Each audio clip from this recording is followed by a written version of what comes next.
What's up, everybody? Demon back. Welcome to a brand new video, and today we're going to be doing the Godzilla-Thon for 1984's Godzilla. That's just, there's no special title for it. It's just Godzilla. It was the reboot. It was the start of the Heisei series.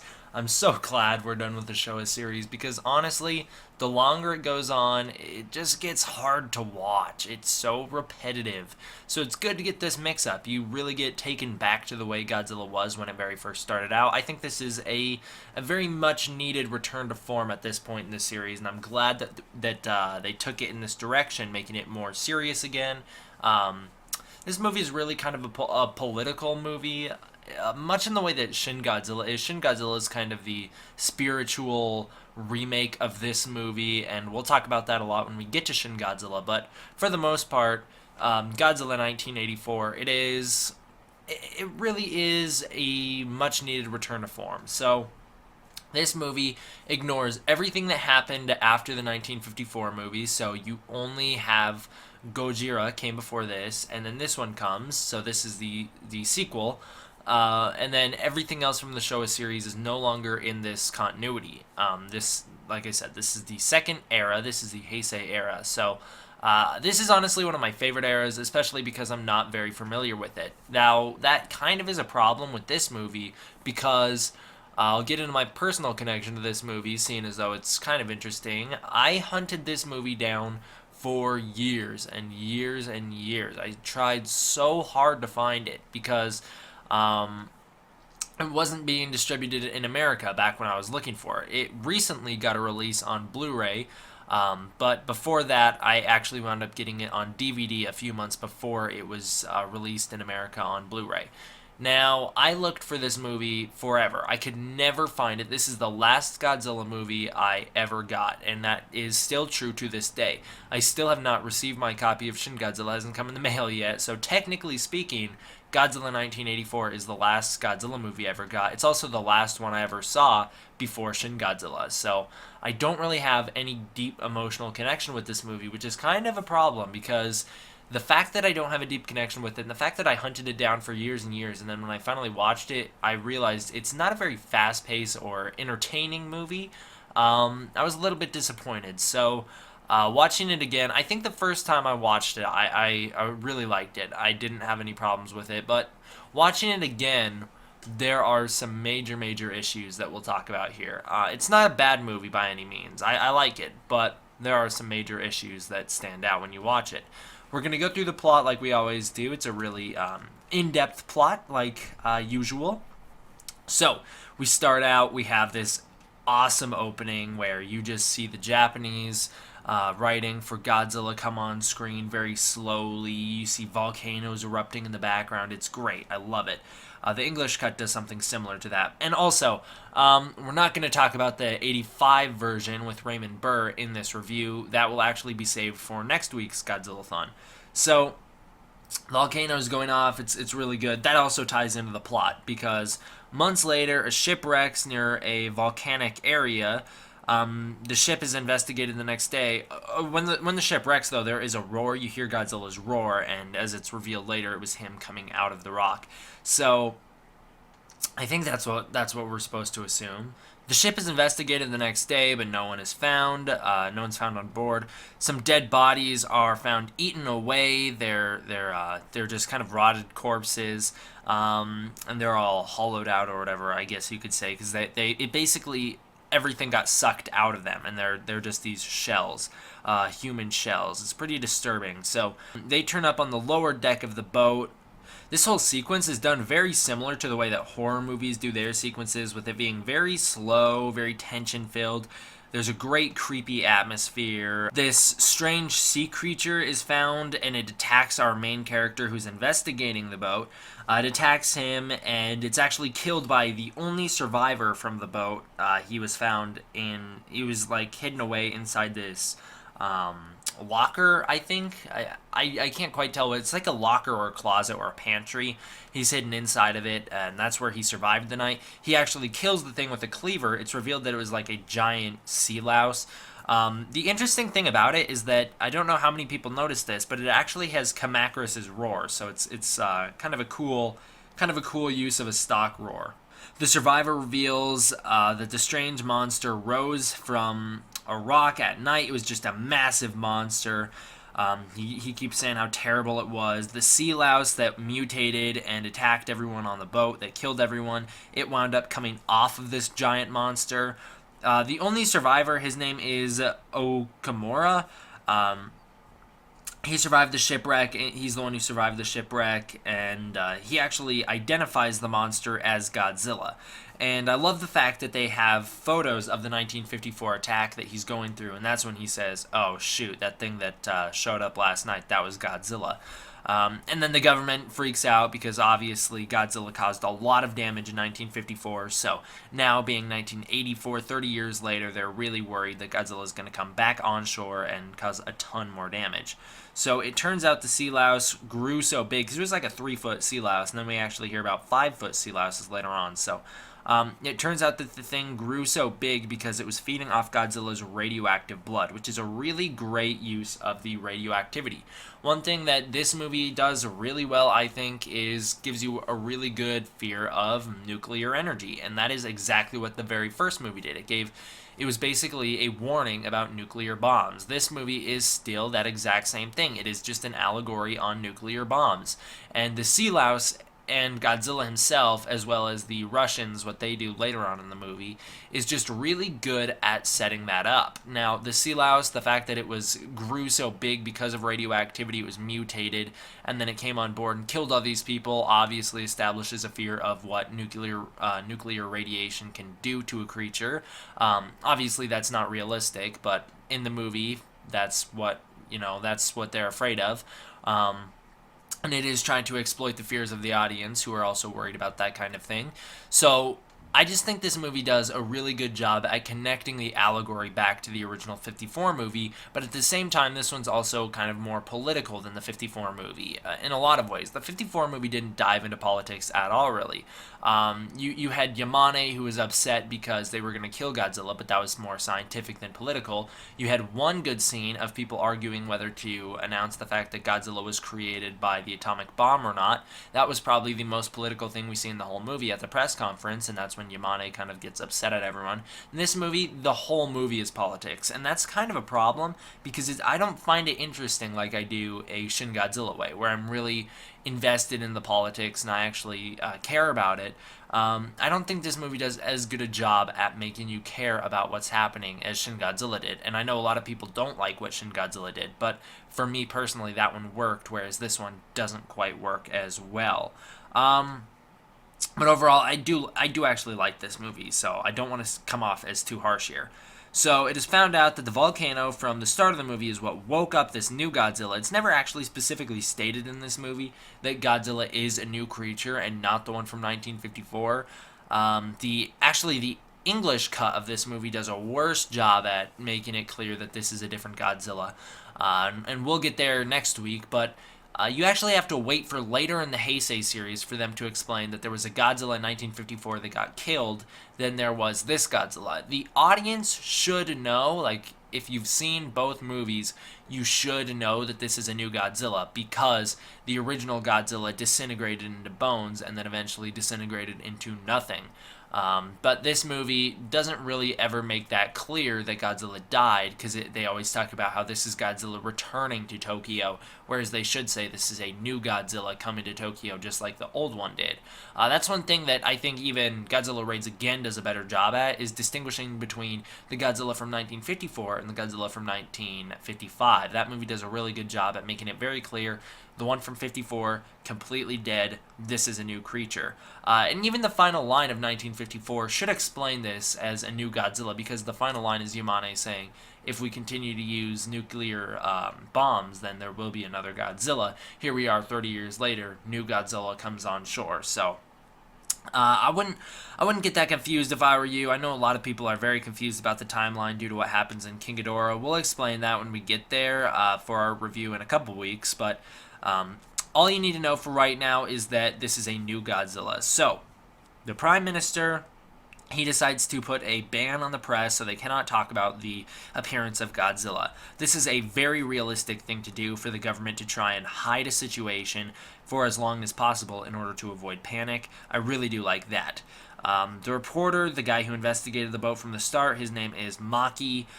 Presumably, I think it's Maki Goro or Goro Maki, but they call him Maki throughout the whole movie. He finds out his story about his investigation on the boat and what he discovered cannot be printed because the monster that he was going to print the story about is actually Godzilla. And so in order to avoid panic, like I just said, the government decided to withhold that information. We find out a little bit more of the economical backings behind this, of why they didn't release the information about Godzilla. It's because the news would cause a worldwide panic, which would force the stock market to collapse, because investors would, pull out of Japan because they know that Japan's going to be attacked if Godzilla's right next to it.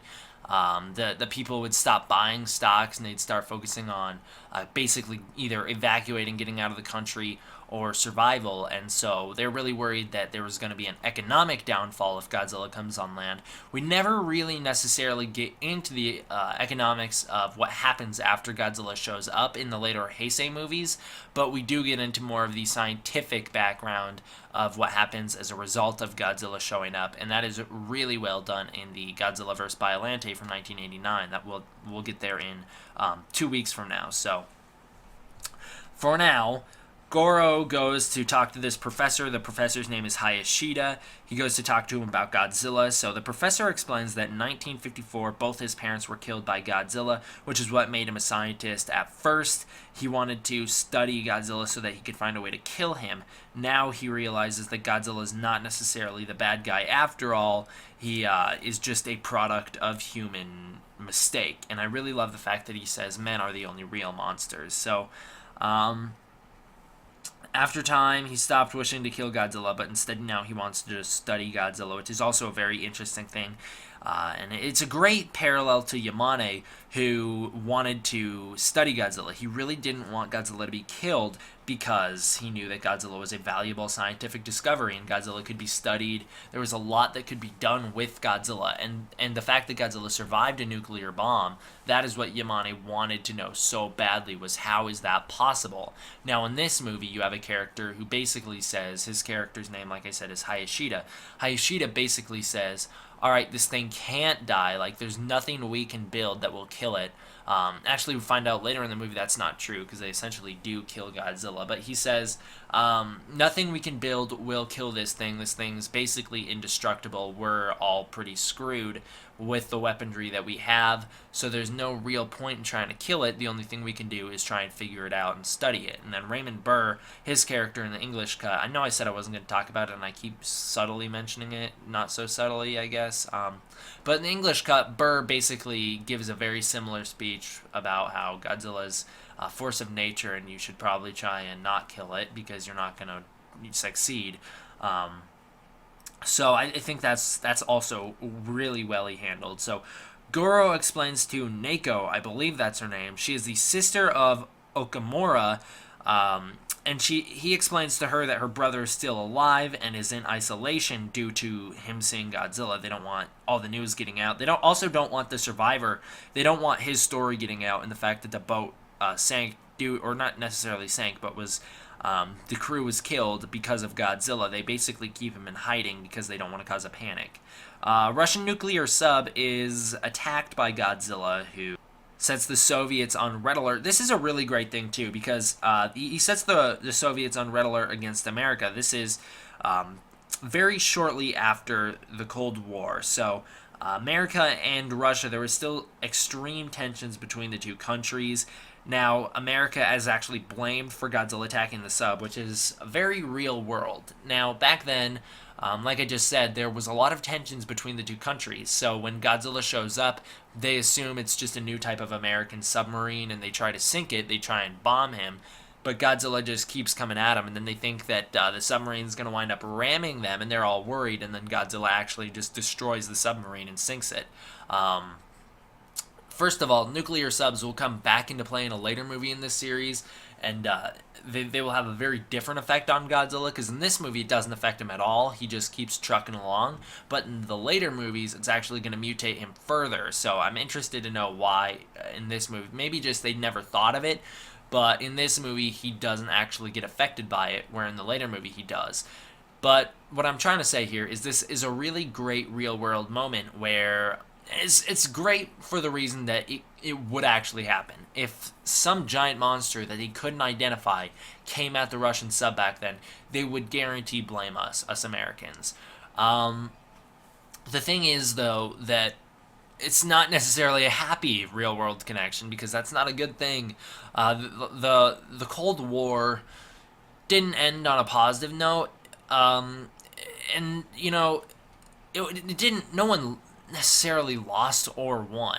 It just kind of ended due to it couldn't continue anymore. It was just too expensive. So, and if you want to know more about it, you can do your own research on it. But one thing that this movie does a really good job at is having Godzilla force America and Russia, basically force them to come together. One thing that this movie does really well is to establish Godzilla as a world threat, so that the world will have to come together to fight him. They don't really have time for personal arguments to be like, oh, I don't like your country. They basically have to set that all aside and say, let's focus on Japan, let's focus on keeping Japan safe, because this giant monster could destroy them. The giant monster could also destroy any other country. So they all have to focus on Godzilla, which is a really great thing that they do coming up. The Prime Minister lets America and Russia in on the situation because he wants to avoid a war between the two countries. He knows that it was Godzilla who sank the submarine, and so in an attempt to basically cool the two countries down, he has to give that information, which he had been hiding throughout the movie, because he realizes that a war is going to start if he doesn't, which is also really great. This Prime Minister in this movie, he's a really smart character, and he has great morals coming up in a later debate when he talks to Russia and America about how, listen, I really appreciate you guys wanting to help, but you have to understand you are not allowed to nuke our country. Like, this is not going to happen. We have a very strict no nuclear bomb policy. You're going to violate it. That's not cool. It's not going to go down the way you want it to. You're not going to be able to drop these bombs on Godzilla. So I think he's a great character. Now, the Prime Minister in Shin Godzilla is like the exact opposite of him, which is another reason why Shin Godzilla is awesome. That movie's just great. So the information's let out. The media blackout is lifted. Japan plans to use their new weapon called the Super X against Godzilla. It is armed with these things called cadmium missiles. These cadmium missiles basically deplete the nuclear energy inside of Godzilla. They basically drain him of all his energy and power, so he can't really do anything. They can't kill him, as it's stated later in the movie, but they do a lot of damage. Now, the army searches for Godzilla. There's great music, great montage here. I really do like this theme. We'll talk about the music here coming up later, because I'm not necessarily fond of it, but this theme in particular is really, really good. Now, they search for Godzilla in the ocean. Meanwhile, back at the nearby nuclear factory, some giant monster, Godzilla, comes on land. He makes landfall when they are out searching for him, which is another really, really cool thing, because Godzilla's landfall in this movie is handled a little bit different than it's handled in other movies, where it's kind of mysterious. You just hear something in the fog, and then you slowly see him come out. You have this really great shot of a person. He's walking outside of the factory, and the floor splits open around him, which is very, very realistic. If a giant monster that size was going to come on land, it definitely would cause that kind of damage, where the floor around him would split open. You also get some really good sense of scale in this scene, because there's some really great shots of people running away from the factory, and you see Godzilla in the background, and he is just towering over it. The special effects in this movie range anywhere from pretty awful to great, because this is one of those really great special effects. I think whenever we see Godzilla kind of up close, it doesn't look as good, but for the most part, he looks pretty fine in the movie. The animatronic doesn't look as good, and then the suit from certain angles looks pretty bad, but for the most part, Godzilla does actually look pretty cool in this movie, and the special effects are really updated. They're great. The Super X, whenever it flies around, it looks really good. Like, the directing of the movie, I don't necessarily like. I think it's kind of shot too soap opera-y, but for For the monster stuff, I think it gives you a really good sense of scale. Just seeing Godzilla tower over these buildings, you actually have real shots of Tokyo with Godzilla inserted into these real shots of Tokyo. They work really, really well to establish a real sense of scale, and that's one thing that previous Godzilla movies just didn't have the technology to do. And scale is something that will become a big deal in Godzilla movies to come. I mean, it is played up upon a ton in Godzilla 2014. There's some other movies that do a really good job of establishing a sense of scale. But Godzilla himself isn't actually all that big in this movie. One of my bigger complaints about this movie is that Godzilla doesn't necessarily feel like he's all that threatening. He comes on land, he wipes out the military, but you see he's not anywhere near as big as the buildings around him, which is just a byproduct of humans being able to build buildings bigger than they were in 1954. Godzilla is no longer going to be the top dog anymore. If there's buildings over 150 feet nowadays, which there were back in the 80s, he is just not going to be that impressive looking around his area. And the fact that they didn't scale him up a lot, it really does make Godzilla seem a little bit less menacing, which is why that, as well as just for special effects convenience, later on in this series, they're going to beef Godzilla up to really, really high heights in order to make him more menacing. And it definitely works there. And in this movie, he's still menacing. You just don't get the sense that he's going to be able to level Tokyo as thoroughly as he was in 1954. Anyways, Godzilla destroys the power plant, he takes the radioactive core. I love that because it's one thing that we've never seen throughout the series is Godzilla having to feed. So Godzilla comes on land in search for food, he pulls out the radioactive core, and then he just consumes all the energy that comes out of it. He absorbs it. Great scene, his dorsal fins are going freaking crazy. They're lighting up blue and you hear them charging up because all this energy is just flowing inside his body. It really is, it's him eating. It's a great scene. You also get something similar to that in Godzilla Rulers of Earth. There's a scene when they talk about, there's a page when they talk about, there was like a submarine or something along those lines that went missing. It was a nuclear submarine, and then all of a sudden Godzilla comes on land and he's holding the reactor core and he drops it on the ground as he comes on land because he is feeding off the radiation underwater.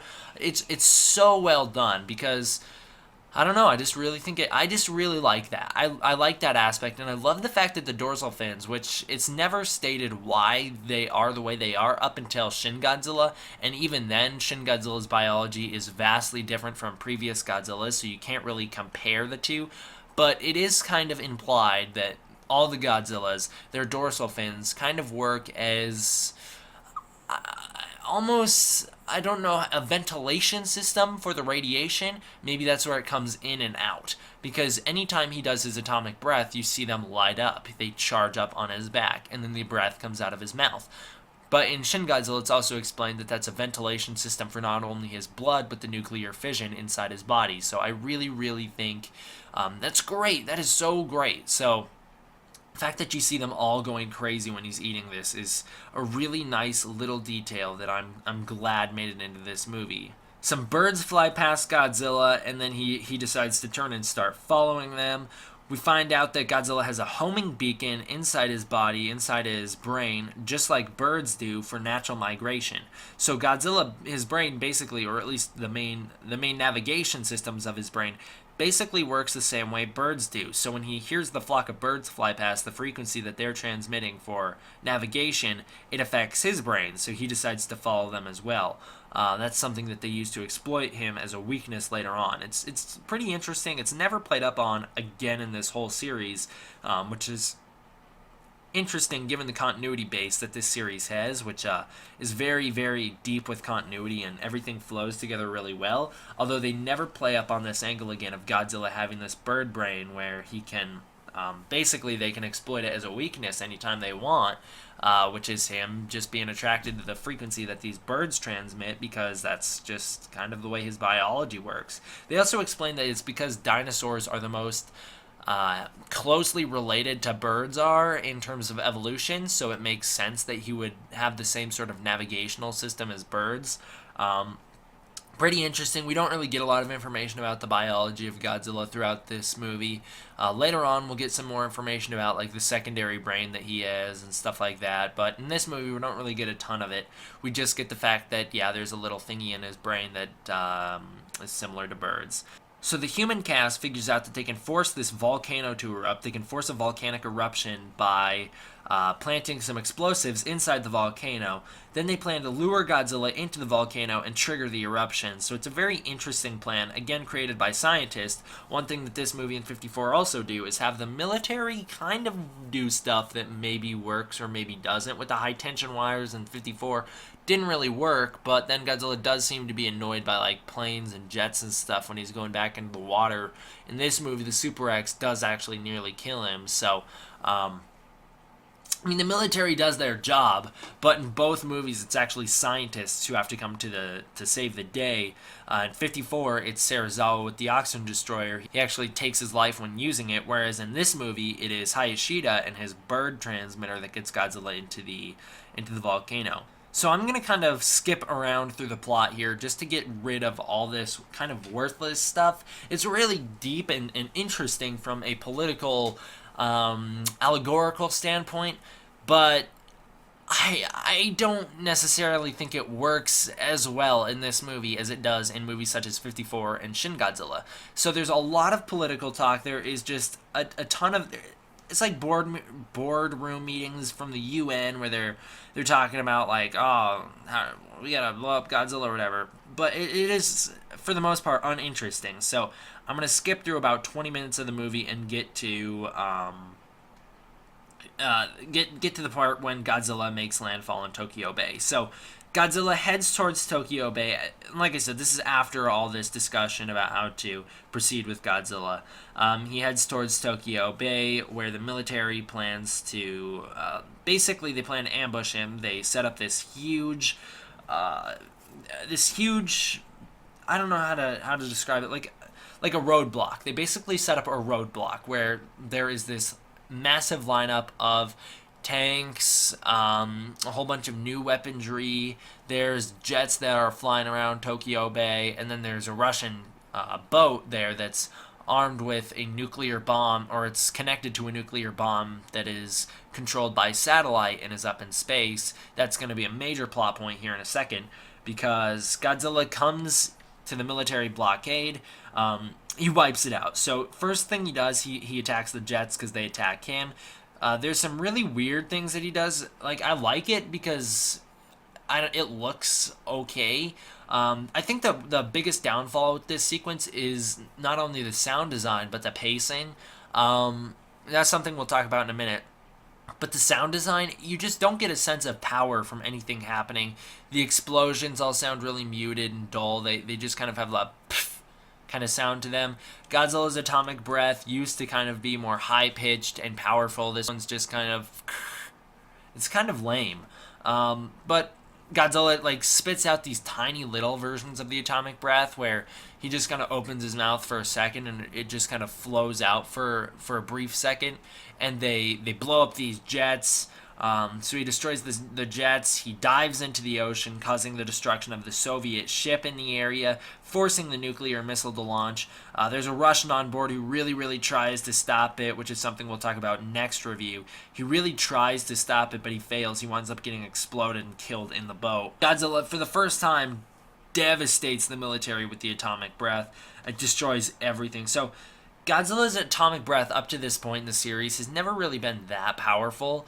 It does stuff. It sets stuff on fire and it melts stuff, but it's never been as powerful as it is in this movie. And then the Heisei series, later on, it'll just continue to grow more and more powerful up until the final entry of the series. But Godzilla's atomic breath, super incredibly strong in this movie compared to the Showa era. It is fail in comparison to what comes later in this series. And like I said, it is super powerful because he does wipe out the entire blockade in one blast of the atomic breath, which is a great scene when he just opens his mouth and kind of drags it from right to left and everything explodes and just gets completely demolished. It's a great scene, but the sound design is awful because it just kind of...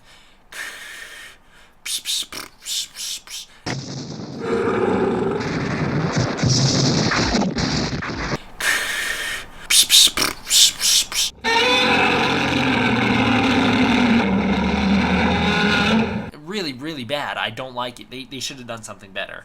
Godzilla destroys Tokyo, really slow paced, and then he fights the Super X. So after fighting the Super X, and they fire these flares in the sky because it annoys him, which is another great parallel to the 54 movie when Godzilla was annoyed by things that reminded him of the atomic bomb that deformed him. This movie has the same thing. They shoot these flares up because they annoy him. Also, Godzilla Raids again touched up on that with the flares in the sky to try and attract Godzilla from place to place.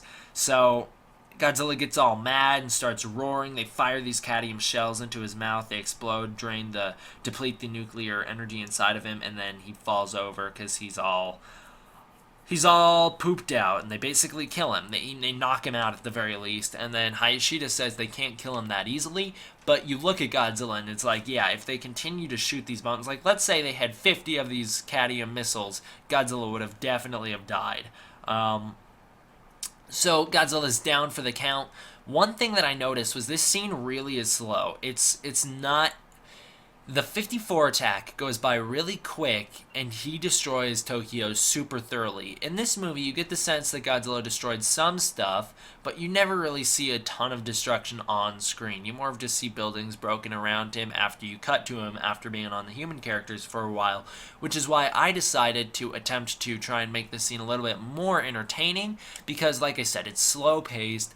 The music really works against it. It's not entertaining music. It's slow, boring, kind of eerie build-up music. It really shouldn't be build-up music for the climax, but it's build-up music. The Super X's theme is pretty great, but like Godzilla destroying stuff is way too slow, doesn't make it entertaining to watch. I wondered, maybe it's the editing and the music, or maybe it's just a bad scene. So in order to test that out, I made two versions of this scene. There's the original, and then there's the two that I made. So first of all, I took it, re-edited it, so it's a lot quicker, so it basically works like the 54 attack, where you don't have to watch every step Godzilla takes. You mostly just will cut from angle to angle, and it makes it look like he's moving a lot quicker. That's what the 54 movie does. That's what I did with this in order to give it a much faster paced feel. It works because I took it, I re-edited it, and then I inserted Ifukube's Godzilla score into it. Now, I inserted a couple themes, and it works so well. Then I wondered what would happen if I took a much more darker score and tried to insert it in here. So I took the Shin Godzilla score and inserted it in. It works almost as well as the Ifukube one. I don't think it works as well, but it works almost as well. It gives the movie a much faster pace. It makes it more entertaining and more interesting to watch. So I think one thing that this movie really suffers from is the music lacking a lot. If they had a much more entertaining score, like the scores from Shin Godzilla or the score from Godzilla 1954, I think I used some other music, like the Terror of Mechagodzilla theme in there too. But generally, if they just took some Ifukube music, threw it into this sequence, it would have been so good. But instead, they had this kind of like dreary, like ominous sound when it really should be the climax. But I don't know, you guys can go check out my versions, and if you're interested to see the full videos, I have them linked down below, or they're on my Facebook group for D-Man1954 if you want to check out, like I said, the full videos. I have the full attack scene from Godzilla's landfall in Tokyo Bay, all the way through him getting knocked out by the Super X, re-edited, and then I re-edited it, and then I inserted some new music in there, and then, you know, there you go. I could not get that sentence out fluently. So, the bombs hit over Japan. Okay, alright. Getting back to the plot. That kind of was a weird sentence for me to throw back in. The bomb, the nuclear bomb that the Russians' boat accidentally fired off, is headed straight for Japan. It's going into the atmosphere of Japan. When the Americans fire this missile and blow it up in the atmosphere, the sky turns red. Really, really freaky. The nuclear energy just falls down on everyone there. They probably all got cancer and are going to die, but they never say that.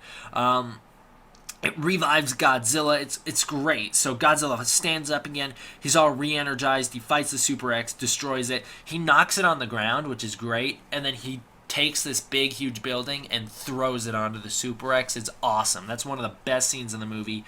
It's just so cool to see him kind of be like, yeah, I don't know where you think you're going. He knocks it out of the sky, grabs this building and pushes it straight down onto the Super X. It's awesome. I love it. So the Super X is destroyed. There are a lot more scenes of the humans than before, so of the human damage than before. So you actually see a lot of humans getting like running away, or they're like running through the rubble. They're trying to help each other out of the rubble, getting killed. A lot more scenes of the human damage, of what's happening on the human level, than we've ever seen before in the series. The bird signal is completed and built by Hayashida. He leads Godzilla all the way to this remote island where Godzilla falls into a volcano. They detonate the bomb. The volcano goes off. Godzilla is defeated for the movie, but not killed. They make it very clear he's not dead. He's just going to be stuck down there for presumably a really, really long time. Well, the next movie, he kind of makes his way out. I don't remember how, so I'm going to have to watch Biollante again, obviously, for the review, but I definitely don't remember how he makes it out of there. I think the volcano just kind of erupts again, and then he comes out. That seems awesome. I love that. I love that movie. So the human story in this movie is longer than it's needed, because although it is more interesting, they could have recut it at the very least to make it flow better. It doesn't flow very well. This movie has some severe pacing issues, as I keep mentioning throughout this whole review. It's just poorly paced. The music really doesn't help make it feel more entertaining. I think the English cut's pacing is a little bit better, but at the same time, with the English cut, you lose so much of the interesting stuff happening with the Japanese cast. It really makes me question, can you cut out enough of the Japanese story to make this movie better paced, and at the same time retain the interesting aspects of the character? I don't know if there's any good balance that there is to be found between the two. It's disappointing to say the least, because this movie, I looked for years, and then I was somewhat disappointed by the poor pacing and just the overemphasis on the human characters, when really they are interesting enough, but there should have been less of them. Godzilla, he looks okay. I really like the new fangs that he has, just a throwback to 54, and the ears, I like the fact that we have a Godzilla with ears again, but I think the face kind of looks a bit stupid. I don't think the face looks good. Also, I know the picture on screen, Godzilla looks very green. That's actually because I wanted to make this picture stand out from next week's. Next week's is going to be almost like the SH Monsters variant versions of their figures. It's basically going to be the same picture but battle damaged, and then Godzilla's going to be a lot more screen accurate in that picture. The only reason I did that was to differentiate it so that you guys didn't have to look at the same picture 2 reviews in a row. It's the same thing that I did with 54 back when I did 54 and then 56. I just differentiated the pictures just to make them look a little bit different from one another. So I like Godzilla's design. He looks okay. I don't like the face. I think the animatronic looks alright. Doesn't really move correctly, but whatever. I think when Godzilla's far away, he looks great. I just think it's whenever you're close up to him, he does not hold up. What else? Godzilla's design's a total throwback to 54, which is great. And he's also charcoal gray in the movie, so I really like that. The music in this movie is alright. There's 2 good songs. The song about the Super X, and then the song that plays all the time, which is that like ominous theme. They just should have used it at different points than when they did. So I think about 20 to 30 minutes of this movie could have been cut, or at least like 30 to 40 minutes of this movie could have been re-edited and maybe put different scores in there to make it work better, because it's not, like I said, the pacing issues are there, but they're not set in stone. You can put different music in there and it'll make it better. So a lot of people really like the score for this movie. I think it's okay. Like I said, the music works fine, but it doesn't work fine in a lot of the scenes that it's presented in. It would work fine in a different type of scene or in a build-up. I think a lot of this music in this movie is build-up, and I don't think there's enough climatic music in order to make it worth it. So, I think this movie could be reworked to make it better than it is, which is the disappointing thing. Overall, I know I kind of bagged on this movie a lot. I like it. I do like it. It's not bad at all. It has flaws, but those flaws, first of all, it's just the way I view it. It's just my opinion of the movie. Second of all, they could all be solved fairly easily, so I don't think any of the problems in this movie are really that bad, because they're not set in stone. All I gotta do is I gotta take this movie, insert some different music, and I will enjoy it thoroughly, much more than I did the way that it's actually presented on the DVD, because of the Japanese version. The release, it just isn't isn't as good as it could be. The English cut is also not as good as it could have been, but we'll get there next week. So overall, I'm going to give this movie a 7.5 out of 10. I know that's kind of a lower rating than a lot of the previous Godzilla movies I've given. Obviously, I don't like this movie as much as I like a lot of the previous Godzilla movies, such as like Godzilla vs. Mechagodzilla or the 54 movie, for example, King Kong vs. Godzilla, the only 10 out of 10 that I gave, I think, maybe other than the 54 movie. So I think this movie, go check it out if you're into these political, allegorical movies. Other than that, though, you're not going to find a lot of entertainment in it. Godzilla's not really on screen a ton. It takes about an hour and a half for him to come. Maybe not an hour and a half. Maybe an hour and a half. It takes anywhere from an hour to an hour and a half for him to actually make landfall in Tokyo. So there's not tons of crazy and entertaining things happening in this movie. It's really just more there to be a very interesting look at what would happen if Godzilla showed up in the modern world. And I guess modern being the 1980s. So, I don't know. I think movies do this whole scenario better later to come, such as Godzilla 1954 did this better earlier. Shin Godzilla is going to do it better later. Godzilla 2014, I think, accomplishes this aspect better than this movie does. I don't know. I just think there's more that could have been done with this movie, and at the same time, you could have lost a lot and made it much better. So 7.5 out of 10. That's really it. That's all I got to say about this movie. This is one of my longer Godzilla-Thons, actually. I haven't done like a 40-minute Godzilla-Thon in a few weeks, so it's kind of good that I actually get to go on and on about a Godzilla movie again. So thank you guys all for watching. I hope you enjoyed. See you guys next time for Godzilla 1985. D-Man, out.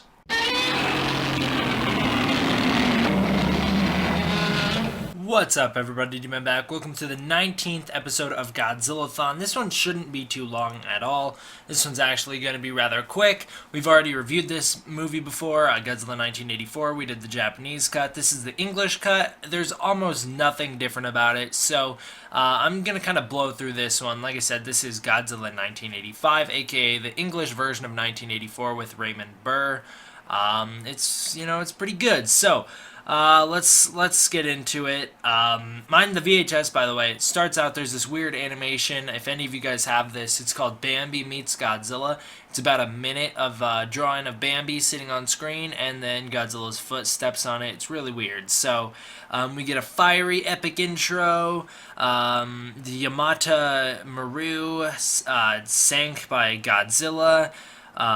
Goro investigates the boat. He finds Okamura. That's the dude's name in the Japanese cut. I believe he has a different name in the English cut, as we'll talk about in a little bit. It is immediately found out that the monster is Godzilla in this cut. This cut's it's obviously an English cut, and it has American actors in it, but it's also edited differently. It's edited a lot quicker pace, but yeah, things just happen much faster in this one. So Godzilla is found out immediately to be the monster. We immediately get the media blackout effect. We meet Hayashida. Godzilla sinks the Russian sub. The Americans and Dr. Pepper figure out what is going on. So we have some American scenes spliced in throughout this whole movie, obviously. But one of the weirdest things about it is the scene where some of the military personnel are walking through a hallway, and there's just the most obvious Dr. Pepper product placement I've ever seen in my life in the background. It's really bad, but yeah, we get a lot of stuff, a lot of American scenes that don't have anything to do with anything. Like, even when the Americans in the Japanese cut wind up firing and shooting down the Russian nuclear bomb, in the Japanese cut, they serve a purpose. In the English cut, you hardly see any of that. You could have had a full subplot of the Americans trying to figure out the proper way of, like, how are we going to shoot down this bomb or whatever, and then they eventually do it. Nope, you don't get any of that. You just get just cut to the bomb being blown up. It's real bad. Like, nothing the Americans do in this movie matters. So we get a lot of them freaking out, trying to figure out what's going on. So And plus, the American scenes don't know whether they want to be a comedy or not. Initially, they were going to take, when the Americans bought the rights to this movie, we were going to take it and we were going to make it a comedy movie. Raymond Burr stepped in and was like, I don't know why you think you're going to do that. I'm not going to let you. So he kind of saved this movie's English cut. But the Americans and the Russians, they planned for war. It is revealed that the monster who sank the sub wasn't an American sub, it was Godzilla. The Americans all panic about their lack of knowledge of the situation. They call in for someone who knows what's going on. The UN meets to discuss nuking Godzilla, the Prime Minister, as well as the Japanese... Oh, the Prime Minister, as well as with the Japanese cut. He refuses, stating that Japan has a strict non-nuclear policy, which is really good. Glad that they carried that over. The Russians set up a nuke to bomb Godzilla anyways. The military searches for Godzilla. Godzilla makes landfall, destroys a nuclear power plant so he can eat. Godzilla is distracted by some birds, and he leaves. The American recut, they recruit and they recut. They recut the scenes so that the Americans, in the American added scenes, recruit Mr. Martin, aka Steve Martin from King of the Monsters. He is the only known American survivor of the 1956 Godzilla attack. Yes, 56. King of the Monsters takes place in 1956, not 54. But they recruit him because he's the only known American survivor of the attack, so he joins their operation. But the real question is, when they go to pick him up, why would his grandkid be allowed to play with a Godzilla toy? That's what I walked away questioning, is his grandson is seen playing with a Godzilla toy. I feel like someone who was there during the 1954 attack, and especially someone as intense as Steve Martin in this movie is, which, by the way, Raymond Burr is the only reason, I know everyone says it, but it's true, he is the only reason to watch this English cut. He's great in it, but I feel like someone as intense as the character that he plays, I don't think that kid would be allowed to have that Godzilla toy. I feel like that kid would be that kid at school that know-it-all about the 1956 attack who's like, spews all the important facts. Sarazawa died doing this or whatever. And he's like, I feel like he'd be pretty knowledgeable on the situation because his grandfather witnessed it firsthand. And I feel like his granddad would probably tell him what's up. So, I don't know. It was just something weird a weird flaw that I found with the movie. The Super X has stated that it's being prepared. Hayashida and Ken, aka Okamura from the Japanese cut, so there's his name change as Ken. Hayashida and Ken find out Godzilla responds to bird calls. They plan to transmit the frequency to get Godzilla to fall into a volcano. Now, Steve Martin goes and joins up with the American military, so he has a pretty good speech right off the bat about Godzilla being this force of nature and how in 1956 there was never a corpse found, which also is kind of misleading because it misleads the audience into thinking that is the Godzilla from 1956. However, when you watch the 1954 movie, you actually see that the reason there was no corpse was found was because Godzilla legitimately dissolves into nothing. He disintegrates in the water, so there was no corpse to be found because he disintegrates into just matter. So this movie doesn't really explain that. It's kind of misleading, but I don't really have too much of a problem with it because I understand it. Now I wish it was Raymond Burr's character who came up with the plans to get Godzilla to fall into the volcano, because he has a really good speech about Godzilla being this force of nature.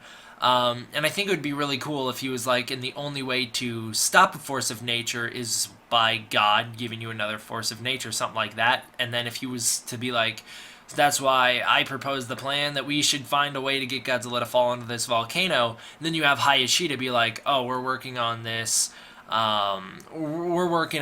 bird transmitter to get Godzilla to follow us any place, anywhere. And then if Burr was the one who was like, call the Japanese government, tell these guys who have figured out how to get Godzilla to go place to place, tell them that what they really need to do is to transmit the sound so Godzilla falls in a volcano. It'd give Raymond Burr more to do in this movie. It'd be really cool because then the American scenes would actually feel needed instead of just placed there for American marketable value, which is all it really is in this movie. So it's disappointing. Could have been done better. Now, Godzilla, he heads for Tokyo Bay. We hear the great line. It's in the Japanese cut, but it's especially effective in this cut because I can understand it in my native language. We have the great line from Hayashida who says, "When mankind falls into conflict with nature, monsters are born." I freaking love that. That's so great. That is basically sums up the entire history of Godzilla so accurately in one line. I think that's just incredible. It's like the equivalent of the line change back in 1956 when they changed up the line, and it was more effective there in the English cut when they changed Ogata's line to say something like, you have your fears which might become a reality, and you have Godzilla, which is a reality. It's one of those where it's just really, really good and really effective, especially in the English cut. So, like I said, though, this line was in the Japanese version, so we can't really give all the credit to the Americans this time. They definitely did a better job with King of the Monsters than they do with this movie. Now, Godzilla fights the Japanese military, heads into Tokyo. The Russians deliberately, in this version, launched the nuclear missile at Godzilla, which in the Japanese cut, of course, the Russians were trying to stop the bomb when the guy blows up and dies. In this cut, he's intentionally setting off the bomb so that Godzilla will get hit by the bomb and he dies. And it's just one of those things where the Americans, because we didn't like Russia at the time, we changed the line to make Russia more antagonizing towards the heroes of the movie, which is really, it's such a dick move, but, it happened, and we can't really change it, you just kind of have to know when you watch the movie that, alright, the actual thing that the Russian guy is saying is that he's going to stop the bomb, which I imagine if you were Russian and you watched this movie, and you heard him speak his native language, but then you saw English, and the English subtitles were intentionally antagonizing someone from your own country, even though what he actually says isn't what is on screen for the Americans to understand, I feel like you'd be very upset, or at least I would be very upset with whoever did the dub work or the subtitle work for this movie, as I kind of am, and I'm not Russian or anything like that, but I do think it's like really, it's kind of just, it shows that the Japanese cut, despite trying to be a movie saying that everyone on Earth needs to come together, it basically takes that and spits in the face of the Japanese message with this English cut. So I don't really like it. Now, Godzilla attacks Tokyo. It is much more fast-paced, and it's recut that way. I still don't think it works as good as the versions I released on the last video, because those ones have Ifukube music, and that makes everything better. And then one of them has Shin Godzilla music, and that is also going to make it better. But this one recuts it, adds different music from the same movie to make it feel a little bit more fast-paced. It works. It definitely feels a lot more action-packed. The American scenes are not, like I said, the American scenes are not sure whether to be a comedy or a serious movie. It's weird to watch because they have weird lines like, "Oh, Japan's got such an urban renewal system," or whatever. It's really weird, but Raymond Burr overall, he's pretty great in this movie, and during these comedic situations, he's sitting there and he is, you can tell, even his character is sitting there like, God damn, the military's stupid. But then there's this weird thing where Steve Martin, for whatever reason, assumes that Godzilla is searching for something in the city. That's what he's doing in Tokyo, is looking for something. Not true. In the Japanese cut, he's just there because he's there. In this cut, they're he's searching for something. If only we could figure out what it is. And it doesn't really make any sense because, the movie doesn't follow up on that ever. So it's just Raymond Burr being he's looking for something, I don't know what it could be, and then it doesn't relate to the plot. It's pretty clunky. Now, what else happens? So, the Super X comes out to fight Godzilla, and it, of course, Godzilla loses at first, the bomb goes off, Godzilla's revived. During all this, the Americans shoot down the Soviet nuke. That's when Godzilla's revived. He kills the Super X. Godzilla is attracted to Oshima Island, and he falls into the volcano. Burr has some epic narration over the end of the movie. So that is honestly another thing that people just give so much praise about this movie that you really can't deny, is Raymond Burr's ending narration being the best part of either version, the Japanese or English cut. He basically sums up, just like I said that great line from Hayashida does, Raymond Burr sums up the entire history of Godzilla again at the end here by saying, whether God throws a tidal wave, an earthquake, or a Godzilla at us, we have to find some way to deal with it because we can't beat it. It's a great, great thing. It's a great line, great narration, and it really ties into that whole like force of nature aspect that 2014 really pushed with its advertising. I think it's absolutely the best part of the movie. But overall, this movie's not very different. In fact, I do prefer the Japanese cut, despite this review being a lot quicker, meaning I was not going to have as many nitpicks to talk about. I do overall prefer the Japanese cut for one main reason, and that is that the English cut takes out so much of the Japanese stuff that you're basically just watching a bunch of characters that you don't know anything about or care about run around through Tokyo, cutting back to American characters that you don't know anything about or care about, and they're not in any danger. You're kind of cutting between these two storylines. It's really uneven. You don't, like you keep saying, know or care about any of the characters, so none of it works. The only thing that's entertaining is when Godzilla's on screen, and he is not on screen a lot in this movie. But I would recommend watching this one if you're a fan of Godzilla King of the Monsters, because it's kind of cool to see Raymond Burr reprise his role as Steve Martin all these years later, 30 years later after the original. It's pretty cool to see him come back and do it. And I think Mr. Martin, as he's called in this movie, I think he's a really good character. So I'm glad that they got him back. I'm glad that he was able to get this movie to be respectful to the original. And then, like I keep saying, he has some of the best narration of the series, really. I think it just is really, really good. I think that overall, go watch the Japanese cut. It's more solid and a more competent movie, and it's deeper, but this movie is not bad. It's not far behind it. So I think last time I gave this movie like an 8. This time I'm going to give it a 7.5 out of 10. The only reason is just like I keep saying, it's because you don't really relate to any of the characters on any level at all, personal, emotional, anything like that. They're just there, and you don't learn anything about them. Nothing interesting happens with them because when the Americans recut this movie, we recut it to be more of an action movie, and that meant that we sacrificed a lot of the interesting stuff going on with it. Now, Godzilla, first of all, I know this review is late. It's a week late. I didn't do that intentionally, but it kind of works out. This review that I'm going to be doing this week is in the 24th through whatever, is going to be Godzilla vs. Biollante. So this movie is very, very deep. There's going to be a lot to talk about. It's going to be a very long review. I'm staring at my notes here. I haven't finished the movie yet, but it's almost 2 full pages of notes already.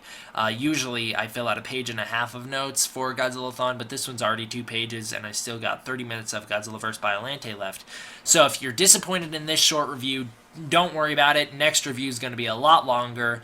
And also, the thing is that I won't be able to work on a new poster picture for the Godzilla-Thons this week, so I won't be able to get out the King Ghidorah review the week that it's supposed to come out, meaning that I guess I'll have to do King Ghidorah as well as Godzilla Mothra Battle for Earth in 1 week together, meaning 2 weeks from now you guys will be getting a double feature Godzilla movie, just like I did with Godzilla vs. Mechagodzilla, Terror of Mechagodzilla.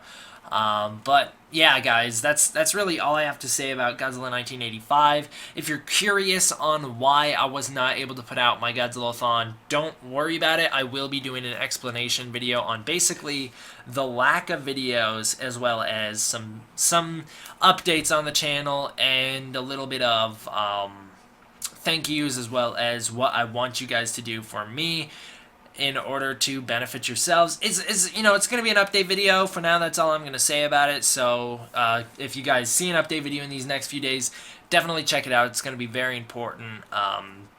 But yeah, that's all I got to say for this one. Thank you guys all for watching. I hope you enjoyed. See you next time for whatever video goes up next. D-Man out. What's up, everybody? D-Man back. Welcome to a brand new video, and today we are going to be doing the 20th episode of Godzilla-Thon. If I did this consistently, this would have been 20 weeks in, but, this is like months late than it should be. But anyways, it doesn't really matter. Today we're going to be covering one of my favorite Godzilla movies of all times. This one is 1989's Godzilla vs. Biollante. I want to give a quick shout out to the best movie company in the world, Hollywood Video. Thank you to Hollywood Video, that old shut down movie rental company, because my VHS of Godzilla vs. Biollante comes from them, and that is all I own the movie on. That doesn't change the fact that I love it, but that is all I own it on, is that old Hollywood Video VHS. To be honest, it's not even a Godzilla vs. Biollante case. It is a black, completely solid black VHS sleeve case, and then on the side stamped is Godzilla vs. Biollante, and on the front someone wrote in black Sharpie Godzilla, but they spelled it wrong. They spelled it Godzil, and that's it. So I guess technically they wrote Godzilla and then verse B, and it's just a B. But it's pretty funny. So I don't know. This movie was really overlooked by me, and a lot of people overlooked this one. It is fantastic. So most people watch this movie and they're like, it's slow. It doesn't have crazy action sequences every 5 seconds. A lot of people don't give this one the time of day. Do it. Go back. I challenge you to rewatch this movie and not enjoy it. It is so good. Like, oh man, and it is the perfect Godzilla sequel. This one is like the most direct sequel to any Godzilla movie that I can think of. Like, this one so directly follows up the events of Godzilla 1984. It is fantastic. I am reviewing the English cut, but that doesn't really matter. So the movie starts out. Oh wait, before I even get into the plot, I just wanted to say, kind of going back to what I was saying, I overlooked this movie for years. I didn't like it. I thought it was boring. I never really understood what was going on.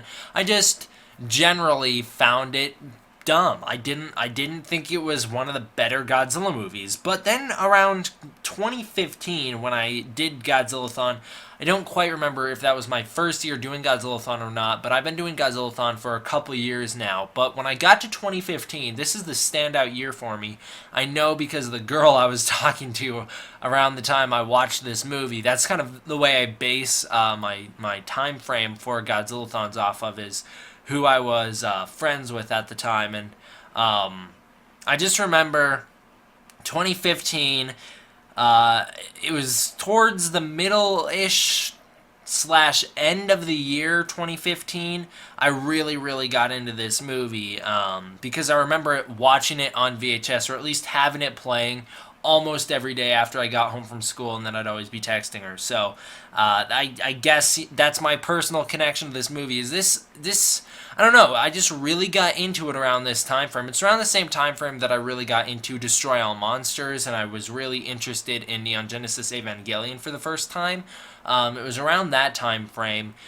So I don't know why this one jumped out to me so much, because back then I really never paid tons of attention to it. Like, I didn't really watch the plot of the movie, like pay attention like I did this time. I think this is actually the first time I've ever paid attention to what's going on in this movie, and I walked out of it just being blown away by how good it is. But way back then, I don't know what it was that jumped out to me. It could have been the fact that this was one of the first Godzilla movies I ever had that had real movie trailers play before it, and has a movie trailer play before it on the VHS that I have, of a pretty big movie that never took off. It's called The Opposite Sex and How to Live with Them, or something like that. Something about that trailer also always jumped out to me. It's a movie starring Courtney Cox from Friends. She's also famous for movies like Scream. She's a very famous actress from back then. But she's in this movie. Now, I don't know why the trailer jumped out to me so much, but something about it, it's just, I don't know, it's super non-traditional for how trailers are done. Like, it's the characters sitting down and talking to the audience. And it always jumped out to me, and that's one of the reasons that I wanted to watch this movie, is because it has real trailers play in front of it. And something about that, like usually when you watch a Godzilla movie and it's on like the DVD or whatever from like the 50th anniversary collection or whatever DVDs you have, they typically just have Godzilla movie trailers in front of them. But this one has an actual other movie. It's kind of the same way that Evangelion trailer jumped out to me on Destroy All Monsters VHS. Also, I think that one also might be from Hollywood Video, but so I don't know. It's just something about the fact that a Godzilla movie had trailers way back then in 2015 really kind of jumped out to me, and it made me go, all right, well, this was a mainstream kind of thing. Like, I can get behind this. So something about that made me want to watch the movie more. There's no real reason for it. I can sit here and like attempt to figure out what it was that made me want to pop this movie in just because it has trailers in front. It's not like I watched the trailers either. I'd skip the trailer and just get into the movie, but I don't know. I just find that kind of funny that that was the thing that made me kind of sold me on this movie, and it was like, you know what, I'll give this one a shot, and there's no reason for it. Like, I cannot think of a logical explanation for why I did that, but I guess that's enough about my personal background of the movie. It was a standout for 2015's Godzilla-Thon, and it's been one of my favorites ever since. And then I watched it recently, and I was, like I said, freaking blown away. So, the movie starts out with Ifukube's Godzilla music. One of the best things about this movie is that they use that music, and they use it well, man. They use Ifukube's music. Ifukube, I don't believe he was the composer for this movie. They have a different guy do the music for it, but that other guy really took inspiration from Ifukube. You hear Ifukube's influence in some songs like Bio Wars. Some Super X themes kind of have that Ifukube feel to them. But then you actually have the legitimate Ifukube music, and it is so damn good to hear. We haven't heard it since Terror of Mechagodzilla, and I know that is only 2 movies previous, technically, but the thing is that Terror of Mechagodzilla music is really bogged down and very heavy music. This is like Ifukube's great, very fun, and at the same time menacing Godzilla music. It's fantastic. Some of Ifukube's best songs are used in here. You have the Monster Zero March in here. You have Godzilla's classic standard theme. It's just absolutely amazing. I love it. I'm so glad they brought it back. And it's used, typically, it's used at the right time. So we start out, immediately it's playing through the 1984 recap of what happened in Godzilla 1984. Like I said, I'm reviewing the English cut, but 1984 is one I'm going to go off because I'm doing the Japanese continuity with Godzilla-Thon. Now, we have a recap of Godzilla 1984. So this was actually, back in 2015, my only exposure to Godzilla 1984. I'd seen Cinemassacre's Monster Madness review of it. I had heard Zazubar's Godzilla Palooza of Godzilla 1984 by then. And, of course, my dad talked about it quite a bit, but I had never really seen anything of it. So when I got to watch Godzilla vs. Biollante around, like I said, 2015, and it starts out with that recap, all of a sudden I realized, oh man, this is that movie that I've been looking for years and years and years and never been able to find. So I really got interested in like, all right, I'm going to pay attention to what goes on here because I have not seen the movie. But I really like the fact that it recaps so that the audience kind of knows where we left off. Ends off with Godzilla falling into that volcano. So Godzilla is still in Mount Mahara when the movie starts. This movie, one thing that this one does really well is it only takes place hours after the last movie left off. You literally start out with the military going in and cleaning up Tokyo after Godzilla's attack. So some soldiers go to salvage the Super X, which is also great. They go in and dig it out of a building with some cranes. Of course, Godzilla last movie just shoved a huge building right onto it, so they had to go salvage the remains and, of course, the bodies. And this movie doesn't really dive into a lot of the death toll or anything like that. It kind of focuses more on the scientific aspect, but that's one of the great things about it is we have movies like Godzilla 1954 that have been followed up with Godzilla Raids Again. Granted, not a good movie, but you really feel the impact of what happens in the original 1954 movie because you hear about the death toll and how Tokyo is just still this just completely wiped away town. This movie doesn't really get into that. We start out, of course, we're in Tokyo right after the destruction happens, but we don't really talk a lot about how many people died or the casualties or anything like that. We mostly, like I said, focus on the scientific aspect, which brings a new, fresh light into the series because we never really dive into science as much as we do in this movie. And the Heisei series is known for two things. Number one, continuity. It keeps fantastic continuity, and a lot of people have problems with the continuity. I'm going to disprove those problems as I've done in the Godzilla Timeline Explained videos. I'm going to disprove them next episode as well. So don't worry about that. We'll get there, but the Heisei series is known for having a really generally good continuity. It is also known for being the most scientific Godzilla series that we really have to date. A lot of the emphasis in this movie is placed on science, and a lot of emphasis in this series is placed on the scientific impact of Godzilla, which is something very new and very original for Godzilla, and we never really get that again. We get a little bit of influence with that in the Millennium series and a tad bit in Shin Godzilla, but we never really dive into it like we do in this series. We don't even begin to scratch the surface of that with the 2014 movie. We basically just say, there's big monsters, they're a thing, and then we leave it at that. Where in this one, it's you really get into a lot of Godzilla's biology and very good stuff. So, some different soldiers, they scout for Godzilla cells, so they're scouting for like skin chunks of Godzilla. One of the groups of American soldiers finds some. The American and Japanese soldiers have a big gunfight / chase over these cells. I believe they're called G cells. I don't know if they're called that in the movie. I think they're just called Godzilla cells in this movie, but I believe eventually they'll go on to just be called G cells as an abbreviation. A strange assassin shows up. He kills everyone. He kills the 3 remaining American soldiers after this big gunfight breaks out. A professor's daughter, Erica, is killed. So what happens is this agent, who we don't know where he's from yet, but this assassin presumably gives the Godzilla cells to this scientist, and the scientist is running tests on the Godzilla cells.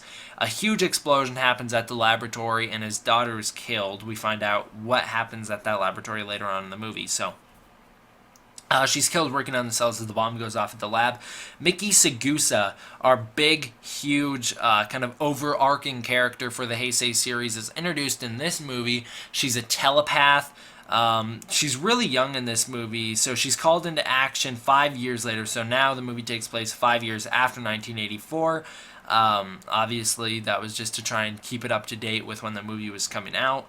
But Miki Sagusa, she is introduced in this movie. She's really young, not very good with her powers yet. As the series will go on, she'll get really hardened and trained with her abilities up until the last movie when she's kind of not as able to use them anymore because of her older age.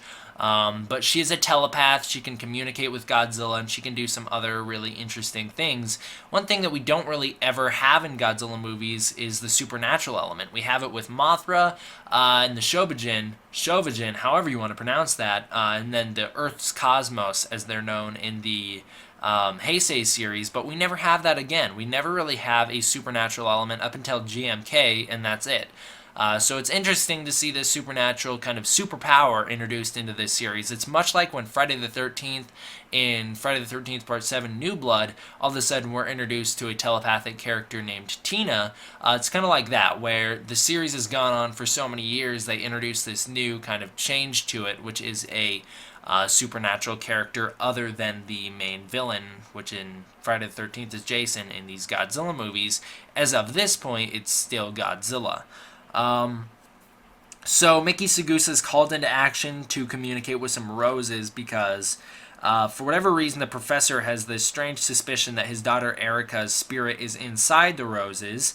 And Miki Sagusa, she kind of says like, "Nah, I'm not getting any readings from this plant. There's nothing going on here." Because I guess she's supposed to be able to speak to plants. I guess they explain like, yeah, you didn't think the plants were just plants, did you? Like, they have to communicate with one another somehow, and it's done through these kind of telepathic, like, mind waves. Not necessarily, I don't think they're brain waves like we always get in the Showa series, but they're, like, telepathic ways that these plants communicate with one another, and so Mickey's able to speak to them because she has the ability to, I guess, connect to those telepathic readings, and she's able to understand them. So we see some international spies all watching the professor's house. Like I said, this is very science-oriented, so these spies are trying to figure out information on what's going on with this professor.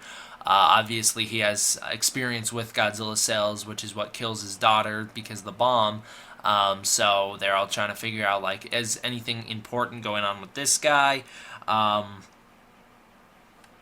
There are great real-world effects to Godzilla's appearance with Godzilla Memorial Building and an international science tensions. So that's not like an international science convention. That's like international tensions over the scientific breakthrough of Godzilla's existence, which is a thing in this universe from 1954 till now, but now they kind of make it a bigger deal of, like, now that there's a Godzilla back and alive, this is groundbreaking for science because we can now study it, and it will lead to a lot of new advances, obviously, because technology is 30 years more progressed than when Godzilla originally shows up in 1954. So really interesting. Like I said, there's a great scene where you have some characters eating dinner in this memoriam for Godzilla victims. You see a giant building, like a giant, it's like a big platform that has one of Godzilla's footprints in it. There's a bunch of, like, tributes all over the walls to people who died. There's a whole bunch of little things here and there throughout the exhibit about Godzilla's attack in 1984. Really, really great. You see that in the real world a lot, so I am super impressed that they put that in this movie. Like I said, this movie is fan-frickin-tastic at being a sequel to a pretty dark movie. It follows that up really well by giving you the same kind of after effects of the tragedy. Now, Mount Mihara, we find out, is ready to erupt, which is not necessarily a good thing because that could potentially lead to Godzilla getting out of the volcano. Like I said, he's left down there because they blew him up last movie, knocking him into a volcano. All telepaths dream of Godzilla's resurgence, so this is a great scene. This one also really stuck out to me from 2015's Godzilla-Thon. This was one of the big scenes in the movie that sticks out to me. So Miki Sagusa and her telepath friend in this movie, the older telepath, they go into this school teaching younger kids who have these abilities, I guess, how to use these abilities, and they walk in and they all say, like, what'd you dream about? And Mickey's like, yeah, I had this dream, the same dream that you did. And so they walk in, they say, you drew pictures of your dreams, what'd you dream about? And then all of a sudden it's revealed that the telepaths had the same dream, all the little kids. They're all dreaming of Godzilla coming back and destroying a lot of stuff. You see a really cool art, like all these little kids' drawings of Godzilla, all these little kid renditions of Godzilla. Some of the art is actually really good. Like, some of it is pretty spot on, and then you get the original Ifukube Godzilla music theme flare up when you see all these pictures. It really stuck out to me from 2015, just being like a great reveal of what's going on with all these kids, and really foreshadowing Godzilla's, like I said, resurgence, if you want to go that route with Shin Godzilla's alternate American title that was never used. So we meet General Gonzo. He strangely has a Godzilla 1962 model in his bedroom, or I don't know why I said his bedroom, but it's like his office, his work office. He strangely has a model of Godzilla from the 1962 movie, King Kong vs. Godzilla. I guess, that's supposed to be just a model of a generic, what Godzilla looks like, but it's very specifically the 1962 design in the background, which technically shouldn't exist in this universe. If he was going to have a design of Godzilla, it would have to be one of three things: the 54 design, 84 design, and I guess technically they don't know what Godzilla looks like in this movie, but assuming that in continuity, like in this Heisei universe, Godzilla looks the same in every Heisei movie, and it's just that the suit's changing, and so the audience notices he's different than he was previously, but the characters don't. I guess you could try and explain it like that, but I don't really think that's the case here. I think that's just Godzilla legitimately is looks different every movie because he also acts different. He also can do things like with his body physically that he wasn't able to do previously. I guess you could explain that as maybe he's still mutating and slowly turning more and more irradiated into this more messed up monster, even though I think the more radiated he gets, like, the better he looks. And eventually they'll make it plot points of Godzilla's design changes with movies like King Ghidorah as well as Destoroyah. So I don't know. I always took it when I was littler as maybe Godzilla falling into the volcano turns him into a different design. Like maybe he burns away into this newer design, or maybe he turns more radiated as the series goes on. For the Showa series, I never really thought anything of it. I thought, okay, well, there's no real overarching story here, so I guess there's just a different Godzilla design every movie, and it's just like they're not going to bring it up because there's no overarching story. It's just Godzilla every time. But in this series that's so focused on continuity, I always made it like a deal in my brain, like, alright, well, this is explained somehow, it's gotta be. But it's not. So, we see, like I said, we see him, he has this weird statue of 1962, which, like I said, should not exist in this universe. So, Mickey locates Godzilla in the volcano. She finds out that now he's awake and moving around. He's trying to get out. We found out that the Americans are the ones who bombed the laboratory at the beginning of the movie, killing Erica. We also find out that the anti-nuclear bacteria, which is this thing that the scientists have been trying to produce the whole movie, is now like actually being produced from Godzilla's cells. Anti-nuclear bacteria is like the ultimate weapon for multiple reasons. Number one, it takes away most of the threat, most of the long-term threat of a nuclear weapon. Yes, a nuclear weapon has the ability to level a city and melt people entirely and vaporize everyone, but the long-term effects of a nuclear bomb, being this radiation, is no longer a deal now that they have this anti-nuclear bacteria, because they can just put that in places and it'll eat away all the nuclear radiation, leading to a sustainable land source. And it's this advancement in science done for the betterment of society, but people are worried that it'll be somehow weaponized and turned into this terrible thing. It'll also be used to take away the threat of a nuclear bomb, which, like I said, it shouldn't. Like, they should realize, okay, well, the fireball itself, as well as the shockwave, is going to be powerful enough to still do the damage even without the radiation. But they make it like they're really worried that it's going to fall into the wrong hands, and that's a big thing in this movie, is terrorists trying to get a hold of it so they can do their own thing with it. Mount Mihara erupts, there's an earthquake, starts to shake Japan. Dr. Sharigami, who's the professor throughout the whole movie, who I've been talking about, this is when we find out his name. Dr. Sharigami has a feeling Erica is still living inside this rose plant, so he actually infuses Godzilla's cells into the Erica rose in order to try and regenerate it. I don't know what he's really thinking. That's just, I guess he's like, I guess my daughter can be infused with Godzilla if she she doesn't want it, but I'm going to make her. So he does it. He infuses her cells with Godzilla, turning her into Biollante. So the Super X2 is built. It's pretty cool that they basically took the design of the original Super X and really improved it, because I guess they saw the events of what happened in 1984, and they were like, alright, well, we can't let that repeat, so they really fix it. It has new features, new armor, a new design. It's green now. It fires back Godzilla's atomic rays now, which is going to give them big upper hand in fights. A firefight breaks out in Sharigami's house over his research. It's between the Seradian agent, who's kind of been popping up throughout the movie, the assassin killing people, and some other people from different scientific organizations around the world trying to get a hold of Sharigami's research. Biollante shows up in a first stage, which is kind of like this tentacle, and she winds up killing multiple of the people. She kills 2 of the 3 men. Mickey has a vision about a giant rose. A company threatens to release Godzilla out of the volcano if the anti-nuclear bacteria isn't sent over to these people. Biollante transforms into a 100-foot tall rose with large vines. They're living vines, and they kind of go around and hiss at people. An arms deal is interrupted. So this arms deal is between the Japanese government, who are really afraid of these terrorists holding Japan hostage, using Godzilla as this kind of threat saying, we'll turn him loose on you guys if you don't do what we want. So they're afraid of these guys, so they go to turn over the the anti-nuclear bacteria. So it's kind of like an arms deal. But the Seradian assassin jumps out. He kills the people who knew how to turn off the terrorists. He kills the terrorists, so now the switch can no longer be turned off to stop Godzilla from being released from the volcano.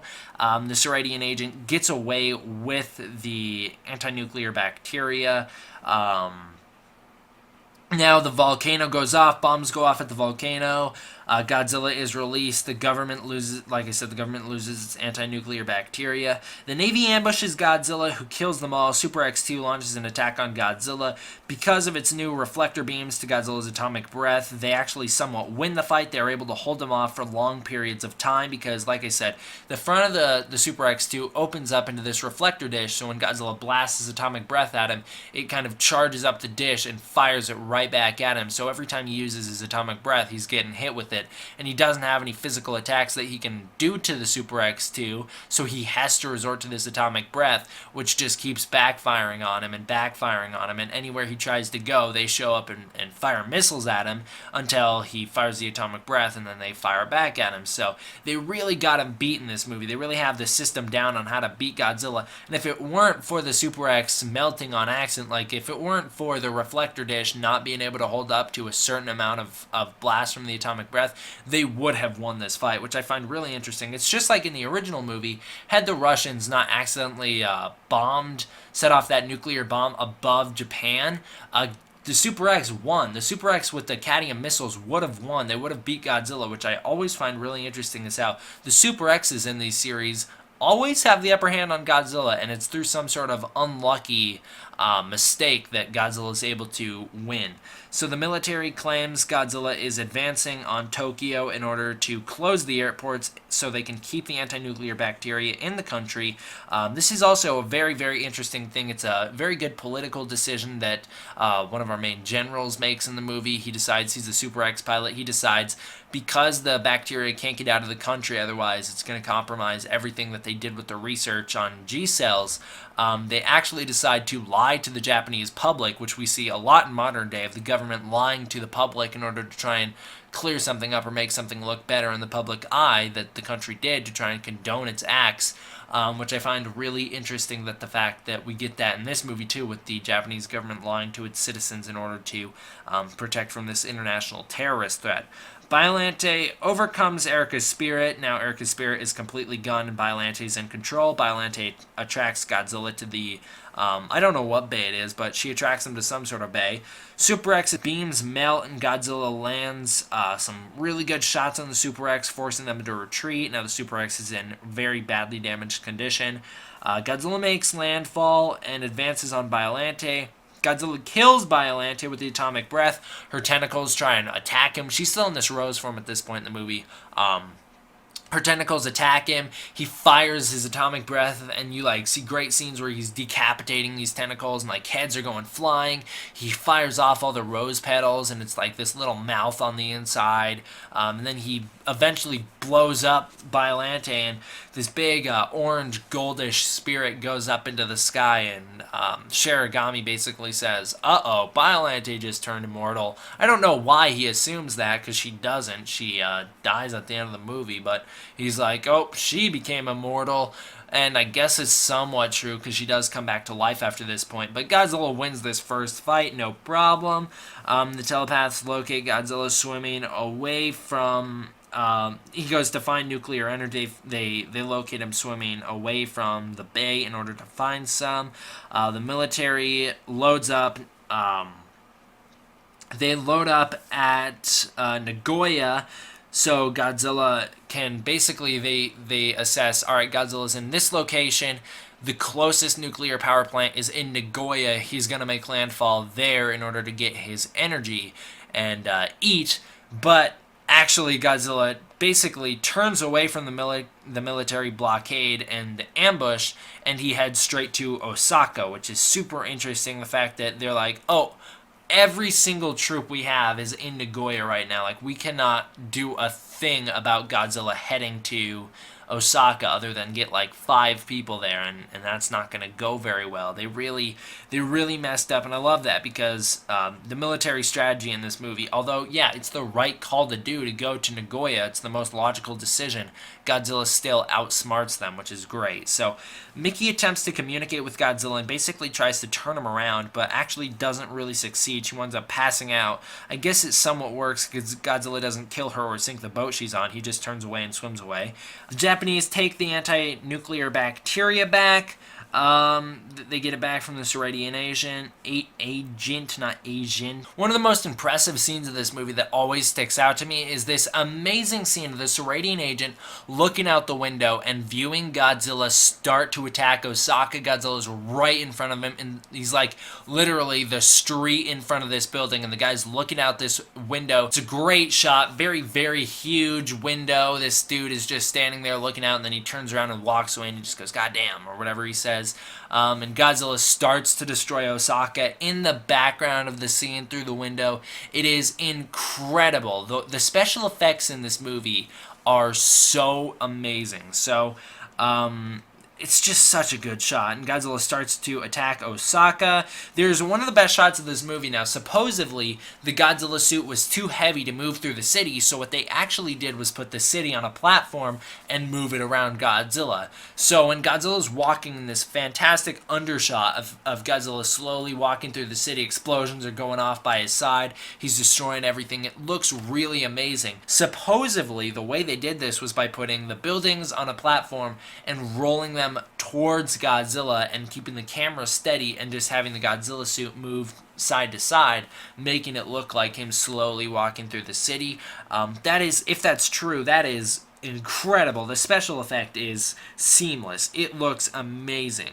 So Godzilla destroys Osaka. The Super X's pilot, by the way, he's really great. I really like that character. I don't remember his name, but he's fairly good. He's pretty memorable despite not knowing his name. So is Gonzo. Gonzo's a pretty great character. Super X2 fights Godzilla. It doesn't really win. Gonzo sacrifices himself in order to launch the anti-nuclear bacteria into Godzilla's mouth in order to weaken Godzilla. That's their new plan, is basically if they can get Godzilla to consume the anti-nuclear bacteria, it's going to eat away the nuclear energy inside Godzilla, forcing him to kind of go haywire and basically shut down. Really, really smart plan. Again, the scientists here, now whereas in 84, Godzilla 84, the scientists were completely in charge. They were the only ones who knew what they were doing. The military just basically got creamed in that movie. In this movie, a very science-based movie, all of a sudden we have kind of a reverse, or not necessarily a reverse, but a nice middle ground where the scientists and the military work together in order to come up with these plans, and it's very interesting. So I don't know why they did that. Usually in Godzilla movies, they have the scientists be the competent ones and the military be the ones who just get killed in tanks, the cannon fodder. But in this movie, they kind of have everyone pull their weight here, and it's really interesting. So Gonzo sacrifices himself. He loads up the bacteria in this RPG and fires it straight into Godzilla's mouth. So then the bacteria goes off, and it eventually what they hope it'll do is devour, like I said, all the nuclear energy inside Godzilla. And Gonzo sacrificing himself is pretty great. He has a pretty good one-liner that deals with cigarettes or something like that right before Godzilla kills him. We don't see him die like straight up. We just see Godzilla destroy the building that he's in, kind of like what we see in other movies like GMK. We never necessarily see that chick in the hospital die. We just see Godzilla's tail slap the room she's in, so she's probably dead. But we never actually see it on screen like we do with later in this series' next movie, like we do with Shindo's death. So a plan is put in place to raise Godzilla's internal temperature so that the bacteria can breed and consume Godzilla's radiation faster. Another great thing that they do with the science is bringing up the fact that bacteria only breeds in certain temperatures. Godzilla being a cold-blooded creature, hanging out in the water primarily, his temperature is going to be lowered. So what they do is they lure Godzilla to this kind of testing ground for electricity. It's for like a lightning test zone.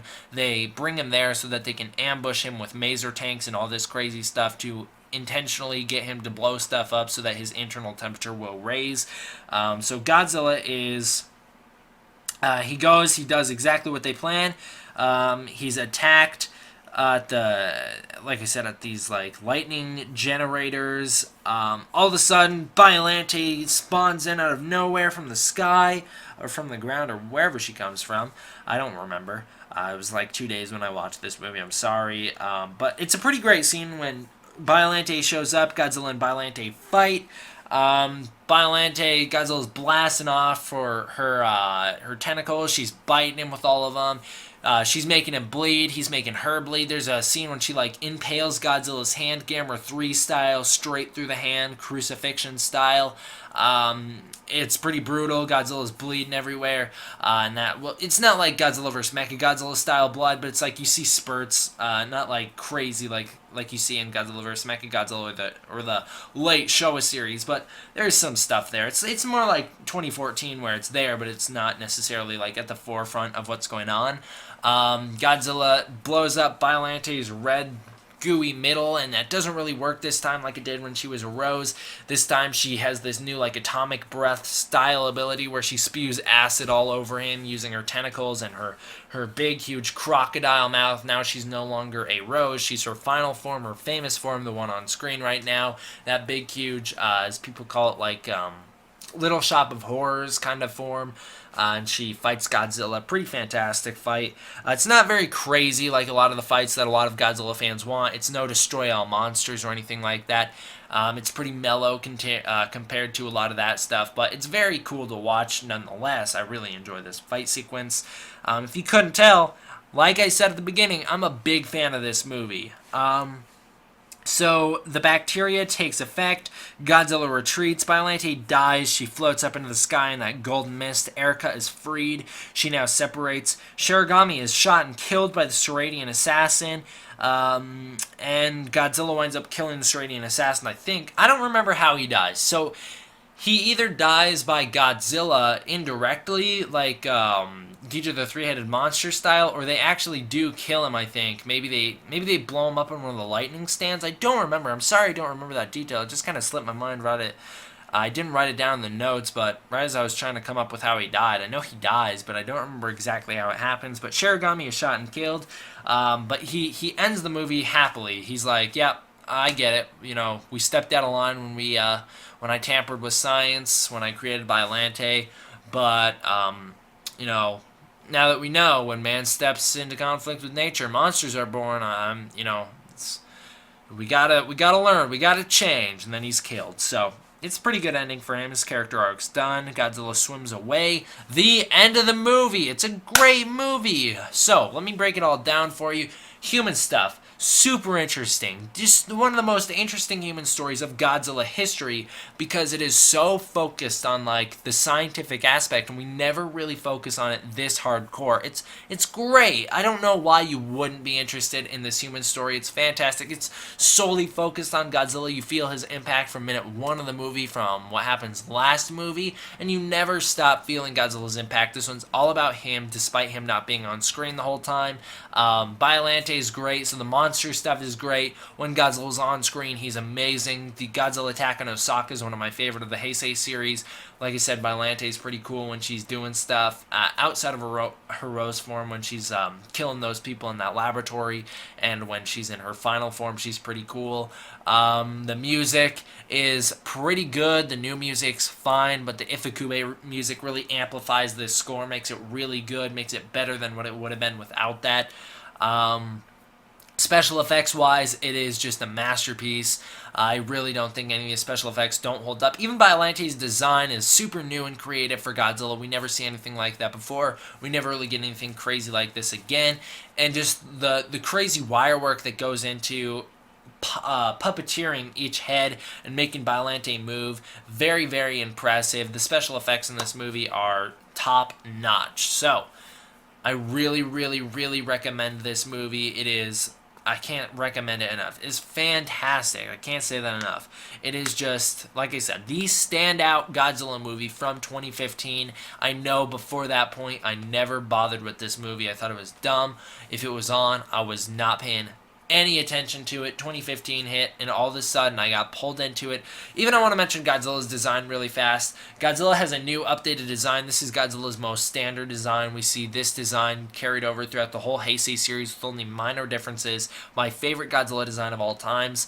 Not necessarily the 89 suit itself, But the general Heisei design itself is my favorite Godzilla design of all time. Maybe Godzilla vs. Ghidorah has a better design. I'm going to have to watch the rest of the Heisei series to figure out which movie has my legitimate favorite Godzilla design of all time. But the 89 suit is fantastic. We don't have Godzilla's ears like we had in the last movie, or at least not that I noticed. But Godzilla's eyes have a lot more realistic look to them, which makes them look a little more cool. His face has a new sculpt. His body generally is the same. The dorsal fins generally are the same. Tail's a bit longer. He's a lot more muscular in this movie. The face, though, doesn't look dumb at all. It looks very scary, very, very menacing. He has those great dragon fangs. The mouth is really realistic now with a nice tongue that moves a lot more than the old ones do. The teeth, he has new teeth where they're like real teeth, where they're not like Shin Godzilla, just little spikes, like little golf teeth sticking out of his mouth. They're like actual teeth where they're three-dimensional, you know, they're full, in-depth, and he has multiple rows, I think. It's really good stuff. So Godzilla's design in this movie carries on throughout the rest of the Heisei series, other than minor differences. Like, the one thing about this design that I don't like is there's certain angles when Godzilla has a dorsal fin on the top of his head that looks really awkward. It sticks up pretty high, and it shouldn't.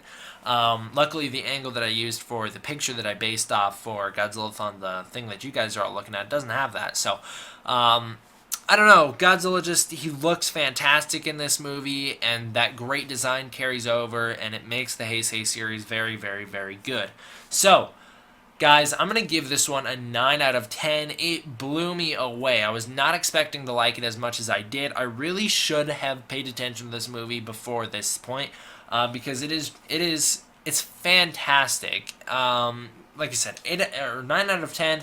Go check this one out. If you haven't, or if you did a long time ago and you remember not liking it, I recommend going back and re-watching this movie just to give it a shot, because it is...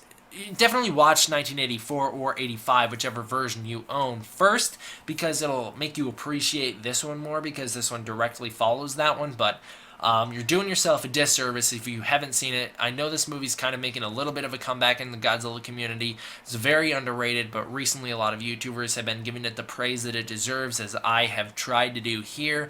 So go check this one out. You will not be disappointed. Thank you all for watching. I hope you enjoyed. D-Man, out.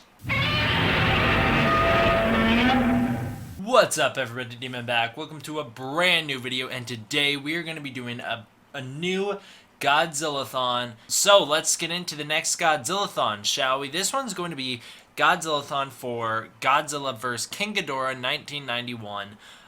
This is, the third entry in the Heisei series, and it is just something that's very divisive among fans.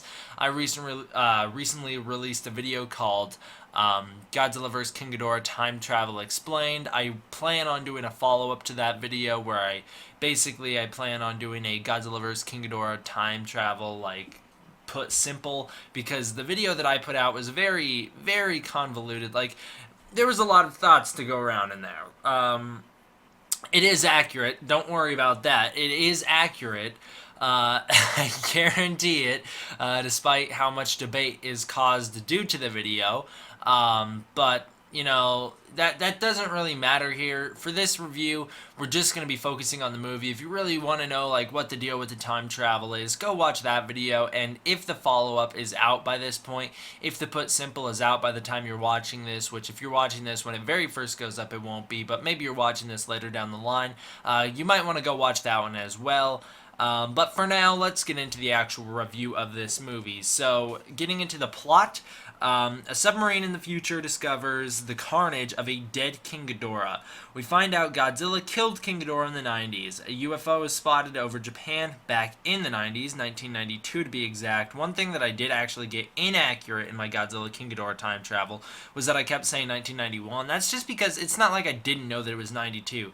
It's because I just didn't really think about it. When I wrote down the outline for that video, I wrote down the year the movie came out instead of the year it takes place, so it was an honest mistake, but, you know, that's nothing. Everything in there is still accurate. But a UFO is spotted in Japan in 1992. We meet an old war general who served on Lagos Island in 1944.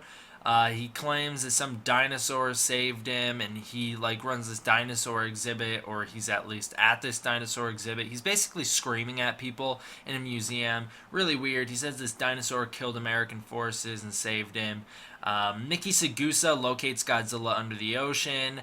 It is theorized that because of H-bomb testing on Lagos Island, the dinosaur from Lagos Island turned into Godzilla.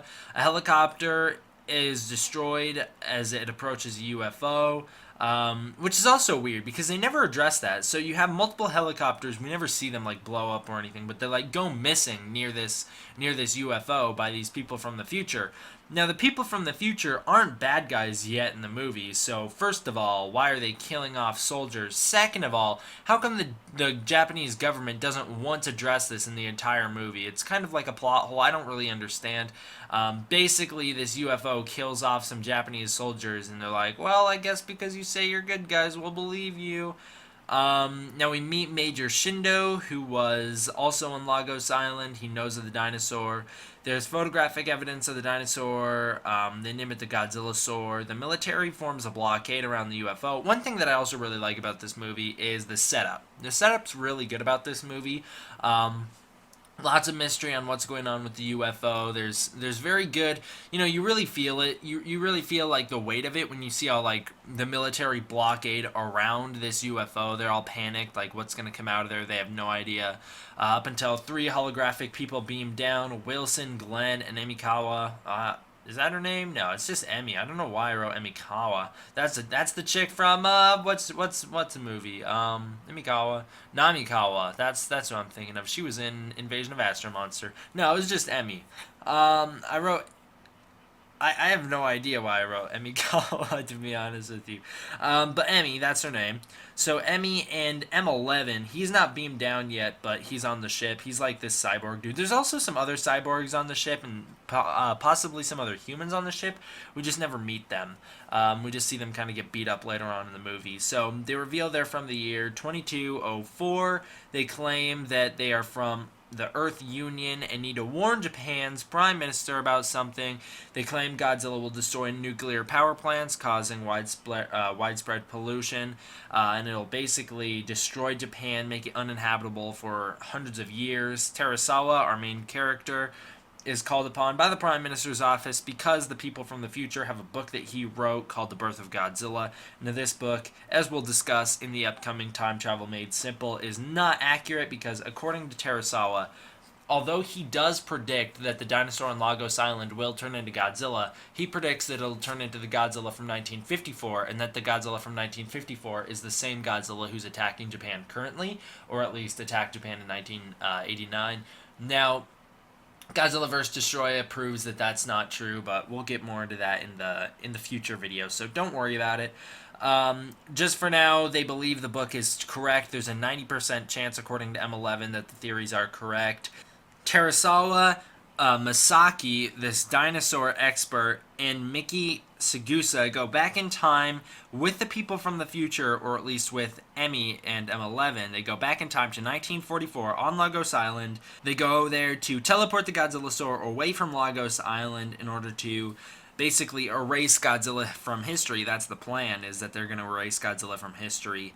So they plan on teleporting Godzilla-saur after he saves the garrison. They say if all goes well, then no one in the future should remember Godzilla. That's basically, they never like flat out say that, but they say Japan's history will not include Godzilla. This means the Godzilla that shows up in 1984 or 89. It's never made clear. Well, it is, they're operating under the assumption that this is going to be erasing the Godzilla from 54 as well, but clearly, like I said, later movies prove that not to be true. Now, it is made clear, it's stated that if everything goes according to plan, when they return to the future, no one should know who Godzilla is because everyone who knows of the plan, those people will have gone back in time. Everyone in the future will not know who Godzilla is because he will have been erased from their history, as well as the fact that they state that people, if two people go back in time to the same time, if they alter something in the past, one of them is going to not exist anyways. So because they say they can't bring Shindo back in time because two people can't exist in the same point in history at once, meaning that one of them would have to disappear.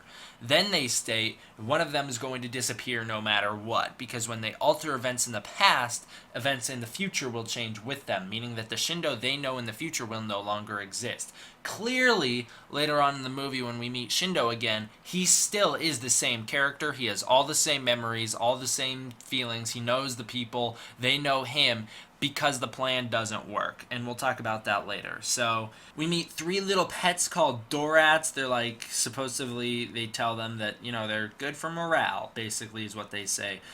These three little pets called Dorats also go back in time with them.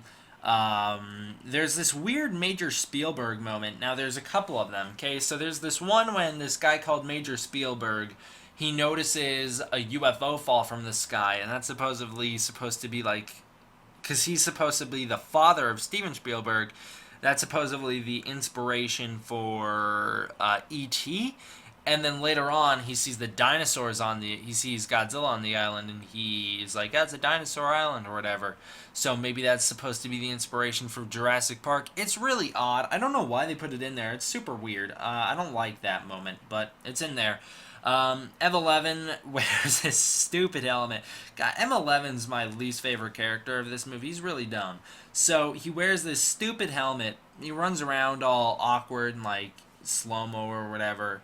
Now, he like does some, like I said, he's doing some stupid running around because he's like outside scouting or whatever looking.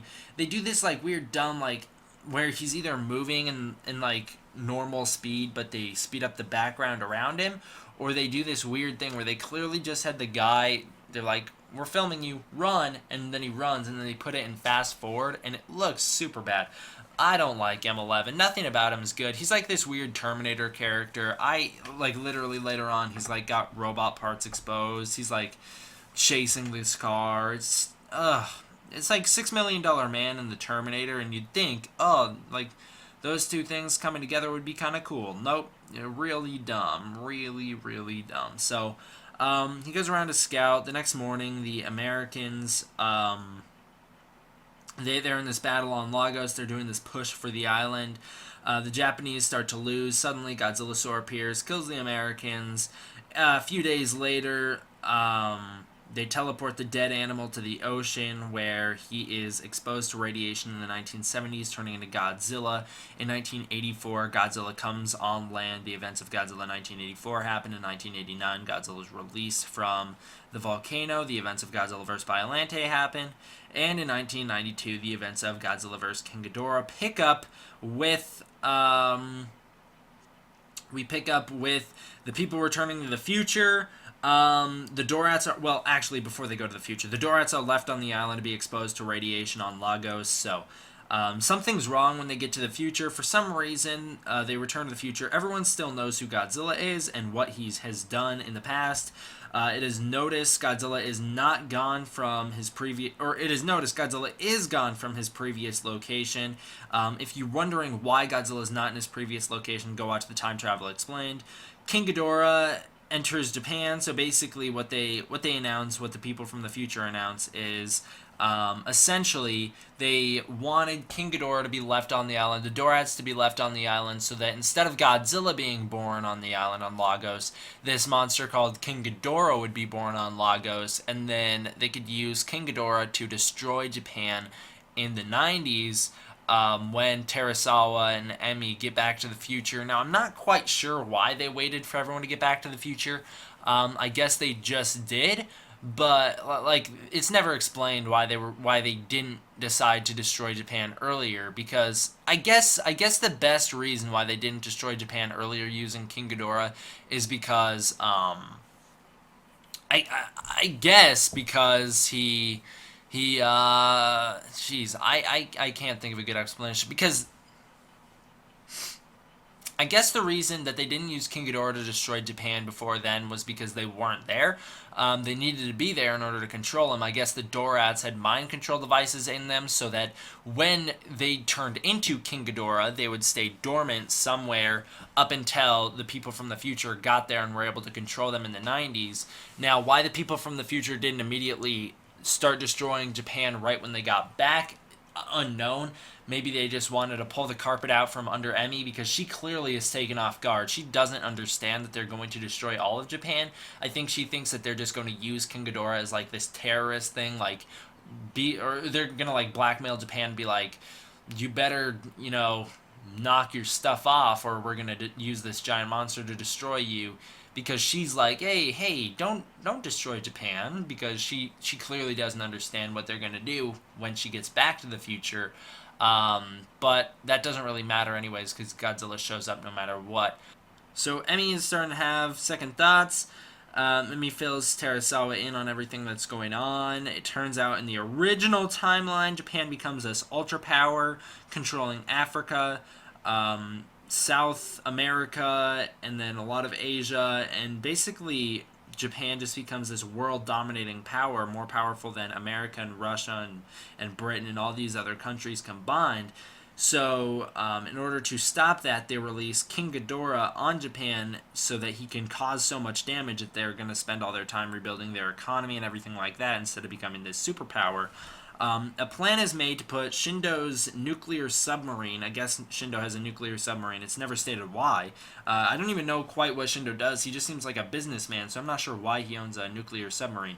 But he does. It's stated that he also rebuilt the Japanese economy after World War II.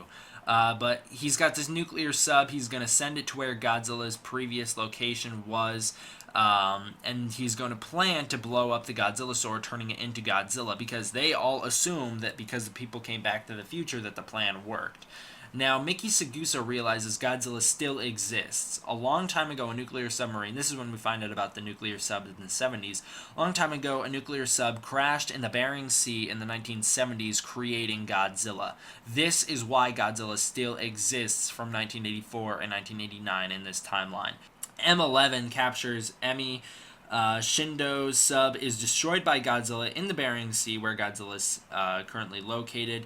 They didn't expect him to be there, so that's why the sub was caught off guard. So they're destroyed in the Bering Sea. This new nuclear energy creates Godzilla, making him twice as large as he was before. M11 turns into a good guy after being reprogrammed. Godzilla emerges. Now, Godzilla's appearance is incredible. So, not only is this setup for when Godzilla shows up really great, it's like really tense. Like, there's a lot of really good music, similar to the Godzilla themes that we all know and love, but it's not there yet, and it's clearly building towards it. It's incredible. So, you get these visions of Godzilla walking under the ocean. The submarine sees him in glimpses. He destroys the sub. And then when Godzilla appears, he rises up out of the water. He roars. And then when he's on land, like destroying stuff, like when he's walking to this field where he will eventually fight King Ghidorah, it is so incredible. It is so well done. Godzilla's landing all the way to the fight is just so well done. Makes this movie on a whole nother level. And then Godzilla's fight with King Ghidorah is pretty awesome. So Godzilla fights Ghidorah fights some jets really quickly. Then Ghidorah goes to fight Godzilla. Ghidorah lands. Godzilla kills Ghidorah as well as the future people. So it's a lot more drawn out than that. It's not just like that quick, but Ghidorah basically doesn't stand a chance. He gets a couple good shots on Godzilla. There's one point when he chokes Godzilla out with his heads. He chokes Godzilla's neck with one of his heads. That's a pretty cool move, to be honest. Like, I would like to see Ghidorah do more stuff like that in the Legendary series. But there's this new ability that Godzilla develops in this movie called the Nuclear Pulse, and it is just this incredibly devastating move. So Ghidorah's got him all close combat. Godzilla just bursts nuclear energy out of every pore of his body. It's just this huge like force field of nuclear energy, and it blasts Ghidorah back. Godzilla picks him up and smashes him into the ground like a million times, blows off one of his heads. Ghidorah tries to retreat. Godzilla blasts a hole in his wing and knocks Ghidorah into the ocean. During all this, there's like this human firefight with M11 fighting all these androids, and Emmy and Terasawa fighting off the future people. This big laser battle. Basically, M11's just in there destroying stuff in the spaceship that the Mother is what it's called, destroying stuff in the Mother spaceship. It's the time travel device that the future people travel back in time with. Now, what happens is, because the future people knew that at this point, they're like, oh, we lost, we're going to go back to the future, back to our future in 2204, and they basically are like, either way, you guys have to deal with Godzilla now. So he's going to destroy Japan. We get what we want no matter what. Japan's still not going to be this superpower, because either way, Ghidorah and Godzilla destroyed Japan, and Godzilla is going to continue to destroy Japan, because this Godzilla, it's stated that the previous one was more friendly than this one. The previous Godzilla from '89, he was more friendly, and he was going to eventually wind up protecting Japan, similar to what the Showa Godzilla does. But this Godzilla, it's stated he's a lot meaner, and we see his full lifespan in the Heisei series to come. Now, they're like, we won, so they set this thing off. It's like 5 to 10 minutes or something like that on when they travel back to the future. It's this automated thing. Before that happens, Emi and Terasawa overload their systems and teleport their spaceship right in front of Godzilla, and Godzilla just demolishes the thing. He just wipes the floor with them. And then King Ghidorah is dead, obviously, so Godzilla, now he goes on a rampage. He destroys Tokyo. He makes his way through Japan. It's really awesome. The destruction scenes are really great. There's a lot of attention to detail here, so the miniatures look fantastic. Obviously, why they wanted to make Godzilla 100 meters from a behind the scenes standpoint was just so it was easier to build the miniatures. Now, Godzilla just is destroying stuff. The attention to detail, like I said, is one of my favorite things about this, because there's a scene when Godzilla's walking and you have all these people being evacuated into the subways of Tokyo, and Godzilla steps on the street and his foot just crashes through the subway. It trips him and he falls into the thing, and he must have crushed thousands of people, but he falls into the subway, which is really good. We've never seen that in a Godzilla movie before. Usually he just stomps his way through the city. We've never actually seen this realistic kind of damage, and we don't really ever see it again, where he is causing this damage and it's affecting even him, because, like, in this situation, he falls through a subway. We got a little bit of that in the Return of Godzilla, with every time you'd see his feet close up, he'd be stepping, and, like, all the ground around his feet would be just being, like, crushed in.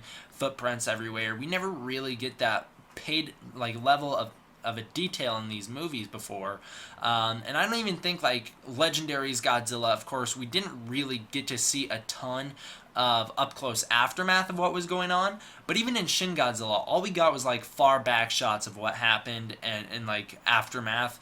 And you could see this trail of destruction, but you never really got to see the destruction up close. And so we don't really know if modern Godzilla movies, are going to handle the destruction as well as these Heisei movies do, because these Heisei movies just have such a level of care and detail to it. It's fantastic. And Godzilla fights the military. It's really good. So, Godzilla cries. So this is a great scene. So Godzilla cries as he kills Shindo. Shindo basically, when one of the cities Godzilla destroys is being evacuated, Shindo basically says, I built this city with everything that I've worked for. He stays in this tower that he built, and he's like, I'm not going anywhere. I created this Godzilla. I made him into more of a monster than he already was, and this was the dinosaur that saved my life on Lagos. It's fitting that because I doomed this creature, he needs to kill me. It's very poetic. So Shindo waits for Godzilla to make his way to his tower. Godzilla actually sees him through the window. They make eye contact, and Godzilla cries. It's fantastic. You see tears coming out of his eyes, and he cries as he kills Shindo, because he's looking at this guy and he remembers him. He remembers him from Lagos. And basically, like, if there was monster subtitles, you know, he'd be saying, like, dude, like, you made me into this, like, and Shindo nods at him, basically saying, yes, it's okay, do it, kill me. And Godzilla does. He blows him up. He uses the atomic breath and vaporizes him and just destroys the building around him. And then Godzilla's back onto his destruction. So now Emi goes into the future to 2204, convinces these people in the future to let her take the dead body of King Ghidorah, or I guess it's not necessarily dead yet, is it? I guess it's because of the cold water. It's been very well preserved, and they're like, yeah, he's I get, is he dead? I don't quite remember. They're like, yeah, we'll turn him into a cyborg, basically. So they turn him into Mecha King Ghidorah. And then they go back in time. She takes Mecha King Ghidorah back in time and fights Godzilla with him.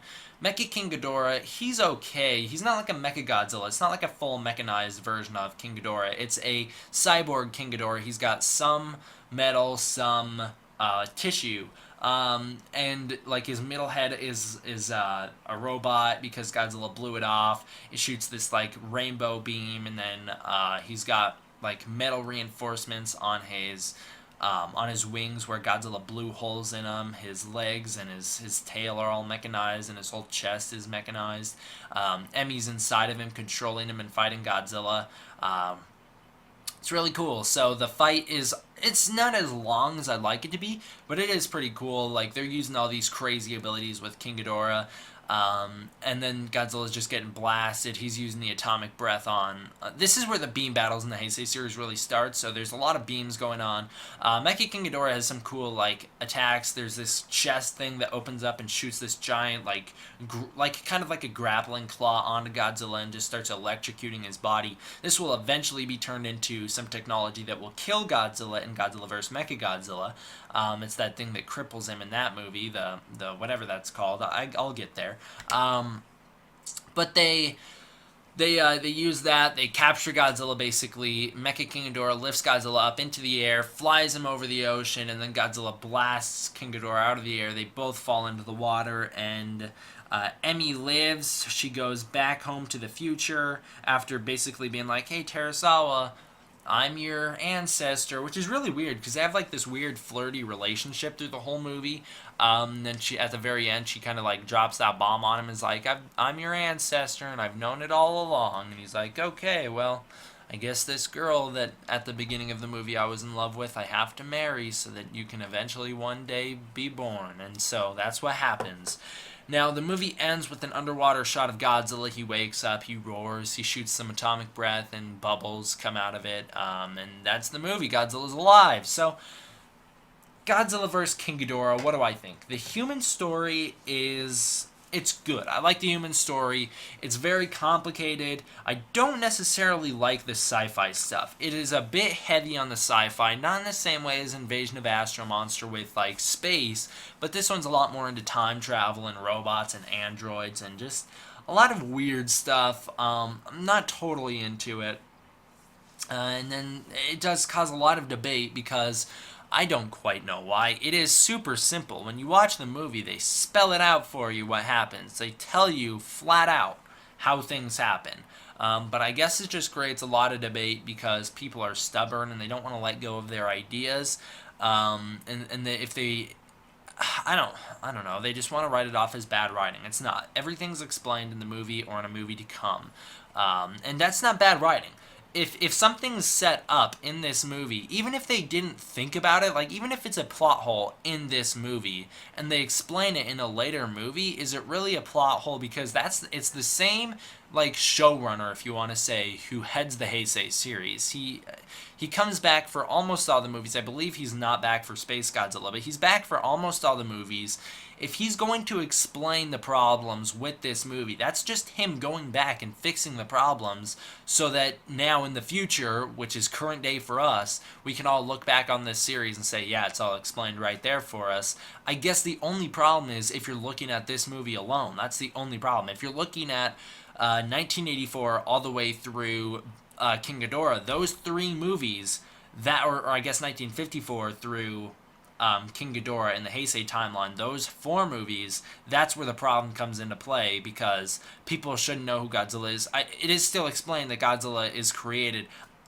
I don't quite understand what the problem is, to be honest with you. I don't know why there's so much debate about this. I think it's very simple and spelled out.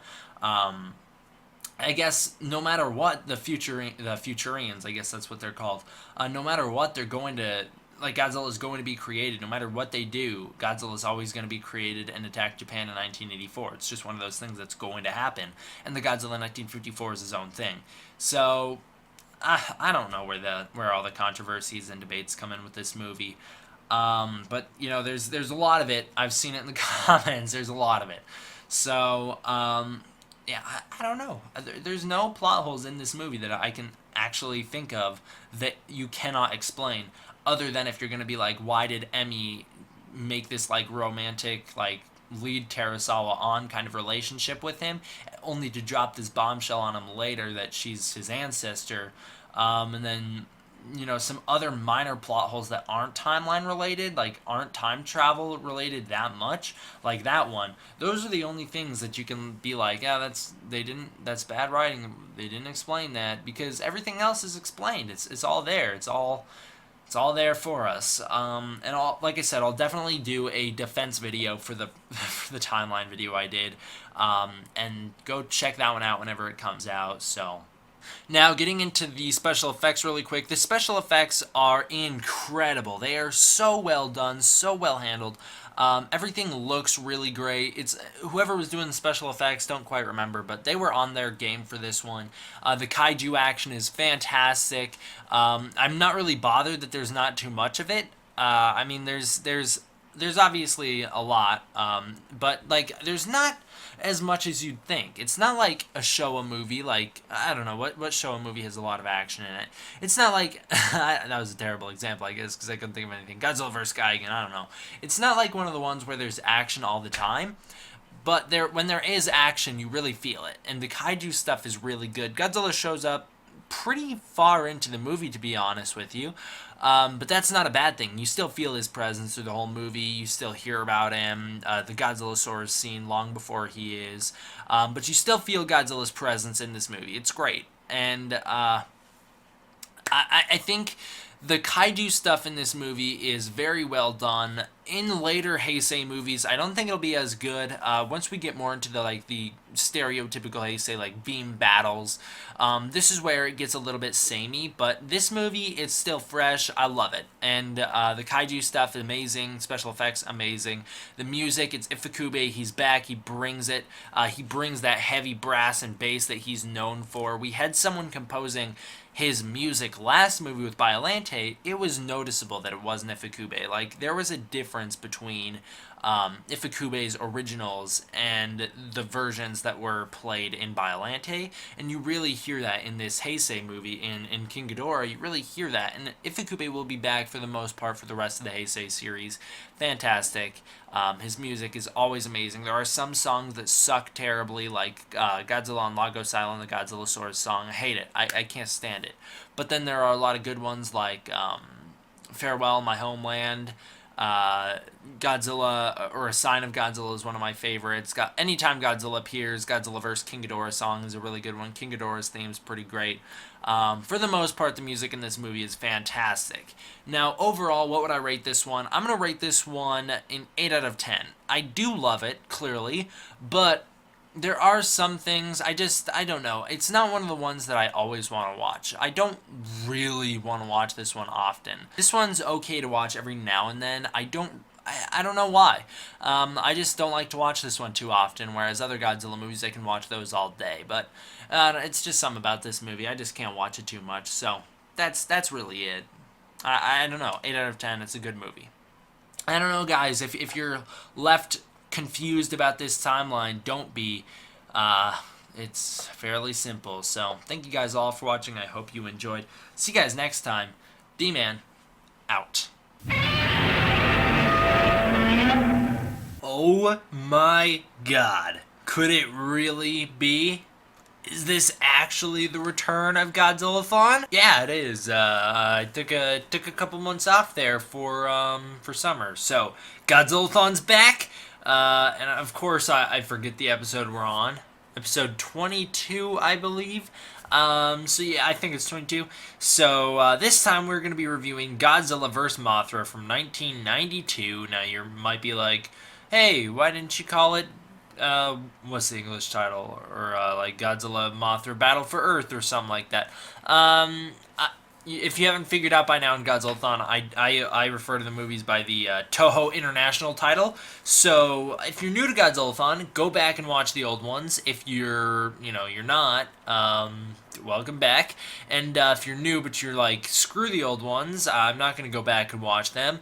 There's really nothing more that I can do to persuade you to. So I guess I'll just introduce you to the series. This is I think I'm going to try weekly reviews for Godzilla movies.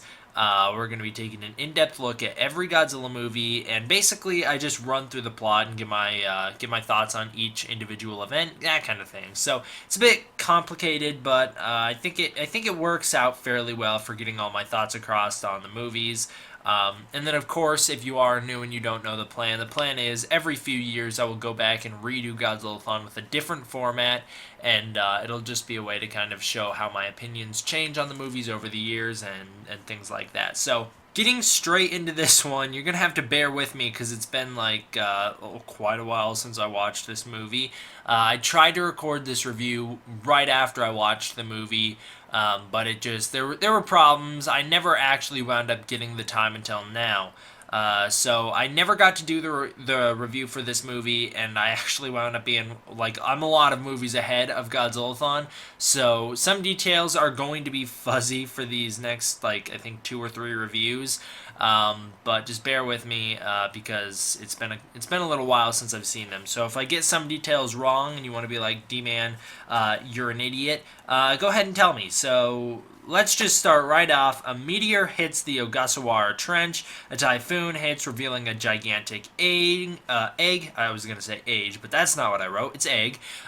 So basically, it just recreates the intro scene from Mothra vs. Godzilla, which is awesome. That is one of my favorite Godzilla movies of all times. Again, I would really recommend going back and watching the review for that one if you want to know my thoughts. But basically, that's one of my favorite Godzilla movies of all time, so I love seeing all the remake aspects of that movie carry over into this movie. This movie's not a remake of that movie, but this movie has remake aspects from both the original Mothra and Mothra vs. Godzilla. So it's really cool to see the way they kind of all intertwine into one movie. So now we start off with Indiana Jones searching for some treasure. Now, I don't remember this guy's name, but it's as a little kid, like, it's so obviously a Indiana Jones ripoff. As a little kid, it's like, if I had the option, do I want to watch Indiana Jones or do I want to watch this movie? I'd pick this one because Godzilla's in it. You know, now maybe looking back, this movie's not that good, so maybe I'd pass up on that and I'd take the other one. Because I haven't seen the Indiana Jones movies in years and years, but from what I remember, they weren't terrible. So, not that this movie is terrible, but I just don't like this movie. They rip off Indiana Jones searching for treasure. This dude finds a strange Hindu statue in the temple he's in, and it starts to collapse once he takes it. He starts to run out of there. He's caught on his way out by police, and he is sent to jail. His name is Tabashi. He is bailed out of jail by Misako, his ex-wife. The government makes some deal with him to go collect some item or to be in jail, and so, of course, he refuses the offer, not knowing that he's going to be in jail for a couple years. Once he learns that his sentence has been prolonged because he destroyed the temple, he decides to reconsider, and he takes that offer. So Misako and Tabashi head out to a meteor crash site after he accepts the government offer. Miki Sagusa, once again returning character from the Godzilla movies, locates Godzilla in a trench. Now, Godzilla's got, like, some weird stuff going on in this movie. I don't, totally understand, like, what all he does, but he does some crazy stuff in this movie. So I think he, like, swims through the lava into a volcano at one point. For now, Mickey locates Godzilla in a trench, which is pretty cool to see that she's now locating Godzilla, because as we know, their technology doesn't necessarily locate Godzilla very well. They tend to locate him in the wrong areas, as we saw with Godzilla vs. King Ghidorah, which was the previous movie in this series. It's at this time some unknown caterpillar monster wakes up in the ocean and starts crawling around. Tabashi and crew land on Infant Island. Also, I love when they're riding up to Infant Island. You get some, like, very classic Mothra music starts to play. I'm so happy they got Ifukube back for this movie, because this movie would not work without the music. This movie has enough problems on its own. They really benefited from having Ifukube's awesome score. And so Ifukube does a lot of reworking of his Godzilla music, and he also reworks a lot of his Mothra music as well, which just makes for an awesome movie. Well, I don't know if I could say that, actually. It makes for an awesome experience in the movie, because it's like a throwback, kind of, to what he was doing in the Showa era. And like I said, this movie does feel like a very very nice throwback to Mothra vs. Godzilla and the original Mothra, which is good because Mothra vs. Godzilla is like an all-time classic Godzilla movie. Most people agree on that. Even the ones that generally dislike the majority of Godzilla movies tend to like that one. So it's like he's kind of recreating the feel of one of the best, which is awesome. You know, I don't think they necessarily achieve that greatness, but they certainly try. And it just does feel very Mothra-esque. It's a very Mothra-esque movie. Mothra is one of the main characters. She's a bigger character, more important than Godzilla in this movie, which will turn some people off. It doesn't bother me because I thought Godzilla 2014 was great, and Godzilla wasn't the main character in that movie either, but I'm getting ahead of myself. Anyways, the point is this movie just feels like a very good Mothra movie as well as a decent-ish Godzilla movie. Now, there's some over-preachy environmental messaging going on through this movie. It's pretty annoying. It's way too blatant and way too forceful on the audience. It's not great. You know, I don't necessarily like all this stuff being shoved down my throat in such a blatant, like, here you go way. I like it when it's weaved into the story. You know, when I think of environmental messages in movies, I think of like stuff like Ghidorah and this, and it's like they're not executed very well. Okay, they could have been done a lot better and a lot more subtle. I feel like maybe the environment is one thing the movies don't often get right because they kind of overemphasize it. They make it the main point of the movie, and it just kind of gets in the way. One thing that makes Ishiro Honda so great is that he doesn't do that with his messages. I know there are exceptions when he gets a little over preachy, but for the majority of the time, he does not do that. He doesn't get up in your face with like a here you go, I'm gonna shove this down your throat kind of thing. But with this movie, it's kind of just way too blatant. And there's that great line that everyone likes to make fun of what's happening to our planet, at least from the English dub. And it's so forced, it feels like. And I get it. It works for what the movie's story is trying to go for, with the Earth being this kind of living creature that has emotion, and how Mothra keeps balance and Batra keeps balance. It works for that, but I don't think it works for making a good movie. Now our characters discover the legend of Mothra when investigating a cave. That's pretty cool. They see the cave paintings on the wall. I like the mystery and lead up to Mothra. Mothra's egg is found. Some very classic music starts to play over it. Mothra's fairies step out from behind a flower, and they explain that they are Earth's cosmos in this series. They are not the Shobijin anymore. They are the Earth's cosmos. They kind of control everything going on, or at least they keep tabs on it, because they don't really seem to have any control over anything. Back in the day, Mothra kept Earth's balance. There's this highly evolved civilization of men who started to destroy the planet, and basically, nature has an order, a power to restore balance. And in this series, Batra is that balance. Mothra can no longer handle what kind of scientific experiments and controlling the weather and everything going on Earth. Mothra can no longer control that. So an evil Mothra is created to balance, and he is Batra. So Batra is he's the bad guy. He's the black bad Mothra. A greedy businessman plans to steal Mothra's egg and turn it into an attraction. So very similar to what we saw with the original Mothra vs. Godzilla. I love the fact that they kind of bring that plot point up. This movie's filled with Easter eggs, alright? This is before the time when Easter eggs were really a big deal, but this movie's filled with Easter eggs to the old school movies. So he plans to steal the egg, use it as this attraction, just like what we saw with the original Mothra vs. Godzilla. However, this time the plan doesn't go through with what he wanted it to. Batra heads for Japan. The military attacks the larva. Batra travels underground, causing earthquakes in Japan before destroying some of Nagoya. Nagoya can't catch a break in this series either. So Batra fights the JSDF. Mothra's egg is being towed to Tokyo. I actually do really like that. So we finally see how they plan to get the egg from the island to Tokyo, and it's very similar to what they do with King Kong and King Kong vs. Godzilla. They basically build a huge raft and then just strap the thing onto it, and then they just kind of travel back with the egg on the raft. They head back to Tokyo. So very similar to what we saw with King Kong and King Kong vs. Godzilla, which, as you guys all know, I love that movie. So I love any sort of reference to it. Maybe Batra's causing an earthquake underground is kind of reference to Frankenstein Conquers the World. I'm not totally sure. That's what Baragon did in that movie.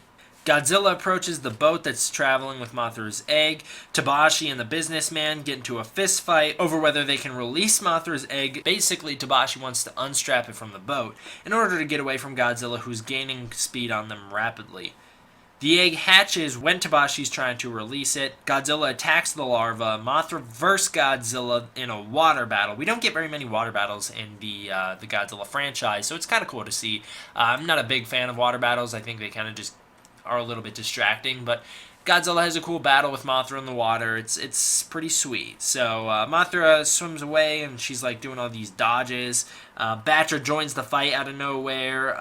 It's basically just a beam battle underwater between Mothra and Batra, which that is the problem with the Heisei era, is that the suits were so big and massive and bulky to try and give so much detail and scale to Godzilla that they really weren't able to do anything physical anymore, so they just kind of result in beam battles, which is, everyone dislikes that. I don't hate it as much as some people, but I do notice it's a problem. So Godzilla and Batra are in a stalemate when suddenly a volcano erupts underneath them and they kind of both get dragged into it. Mothra gets away just in time. That could be a reference to the ending of War of Gargantuas, I'm not sure. Ando, the businessman, steals the cosmos because he's trying to make a profit still.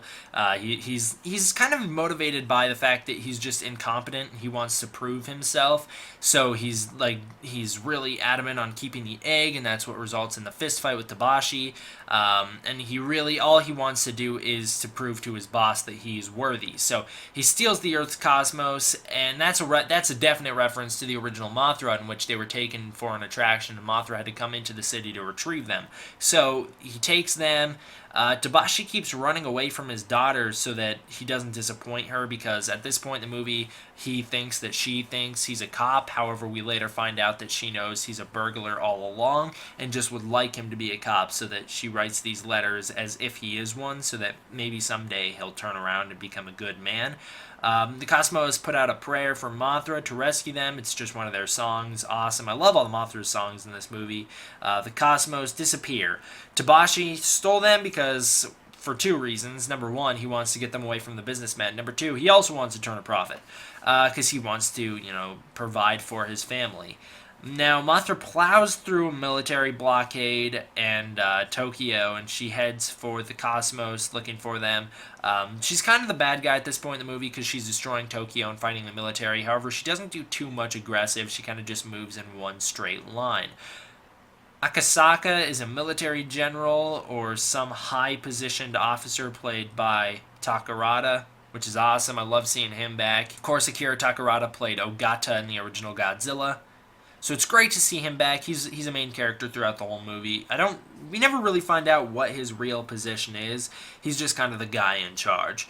Now, I don't know why I decided to bring that up now. I could have brought that up at any time, but that's where it is in my notes, so I guess that's where I'll bring it up. Now, Mothra finds the fairies, and then once they kind of are like, hey, Mothra, you're killing a bunch of people, please go away, Mothra turns around. The military ambushes her, forcing her to go into a metamorphosis. Mount Fuji erupts.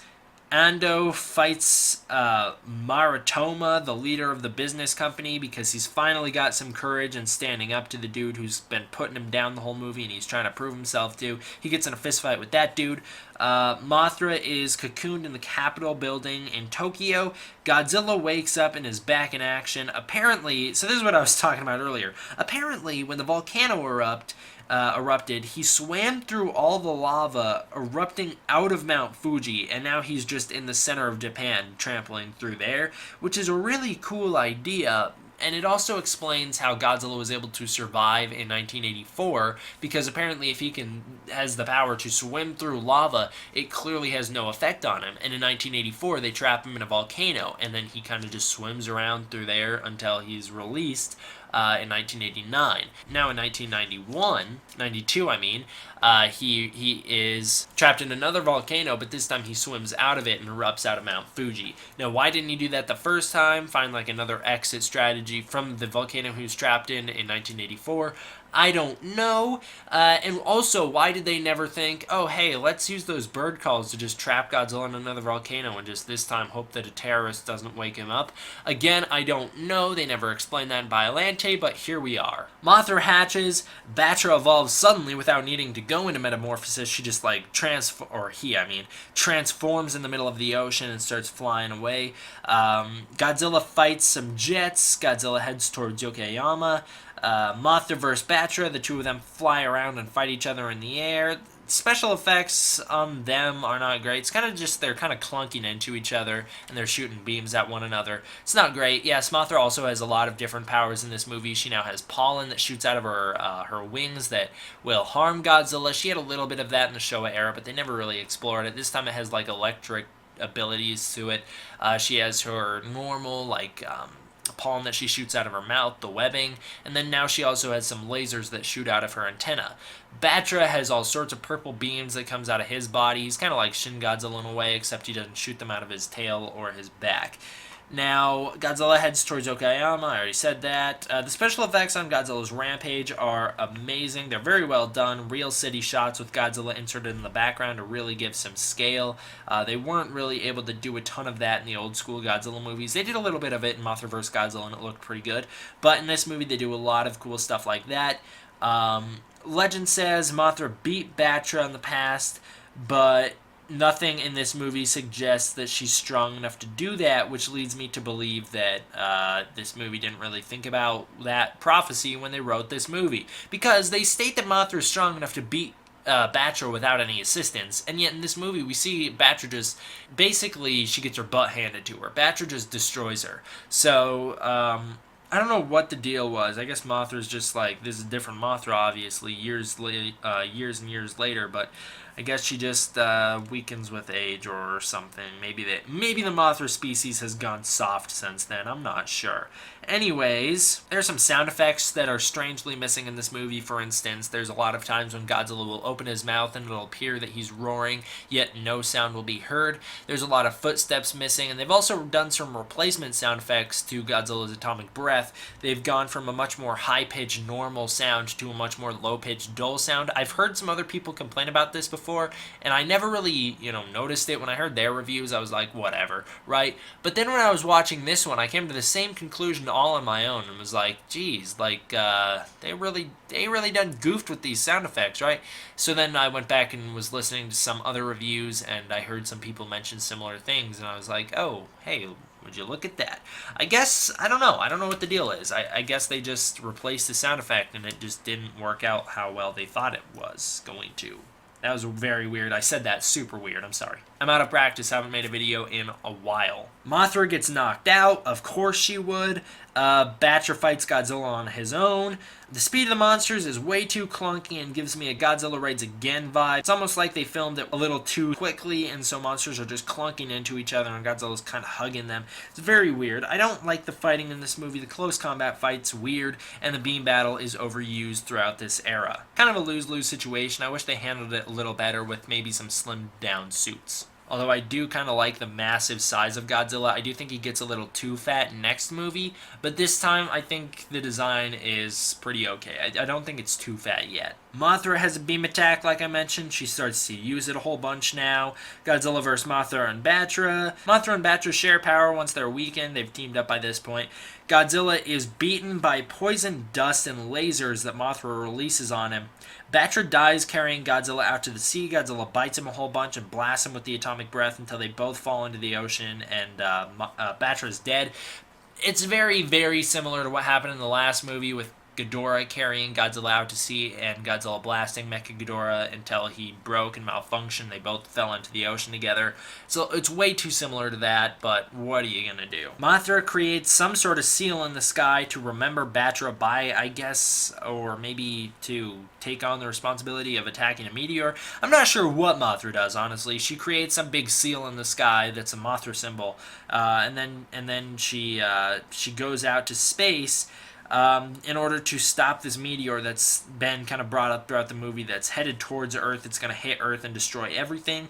She heads out to space to stop the meteor from crashing into Earth. It's set to crash into Earth in 1994. She stops that from happening. She also dies in space. Presumably, we never see her alive again throughout the series, other than in Spacegodzilla, when she's not only mentioned to be in space, but also you see like little snippets of her flying away through space. But other than that, we can assume that she dies in space. Takashi is back with his wife, Nasako. Daughter's happy. The Cosmos leave with Mothra. They kind of become...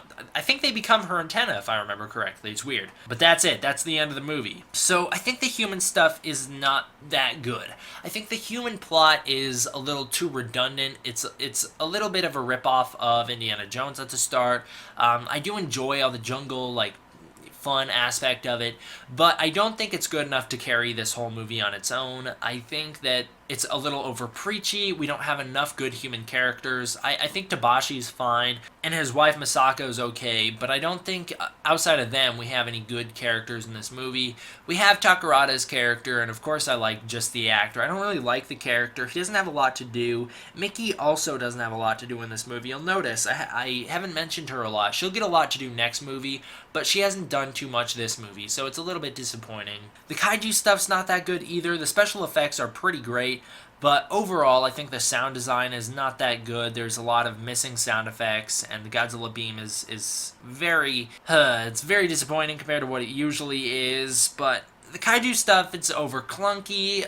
Things move much quicker than they should. Godzilla and Mothra and Batra kind of just smack into each other a whole bunch and don't do a lot of real physical fighting. And the beam battle, like I keep mentioning, is overused throughout this series. The music is good, though. I really like the music. Now, Mickey, like I said, is way underused in this movie, but she'll get her chance next movie. So overall, this Godzilla movie is just a 6.5 out of 10. I can't give it anything higher. I didn't really think it's that good. I think it's kind of boring. It has pacing issues for sure. You kind of start out right off the bat with like some fun, goofy stuff, and then you just slow way down and spend a lot of slowed down time doing nothing just for Godzilla to show up. And even then, it's still pretty slow once he shows up. So I think this movie has pacing issues. I think it has sound design issues, and I think it has effects issues. Overall, I think it's just not one of the better Godzilla movies, and I don't think it's necessary for you to watch unless you're marathoning the series. It's just not that great, to be honest. So that is my review for Godzilla vs. Mothra from 1992. Thank you guys all for watching. I'll see you guys next time. Hope you guys enjoy the return of Godzilla-Thon. D-Man, out. What's up, everybody? D-Man back. Welcome to a brand new video, and today we are going to be doing my review for Godzilla vs. Mechagodzilla 1993. Yeah, what episode is this? Godzilla-Thon episode something. Oh shoot, why do I always do this? Welcome to Godzilla-Thon episode 23. Today we're going to be reviewing Godzilla. I already said, edit all this out of the video. I'm just going to edit all this out. Okay. I don't think I'm actually going to edit this out. Okay, so the mechanized remains of King Ghidorah are recovered from the ocean. They are turned into a spaceship called Garuda. First of all, I freaking love the continuity in this movie, that we're picking right back up with Ghidorah. We haven't seen him for a movie. He was gone. He was mysteriously missing last movie, and by that I mean they made no mention of previous events in that movie. But now we have direct mention of Ghidorah. We even see his body. They take the mechanized remains, like all the Mecha Ghidorah parts off of the body, and they study it and they turn it into this, this ship called Garuda. Garuda's pretty lame, but it does lead to something pretty cool at the end.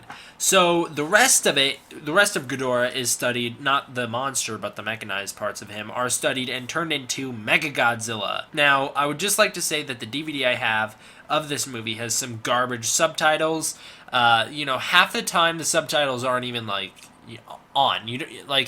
It takes so long for them to actually catch up to the conversation. It's terrible.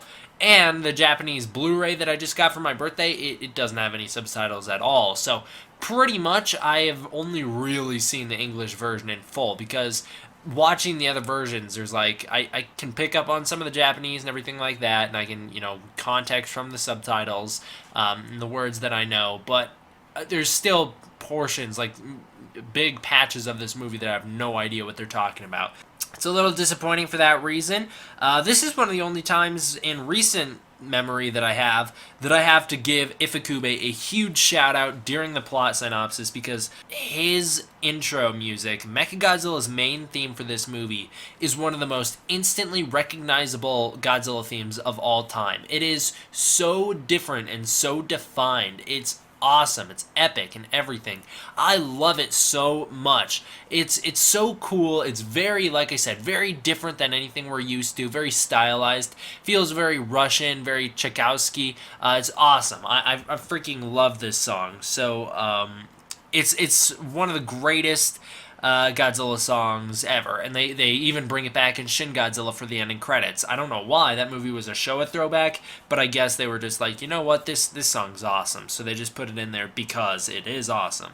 In the same vein as Super X2, Mechagodzilla can take Godzilla's atomic breath now. He's made of that same kind of crystal diamond stuff that can reflect the atomic breath, so Mechagodzilla is pretty good to go when it comes to the atomic breath front.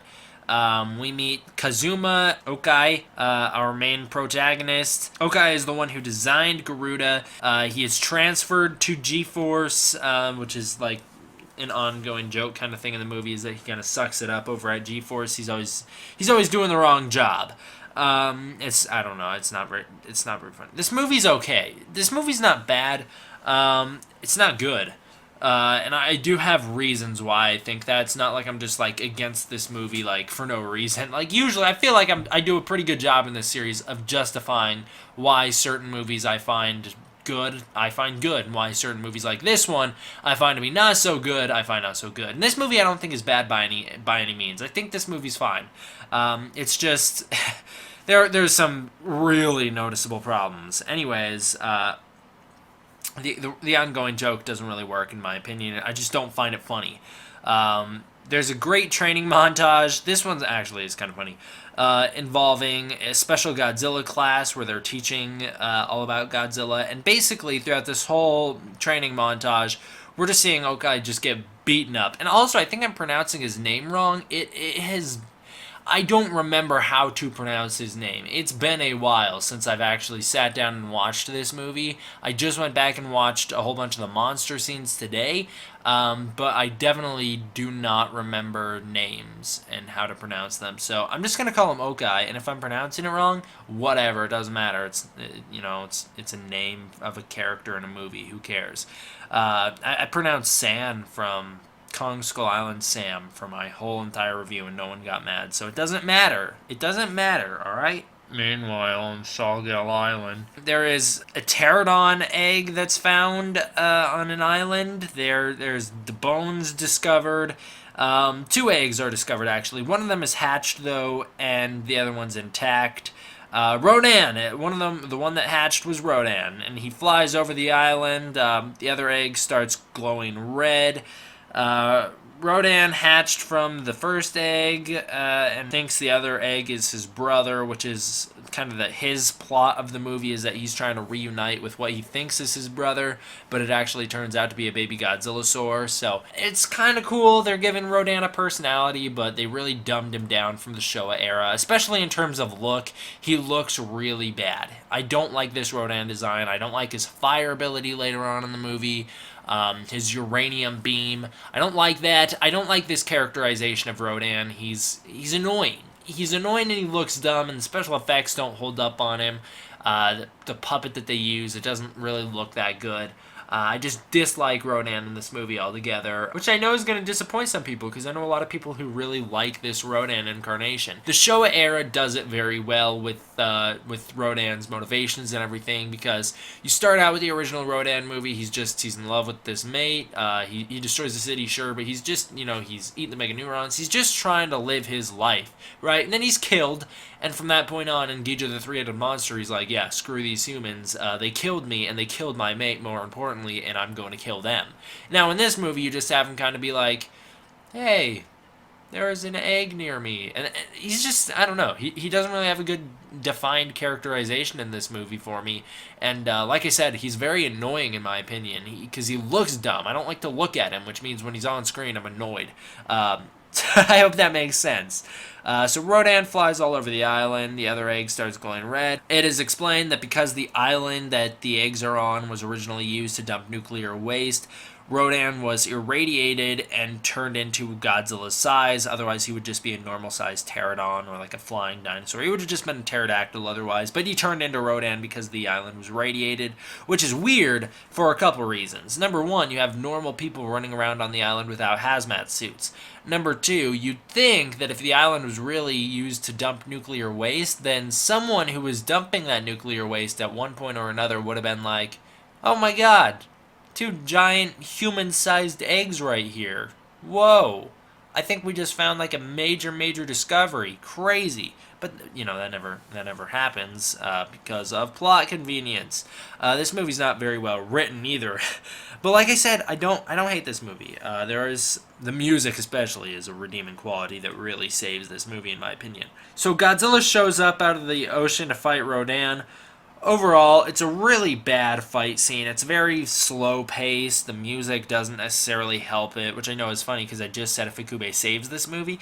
But the music is like not that entertaining. It's just the same stuff we've heard before. And I don't really like the fight. It takes place at nighttime, so it's really dark and it feels very dull and boring. And like I said, I don't like Rodan. I don't like any time he's on screen. The movie doesn't work for me as well as it could if he was, you know, say the Showa incarnation, designed and everything, the way they treated him. If it was something, and by the way, I'm speaking about the Rodan from Rodan, the 1950s movie, not Rodan from Godzilla, because I always thought his design in the Showa era looked goofy.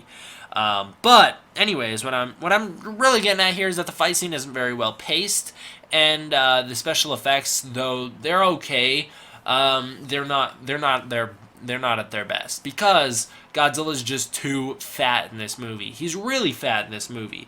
And it makes it so that they can't do a lot of the physical fighting that they used to be able to do in movies like, say, Ghidorah. You know, Biollante has a little bit of it. But especially when you look at the Showa era, the suits are way slimmed down. And they are able to just go ham on each other. Especially with movies like Ghidorah the Three-Headed Monster, Invasion of Astro Monster, and so on. But in this movie, you don't really have that. You just have a lot of clunking into each other and close-ups of Rodan pecking Godzilla's head. The director for this movie also doesn't do it any favors with the rapid cutaways and everything going on. Just kind of makes it very distracting. The egg is taken to Kyoto. Kazuma breaks into the lab where they're holding the egg to take pictures of it because he wants the scoops or whatever.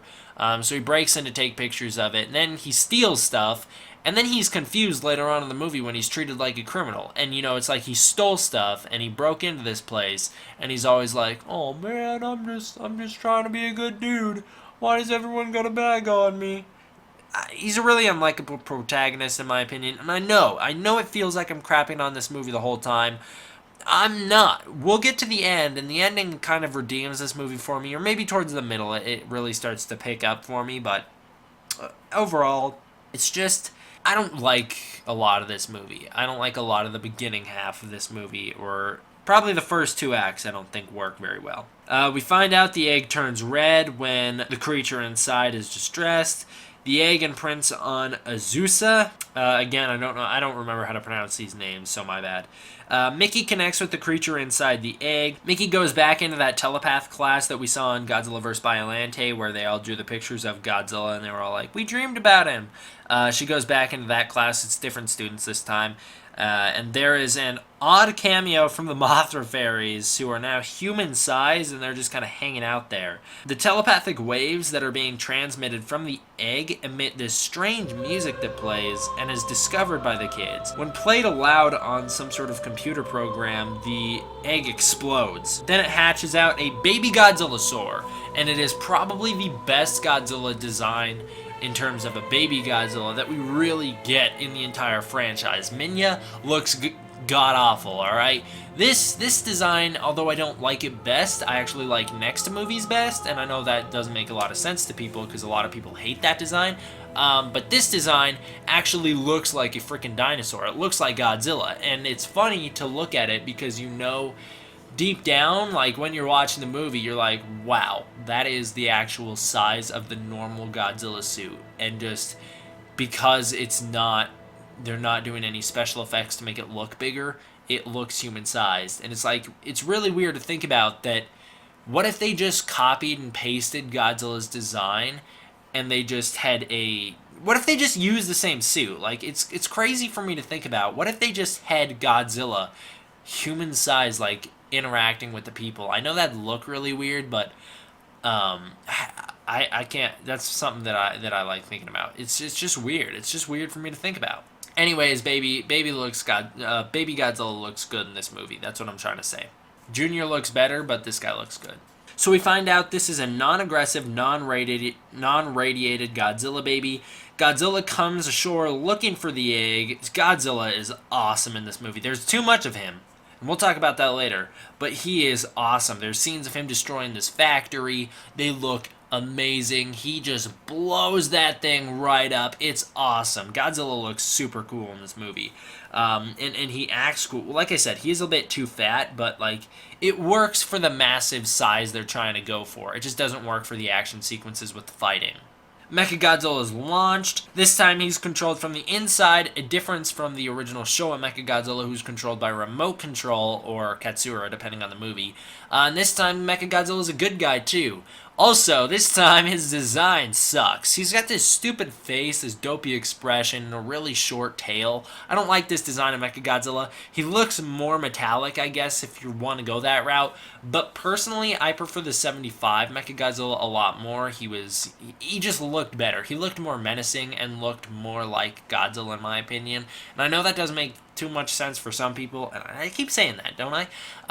My opinions are very different from a lot of people's. But Mechagodzilla in this movie, a lot of people consider him to look the most like Godzilla that he's fighting. Personally, I think if you want to go that route, then Kiryu looks the most like the Godzilla he's fighting. But this guy, I think, looks bad. I think he just looks dumb. I think the 75 design is better. I'm a sucker for the Showa era, and the 75 design is my favorite Mechagodzilla. It's my favorite incarnation overall, but this guy's alright. I do like the fact that he still has rainbow beams, and I like how kind of campy he is, because it's a throwback to the old school, but he's not too campy to where you're distracted in the movie and you're like, wait a minute, this takes me out of the experience. Maybe you get that next movie with how goofy Spacegodzilla, not the monster, but the movie itself is. But in this movie, the tone is very serious, so it doesn't distract from anything when Mechagodzilla is shooting rainbows. There's an international cast this time, and an international crew controlling Mechagodzilla. They speak some really poor English, like some Kyoko Ann Patterson English, where actually I think she does a much better job than a lot of the guys in this movie. I can rarely understand the Japanese actors in this movie, and the American actors, or the dudes who are white who speak English. They talk really weird. They talk very goofy, so I definitely find that weird. The two come face to face. Godzilla tries to communicate with Mechagodzilla before being fired upon, which is one of my favorite aspects about this movie, is that it really does a lot for Godzilla's character. They really try and build up the fact that Godzilla is not just this mindless monster, that he does have a personality. And they really do achieve that very well by having a lot of scenes with Godzilla where he's doing just kind of, normal stuff. He's looking for his kid. Sure, he's destroying a city when he's doing it, but at the end of the day, he's just trying to find his kid, or his adopted kid. And now he's trying to communicate with Mechagodzilla. He's trying to call off the fight, it almost seems like, where Mechagodzilla lands in front of him and he's like, whoa, you look like a weird version of my brother. Let's hang out. But then he just gets attacked, and that's when he gets really aggressive. And then he also dies in this movie, which is semi-emotional. They don't do a great job at making you feel the weight of it, but he dies in this movie, sort of, and it's kind of cool because, when Godzilla's revived, he's pretty pissed off, and so you get a lot of cool character moments with Godzilla. He's also got a good moment at the end of the movie when his son's all afraid of him, and he's like trying to calm him down. So there's all that stuff to look forward to. Godzilla is beaten in this fight. Mechagodzilla shoots him with some anchors that hook into his body and paralyze him. If not for a glitch with the shock anchor, Godzilla would have died in this scene. He's actually able to revert the energy being shot into his body, send it straight back into Mechagodzilla. But if he wasn't able to do that, or he couldn't pull it off right away, like he does in the movie, he would have died like he does later on when they fix the problem. So Mechagodzilla is shut down because Godzilla was able to reverse the pulse Godzilla attacks. He also looks really fat in this movie. He's attacking cities and whatnot. He also knocks down Mechagodzilla. Godzilla fights the military a whole bunch. Godzilla attacks Kyoto. The Godzillasaur is put into an isolated location where Godzilla can't track him anymore, so he's put underground. Godzilla leaves. If you're noticing, Godzilla is in this movie a whole lot. This movie holds the record for the most screen time of Godzilla ever, and it's not good because he's used too much to where you don't feel anything when he's on screen anymore. You're just like, oh Godzilla's here. Cool. They also introduce him into the movie too fast. There's no setup. He shows up immediately, and they never build up to his appearance. They usually have a build up to his appearance, and this time he just shows up, and you're like, oh, well, great. Even Spacegodzilla, which a lot of people consider the worst of the Heisei era, does a good job building up Godzilla's appearance. You know, you have a lot going on the island where they're getting ready for him. Baby Godzilla, little Godzilla is blowing up these things that are hurting him, and you think it's Godzilla, but then it's not. Then Godzilla shows up, and it's awesome. Even Son of Godzilla, I don't know why. Well, I do know why, because Space Godzilla takes place on an island, and Son of Godzilla takes place on an island. Son of Godzilla, you have really good setup to Godzilla when you see the big wave coming, and then he shows up, and it's like this awesome moment because you've been waiting for it for a while. This movie, Godzilla shows up within like the first couple minutes, and I'm not talking, by the way, in Son of Godzilla, I'm not talking about like him appearing in the water at the very, very beginning of the movie. That doesn't count. But in terms of main appearance, Godzilla just shows up straight off the bat. You're like 10, 15 minutes into the movie by the time he's just there, and then he's a major part of the movie from there on out in this one. And it really doesn't work to build up Godzilla in this movie. It doesn't feel earned. He's inserted into like every scene they could put him in, and it just kind of falls flat in my opinion. Godzilla, yeah, sure, there are examples of movies that use the monster that much. King Kong, War of the Gargantuas, but I don't think it necessarily works in this case with Godzilla. So Baby is taken to a sanctuary and studied. It is found through Baby Godzilla that all Godzillas have two brains, one of them in the head, the other one in the abdomen area, like kind of near his butt, near his stomach. It's like to control his legs. It's based off supposedly dinosaur biology or whatever. I'm not sure if that's actually scientifically accurate, but I'm sure at the time they thought it was. The plan is now to cripple Godzilla's second brain. I don't know why. So one thing that I love, there's this meme that I found where it's a picture where it's like they have Mechagodzilla's shock anchors, and they're like, these things can penetrate Godzilla's skin. Let's kill his second brain. It'll paralyze him. And then it's a picture of someone like, hey, wait a minute. Can't we just shoot him in the head and kill his real brain? Won't that just kill him? And then it's a picture of the general from this movie like, oh my god, like he never thought of that. And it's a big plot hole in the movie. It's like, how could he not think of that? He's literally tasked with taking down Godzilla, and he doesn't think of the one thing that'll actually kill Godzilla. He thinks, oh yeah, let's cripple him, before he thinks, no, let's shoot him in the head and kill him. So Aoki is kicked out of G-Fest and creates a plan to link Mechagodzilla to Garuda. The telepath girls accidentally wake up and summon Rodan. Rodan's just kind of been hanging out on that island that he was at in the beginning of the movie up until this point. And now he's on his way to Tokyo, where everyone can converge. I don't think it's Tokyo. I think it's some other city. But now he's on his way to Japan. So the island, the radiation, has also given Rodan some new uranium abilities, like he has an atomic breath of his own now. So the plan now is to lure Godzilla back to Ogasawara Island and cripple him so that he can no longer leave. He's just going to be stuck there. So he'll basically be dead. He'll be rendered useless, and he will die there. So that's the plan, is that they're going to cripple Godzilla on Ogasawara Island.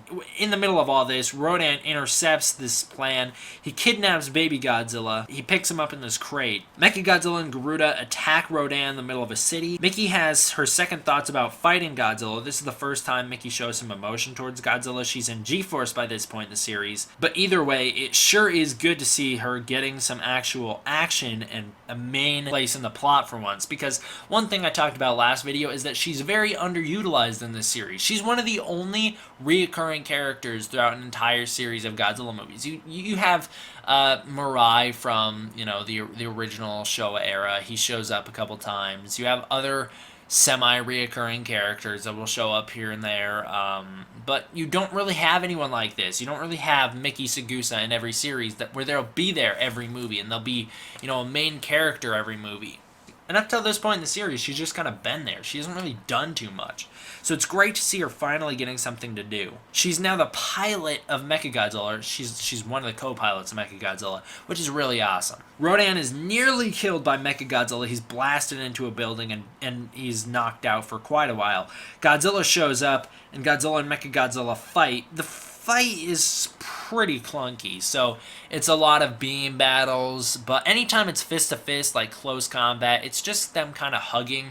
They don't really do much. They just kind of like smack each other a little bit. It's not the best physical fighting because of just how heavy the suits were. They couldn't do that, and I really wish they would just learn, oh, let's just slim down the suits and then we could do a lot more with them, because I get it. They want Godzilla to look massive, and he does, and it looks awesome. But they do sacrifice the fight scenes just to have Godzilla look cool during destruction scenes. So the fight's pretty clunky. Godzilla does some real damage to Mechagodzilla, forcing Mechagodzilla to combine with Ghidorah to create Super Mechagodzilla. Mickey struggles to kill Godzilla, but she does it. She shoots him, she fires the anchor straight into his secondary brain, and it paralyzes him and it cripples him. He's dead. And I know it's weird because he's like not dead 100%, but his eyes like turn off in a sense. They kind of fade out. All the color, all the light leaves them, and then he's just left lying there in the middle of the city. So Aoki leaves Garuda in order to rescue Azusa, who was in the container with Baby Godzilla when Rodan kidnapped him, and he basically picked up the container and then dropped it from the air, and they were in it.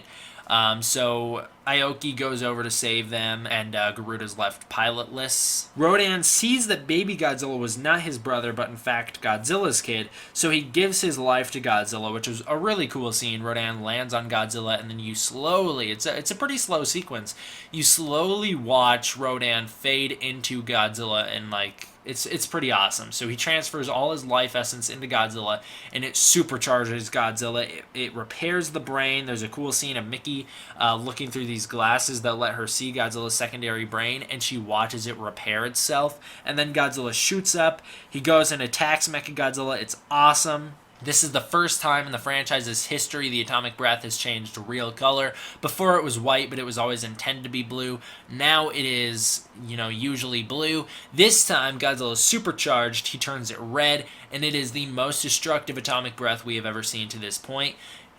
It is very damaging. It's awesome, the red spiral ray. It's so cool. Godzilla unleashes this ray after, you watch him supercharge. You watch all these red lights shoot out of his body. He roars. He fires off this red spiral ray, and everything it contacts just explodes. Massive explosions. It looks awesome. It's really cool. So Godzilla uses his red spiral ray on Mechagodzilla, and for once, because this is probably the first time, I want to say, that I've actually sat down and watched Godzilla vs. Mechagodzilla in full, I was like, oh my god, how does Mechagodzilla? I was like, I know for a fact she's in the next two movies. I was like, how does she make it out of this one? And I was really expecting her to like eject from Mechagodzilla, and then everyone else, all the other pilots, to get killed. And I was like, oh shoot, because I actually like Mechagodzilla's pilot.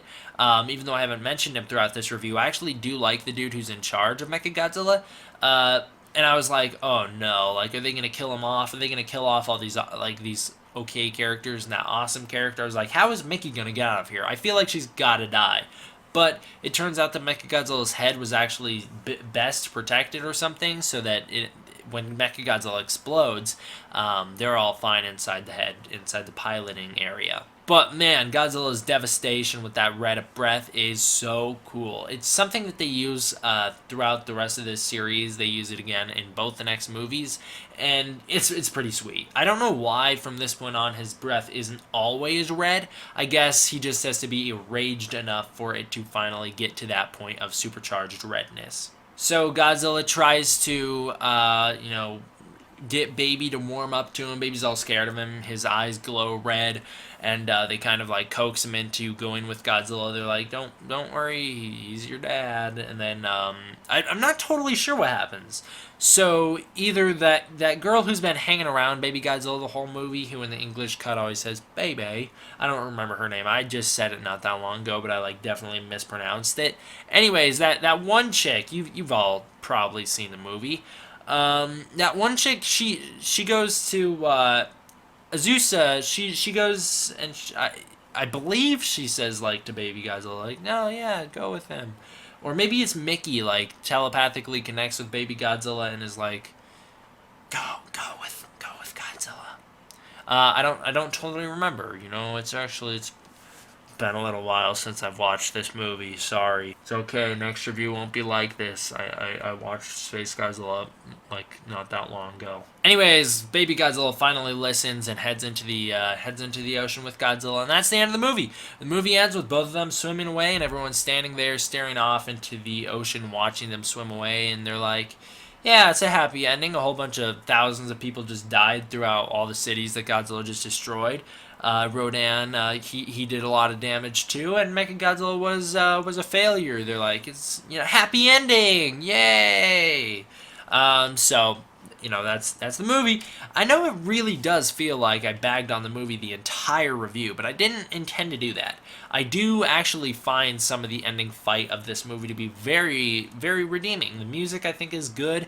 I love seeing Mickey in action. It's one of my favorite aspects of the Heisei series, is having a reoccurring character. Finally getting to see that reoccurring character do something awesome is super cool. I find it interesting that they were able to kill Godzilla in this movie and that he was resurrected. And I really I think the special effects, other than the way it was edited and some of the fight scenes, are very well handled. Overall, I think this movie does a lot for Godzilla's character and progresses him forward quite a bit. And I rather am neutral on this movie. I know it's kind of weird, but I don't hate this movie at all. I don't. I know I did bag on it a lot in this review, but I don't hate it. And it's not like I like it enough to say, yeah, it's one of my favorites. I would definitely watch this one a lot. But it's not one of my least favorites. It's just kind of somewhere in the middle. Maybe someday I'll rank all the movies. This one will definitely be like near the very middle, because I'm pretty neutral on it. So the human stuff is okay. It's one of the better aspects of this movie. It feels like there's not enough of it. And there's not enough of it because there's too much of Godzilla. And yeah, Godzilla is the main character. He's the title character. I get it. A lot of people just always want to see more Godzilla. But when it comes to movies like Shin Godzilla, Godzilla 2014, I completely understand why there's not more Godzilla. And it's because of this movie. It's because of movies like this where there's too much Godzilla. And at that point, it gets in the way of the actual movie itself. The special effects they're good, but the fight scenes are a little clunky due to how big the suits are, which leads to some bad editing, which makes the fight scenes and the special effects look too fast. The pacing, not something that I usually talk about, was really just straight up bad. It drags on way too much because you get Godzilla right off the bat. There's no build up to him, meaning you have nowhere to go from there. Once Godzilla shows up at the start, you have nowhere left to go. You have already started out with an action sequence, which really makes the rest of the movie feel very slow and redundant. And a lot of the fight scenes, such as Mechagodzilla and Godzilla's and Rodan's final fight in this movie, last a bit too long. I mean, the ending of this movie, I think it starts on, like, for my Japanese Blu-ray, when I was just watching it, I think it started on, like, chapter 22 and ended on chapter 30 something. It's way too long, alright? They drag it out way too much. Next movie really makes this one look like super speed, because next movie's final fight is like 30 minutes long. It's ridiculous, but we'll get there next week, I guess. Kaiju stuff is okay in this movie. There's too much Godzilla. Mechagodzilla is pretty sweet in this movie. I don't like the design, but he's got a cool characterization anyways. And then I don't like Rodan's design, but he's also got an okay characterization. The music is phenomenal. It's fantastic. It's some of the best and most interesting, very different Ifukube music. So overall, I'd give this movie a 7 out of 10. It's not great, but it's not bad, but it's a movie. Anyways, I know this review was kind of disorganized, and I do apologize for that. Like I said, it has been a while since I've actually been able to sit down and watch this whole movie, so I really am sorry for that, but thank you for bearing with me. See you guys next time. I hope you enjoyed. D-Man, out. What's up, everybody? D-Man back. Welcome to a brand new video, and today we're going to be doing Godzilla-Thon episode 24. This one is going to be my review of Godzilla vs. Spacegodzilla, and yeah, I don't have anything else to say for the intro. Godzilla vs. Spacegodzilla. This is a super weird movie. I almost break it into two movies. And I know it might be weird, but towards the end, if I remember, I'm probably going to wind up giving it two different ratings, because it is two different movies. There's the first half of the movie, which is a Showa throwback film. Then there's the second half of the movie, which is a very slow, boring, I don't want to say like typical Heisei movie, because usually up to this point in the Heisei era, up until Godzilla vs. Mothra, the movies have been pretty great. And then Mothra vs. Godzilla wasn't that good. I thought Godzilla vs. Mechagodzilla brings it back. And then this movie comes, and it's like the first half I love. Obviously, you guys have, if you've been watching Godzilla-Thon since the start, you know I'm a sucker for the Showa era. But then the second half just really loses me, because we'll get into it. Mainly, it's because this movie has a lot of nostalgia for me. I used to watch it when I'd go on vacation out to Minnesota in summers. I used to watch it when I was out there. I used to bring it with me, and I'd watch it when I was going to sleep, and so I was only ever awake for the first half of the movie, you know? So it's like, I guess I could have had a stronger connection with the second half of this movie if I watched it more, but I feel like I've seen the first half of this movie, like, a lot, like 50 plus times. The second half of this movie probably like 10 or 11, if that. That's being super generous.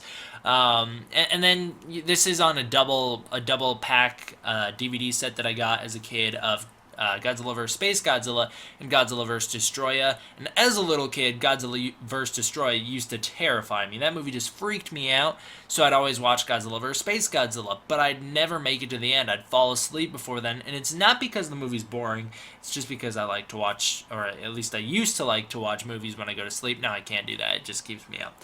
Anyways, I don't really have any nostalgia for the second half of this movie, and the second half is a total shift in change, or a total shift in tone. So it just is really jarring, and yeah, we'll talk about it when we get there. So the movie starts out, a strange space creature crosses through a black hole. This is, of course, Spacegodzilla. Now, some sort of strange crystal crashes on an island, waking up Godzilla in the ocean. There's a lot of that. There's a lot of a meteor or something from space falling in this series that wakes up Godzilla. Something along these lines. You're used to it. We're all used to it. This stuff happens all the time.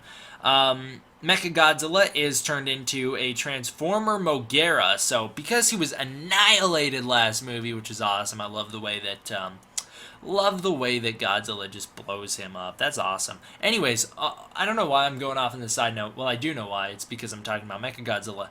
I don't know if it's a good thing or a bad thing, but I've been so busy within the last week that I honest to God forgot what movie I was supposed to be reviewing, and I was getting prepared to do my Godzilla vs. Mechagodzilla 2 review, and then I was like, hey, wait a minute, I did that last week, so now I'm here. It's alright, I just watched Spacegodzilla again, so this is all pretty fresh for me. Now, Mothra, I have some mixed feelings on Mothra. Number one, I love the fact that they bring back an obscure Toho kaiju from the Golden Age, from the 60s. So Mothra was, of course, from the Mysterians, and he was kind of this, like, I've never seen the Mysterians, but from what I know, he's like this big robot, clunky looking, looks super dumb. And he destroys stuff because he's evil in that movie, to my knowledge. Now, we have this movie where he's a good guy, so they do the whole Mechagodzilla role reversal. He's a good guy this time, and I don't know, I feel like the design is okay. It doesn't look bad, in my opinion. It doesn't look as good as Mechagodzilla would. It looks kind of dopey compared to Mechagodzilla, which is funny because the Heisei Mechagodzilla looks dopey compared to any other Mechagodzilla. So I guess Mothra just kind of looks dopey overall, but I do think he's really cool. And I don't know, I never really liked Mothra until I got the SH Monstars Mothra. And then once I got that, it kind of made me take a second look at the robot from the movie, and I was like, you know what? It's not that bad. He's actually pretty cool. I think I also had a little bit of that back in Godzilla Rulers of Earth, if I remember correctly. He was used there, and in there, if I'm remembering the right comic, I was like, oh yeah, he's kind of cool. So I've kind of been on an upward slope with Moguera. I've kind of been getting used to him and liking him a lot more. I also really like the Transformer aspect of him, where kind of like Super Mechagodzilla, where he could split into Garuda and Mechagodzilla, Moguera can split into a land and air unit, which is pretty sweet. Now, Miki Sagusa, back in this movie, not doing too much, sadly. She's doing a lot of complaining. That's what she's doing. She's very upset with G-Force because, first of all, she's having a little bit of emotional trauma, seeing as though she killed Godzilla only for him to be revived and nearly kill her. So she's having a little bit of emotional trauma with that, as well as the fact that now she views Godzilla as a living, breathing animal, not just some big monster. She's seen that he has a kid, and she's seen that he loves the kid, so she knows that he has a personality and that he's not just this soulless, like, killing machine. Which is cool. I love the Heisei story arc of Godzilla, how he starts out just this brutal killer, and then as the series goes on, you learn more about him, and it's not that he becomes a better... He's not like a good guy. He never becomes a good guy, but you learn enough about him to be like, yeah, I can cope with this thing's existence just as long as, we can find something to do with it so that it's not constantly trying to kill us. Whereas the Showa Godzilla just kind of straight up becomes the good guy, so... I like the way they do it here. Anyways, Mickey has another reason to be upset. Now she's upset with G-Force because they're trying to make her get into this program called Project T so that they can telepathically control Godzilla. There's a really cool reference to Godzilla vs. Biollante in here. There's actually a load of references to Godzilla vs. Biollante in here where they go back to the class that they were in last movie. And then, of course, they were in that class in Godzilla vs. Biollante, which is a class for learning telepaths. And the people from G-Force are kind of like, yeah, you know what? We might as well just use these kids if you're not going to help us, and they'll telepathically control Godzilla. And Mickey's like, hey, that's like really morally ambiguous. You shouldn't do that. I'll do it. I'll take the fall, I guess. Which is, good guy Mickey. Mickey goes outside. She's all upset. Now, she connects to Mothra, who is en route to the meteor from, 2 movies ago. She's flying there to kill herself and stop the meteor from hitting Earth. As she's flying through space, she kind of... It's a super weird scene. I'm not sure what it's supposed to mean. She kind of like leaves behind some tiny little full-grown Mothra. Okay, that sounded really weird. Okay, she basically poops out adult Mothras, but they are extremely small. They're like human-sized. And then they kind of fly through space. I don't know what it's supposed to mean. And then later on, we see them again, and they're like way smaller than human size. So it's pretty weird. I don't know why they wouldn't be the larvas. I really don't like this scene. It's pretty stupid if you ask me. It's cool to see Mothra again, though. Some G-Force soldiers land on a small island. This is where the Showa aspect really kicks in. The Showa movies all had lots of islands in them, or at least the early Showa movies. No, never mind. All of them did. Now that I think about it, yeah, you had Son of Godzilla takes place on an island. This feels like a little bit of a throwback to Son of Godzilla. You have Destroy All Monsters takes place on an island a little bit. Godzilla vs. Gigan a little bit. Godzilla All Monsters Attack does on an island. Son of Godzilla, or I already said that one. Ebra Horror of the Deep takes place on an island. A lot of the Showa movies take place on or near an island. Also, you had Godzilla Raids Again takes place on an island, and so does Odo Island in the 54 movie. That all is on an island, obviously. So lots of islands in the Showa era, so it's cool to see them going back, and they're having a lot of fun there. It's cool. I like the way that it feels very throwback to those movies, even though at this point in history, those movies weren't that far off in their history. They were like only 10, 20 years old. During an investigation of the island, some strange crystals are found, and they're steaming. Ooh, mysterious. Shindo, Sato, and Yuki all meet up on the island. Yuki has been there for quite a while. By the way, Yuki winds up playing, the actor who plays him winds up playing a character in Shin Godzilla later on, so it's really cool to see him kind of in his prime here. So Yuki's been there quite a while. He's pretty hardened. He's actually my favorite character in the movie, minus that infamous shot of where it's just a close-up on his butt. He's like my favorite character in the movie. He's very down to business, and he's always wanting to kill Godzilla. I like him a lot. I think he's pretty cool. And then by the end of the movie, he's all, yeah, Godzilla's all right, I guess. They all meet the cute little Godzilla, and I don't understand the hate. All right, I do not understand why everyone hates little Godzilla so much. I just feel like everyone bags on him. They're like, oh, he looks like the Pillsbury Doughboy. He doesn't. He looks fine. He looks cute. He looks like exactly what he's supposed to look like. He looks like a little cat when you look at his face. I like him. I like the design. It does exactly what they set out to do, which was make a little cute Godzilla. They did a perfect job at that. Yeah, it doesn't make too much sense in continuity because you have last movie with him looking just like a little version of Godzilla, like a little green version, I guess. And then you have this movie where suddenly he stands upright more. He's not like hunched over as much. His whole appearance has really changed. He doesn't even resemble what he used to last movie, and he sort of resembles Godzilla, but not too much.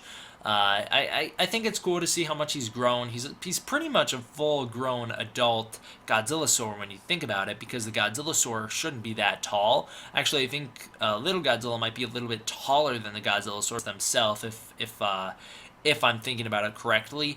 So it's kind of weird to see that he didn't take the same evolutionary path as his predecessors, and I don't know why that is. Maybe it's just because they wanted a cute looking Godzilla, or maybe it's supposed to be like a little bit of that, the radiation taking over aspect, slowly turning him into Godzilla that we get next movie. We get a little bit of that here. He does at one point try to do the atomic breath, and he utterly fails at it. Not as bad as Minya. He doesn't even puff smoke rings. He kind of like shoots out these like atomic rays everywhere. I don't know what the deal is, why he looks so different. I like it, and yeah. Also, that's totally why my character on the thumbnail looks kind of weird, is because I realize I'm a pretty cute guy, and I didn't want to distract from little Godzilla, who's supposed to be the cute one. That was definitely the intention when I sloppily put myself together in the bottom after spending a really long time drawing Godzilla and Spacegodzilla and little Godzilla.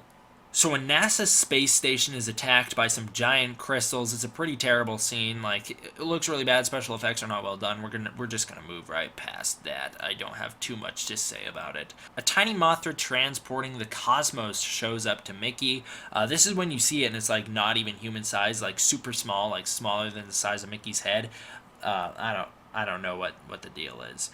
The Cosmos warn Mickey of Spacegodzilla, and Mickey decides to join Project Telepathy to protect Godzilla until then. Turns out Godzilla likes the island that our main characters are living on, so some tear gas bombs are set up to stop him from landing on it.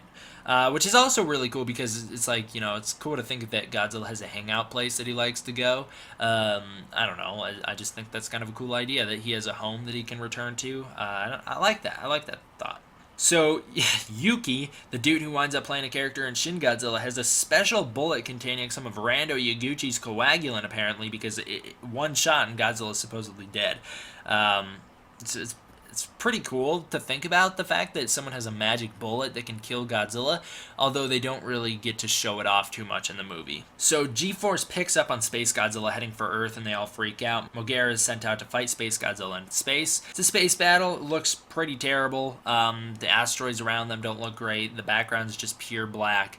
I really don't like the space battle, and if you want to do a space battle, do it the way they did it in Invasion of Astro Monster. Just set it on another planet. Don't have it be a fully in-space battle, because then it's going to look really weird, and it does look really weird.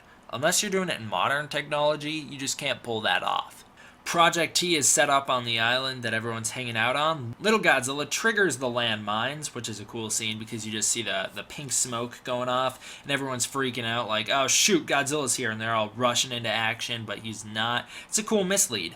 Immediately afterward, Mickey picks up on Godzilla's signal before Godzilla makes landfall on the island, which is also a really cool scene. However, it does take Godzilla quite a while to make his way on land. He kind of like slowly trucks his way there, but it is really cool to see him slowly coming up through the water. Special effects are great, really well handled. This is by far, in my opinion, the most classic looking Godzilla design of all times. This is the one they use for many video games, toys. This is just the standard Godzilla looking design. It is the most classic version of that, and for that reason, I love it. I love the design. I know a lot of people hate it. The tail's way too long. He's a little fat. I don't have a problem with that. As I said with Shin Godzilla, I don't have a problem with his super long tail. And then the fatness, he's actually been slimmed down from the last movie, or at the very least, he's more proportional. So I do like this design better. And then I think the face looks a lot better. I think he just looks super classic. It's great. And the music from Ifukube flares up, and for a second there, I was like, whoa, wait a minute, Ifukube did not score this movie. I know he didn't. But it is cool to hear them use his music. He didn't score the movie, and for that reason, it is cool to think about the fact that we finally have another Godzilla director. We get this a little bit in the Millennium series as well, who is okay using Ifukube's music to accompany their own. Now, actually, I don't know if that statement's 100% correct, because I've never seen the Japanese cut of this movie, and I don't know if Ifukube's music is present in the Japanese cut. I would assume it would be, but I know for some movies they change the soundtrack. Yuki tries to get the drop on Godzilla, but sadly he failed. Well, sadly, I guess sadly for him, he fails after Godzilla blows up some of the gas mines and all the gas goes in his face and he has to get out of there quick. Like I said, the special effects in this scene are amazing. I love seeing Godzilla in the water. It looks really good. You really get a sense of scale this scene, of how big Godzilla is, with the low angles of Godzilla and the high angles of everyone running around makes them feel really small and him feel really big. I think the shots of him in nature are really cool. We don't really see too much of Godzilla in actual nature. Usually, you know, they have Godzilla with those little sets and everything, and you can tell that it's not 100% real, but here it's just the dude in the Godzilla suit walking up on a beach, and it looks amazing. Plus they use some great I don't know if it's like green screen effects or something, but they insert Godzilla into the real location again, like they've been doing throughout the Heisei era, and it looks really good. They pull it off super well. I just think they do a great job with the special effects, and I know there is an infamous scene coming up in this movie when the tip of Godzilla's tail kind of falls apart and it falls off almost. It's not too noticeable unless you're looking for it. In fact, I was looking for it and I didn't even see it, but after watching it a second time, I did notice it. I've seen it before, it's not something that sticks out to me. Project T is put into action. Yuki bombs Godzilla, who has a super long tail like I mentioned. Shinjo shoots Godzilla with an amplifier that will emit a signal so that Mickey can tap into it and can try and control Godzilla's brainwaves. Yuki misses his shot, meaning that he doesn't get to shoot and kill Godzilla. Mickey sends a message to Godzilla making him change direction so that he won't get in the path of, Yuki, who's like there to kill him. Yuki goes after Godzilla, and I do apologize, I got something out of order. It is now in the movie that the space battle takes place with the terrible set with Spacegodzilla and Moguera. Earlier when I mentioned it, they actually in the movie they actually just sent Moguera into action. I got that out of order, but I'm willing to bet most of you didn't notice that. Project T's leader, I don't remember his name. He knocks out Mickey kind of on accident. He just kind of turns up the amplifier so much that it fries her brain for a second. She passes out. And Spacegodzilla plans to land on Earth. So when Spacegodzilla finally does land, little Godzilla goes to investigate. I love the continuity that his eyes still glow red when he's scared. He sees Spacegodzilla and he freaks out, which is a really good character moment for him because he sees him and at first he's trying to figure out, is this my dad? What's going on? Why does he look like that? And then he's kind of freaked out and he jumps backwards and his eyes light up red and he's all terrified. Like I said, I love the carryover continuity. I'm always a sucker for continuity, as you guys know. Godzilla goes to fight, but is bested by the gravity beams the Spacegodzilla has, and is also beat by Spacegodzilla's force field. Every time Godzilla uses the atomic breath, it's just deflected, and then anytime he tries to get close, he's lifted and dropped away, and he can't do anything. So Godzilla's weak, trying to protect Junior, who is kidnapped by Spacegodzilla. There's a great scene right before Junior's taken from him, where Godzilla and little Godzilla are hugging. They're kind of backing away, and little Godzilla's all freaked out, and Godzilla can't get a hold of him, can't keep him there, and Spacegodzilla winds up taking him away for a power source of some sort, kind of like a battery. He's used as a battery. Godzilla has a new blue atomic breath that has some hints of red in it, which is, of course, a carryover of the things that we've been seeing from last movie through this movie till next movie, where he has the red atomic breath, the red spiral ray.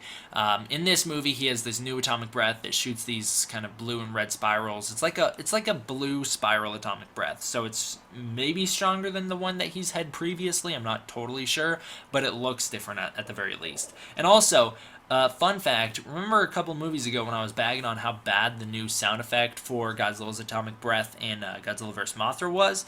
Godzilla 154 just pointed this out to me on Instagram, that sound effect is actually the sound effect they used for Shin Godzilla's purple atomic breath. So if you were wondering why I was saying it's like this really high-pitched, annoying version of what it usually is, now you guys know what I'm talking about. I think it works in Shin Godzilla because it's like trying to be like that. It's trying to be like a super high-pitched blowtorch sound, but in Godzilla vs. Mothra, I don't think it works. I think they should have just kept it the same as it always was.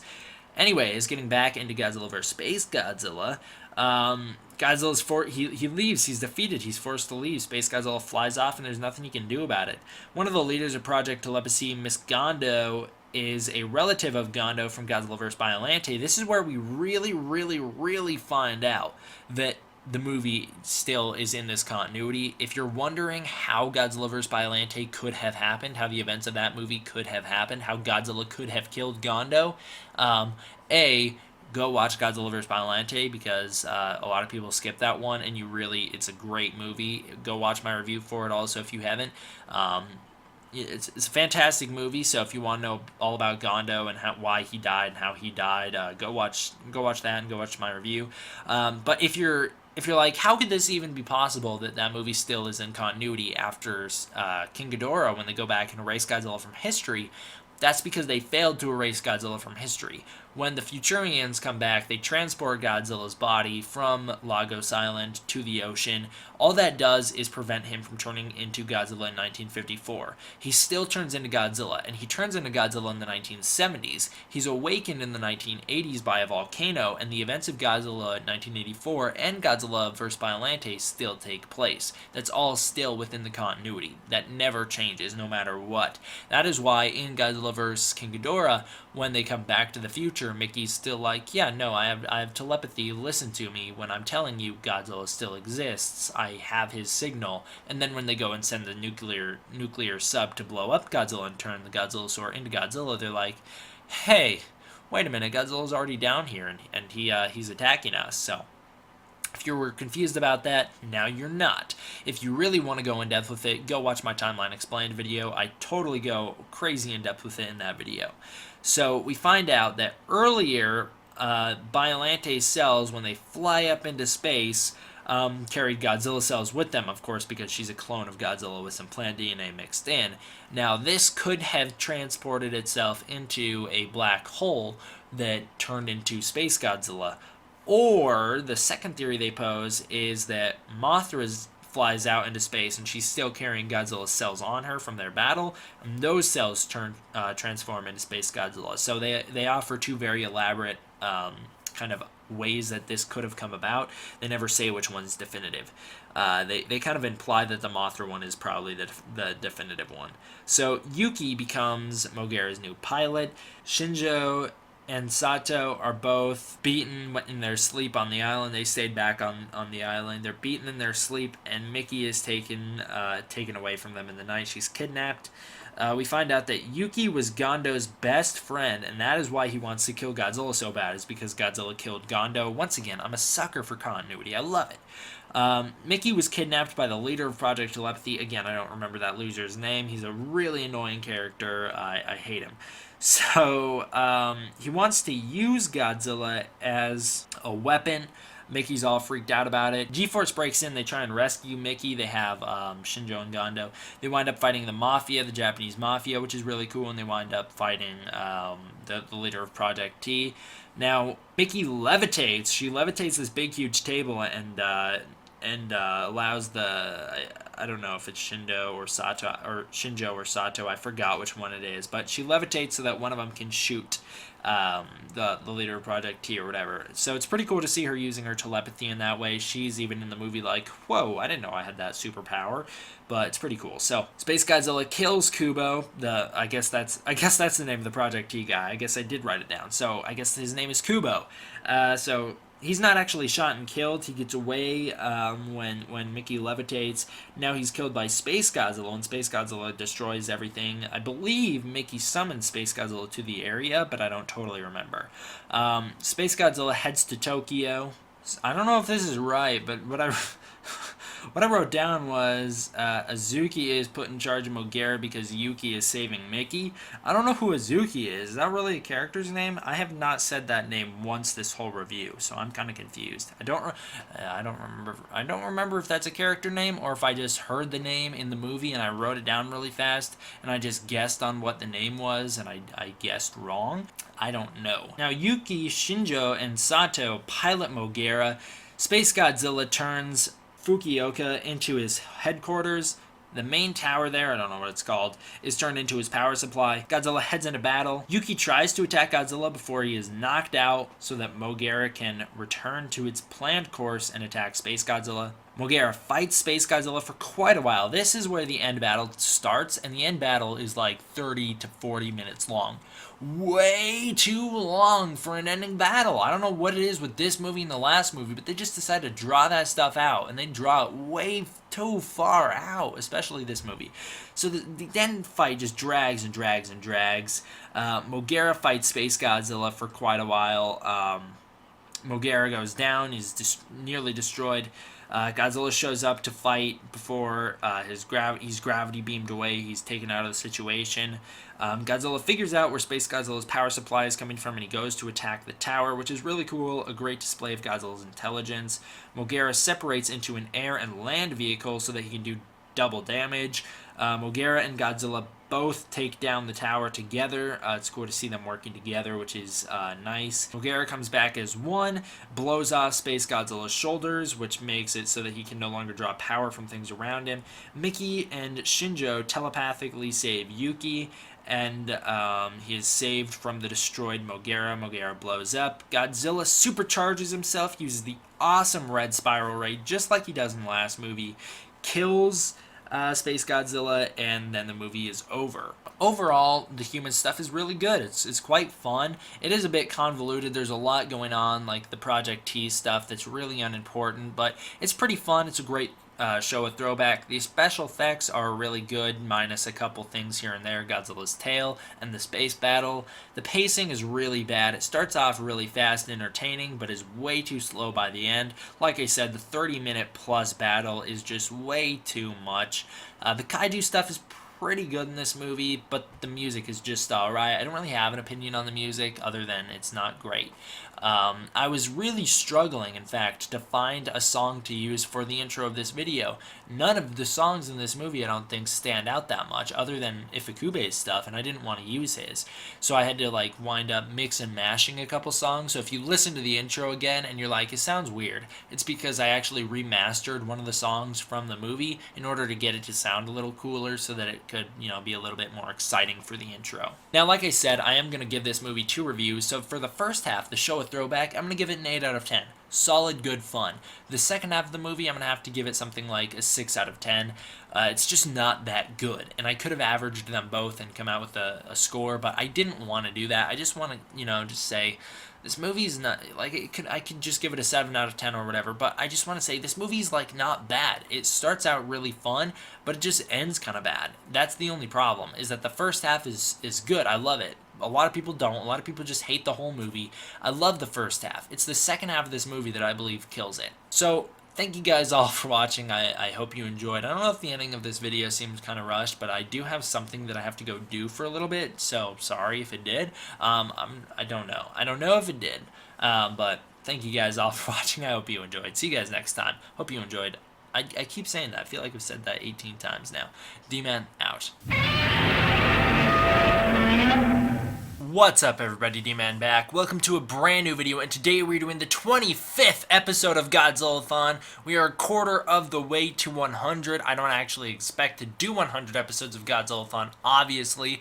There's nowhere near that many movies. In fact, technically this is only the 22nd movie, but this is the 25th episode of Godzilla-Thon because I did 2 for the first movie, I did 2 for the second movie, and I did 2 for Return of Godzilla. So, this is the 25th episode of Godzilla-Thon. Of course, I do plan on revisiting Godzilla-Thon, as I've stated many times now. I plan on revisiting Godzilla-Thon once I finish the series. I will go back to it in a couple years, and I will redo it with shorter formatting reviews, and then maybe sometime I'll do a third set of Godzilla-Thon if I'm ever that, in the mood to do a Godzilla-Thon for the channel again.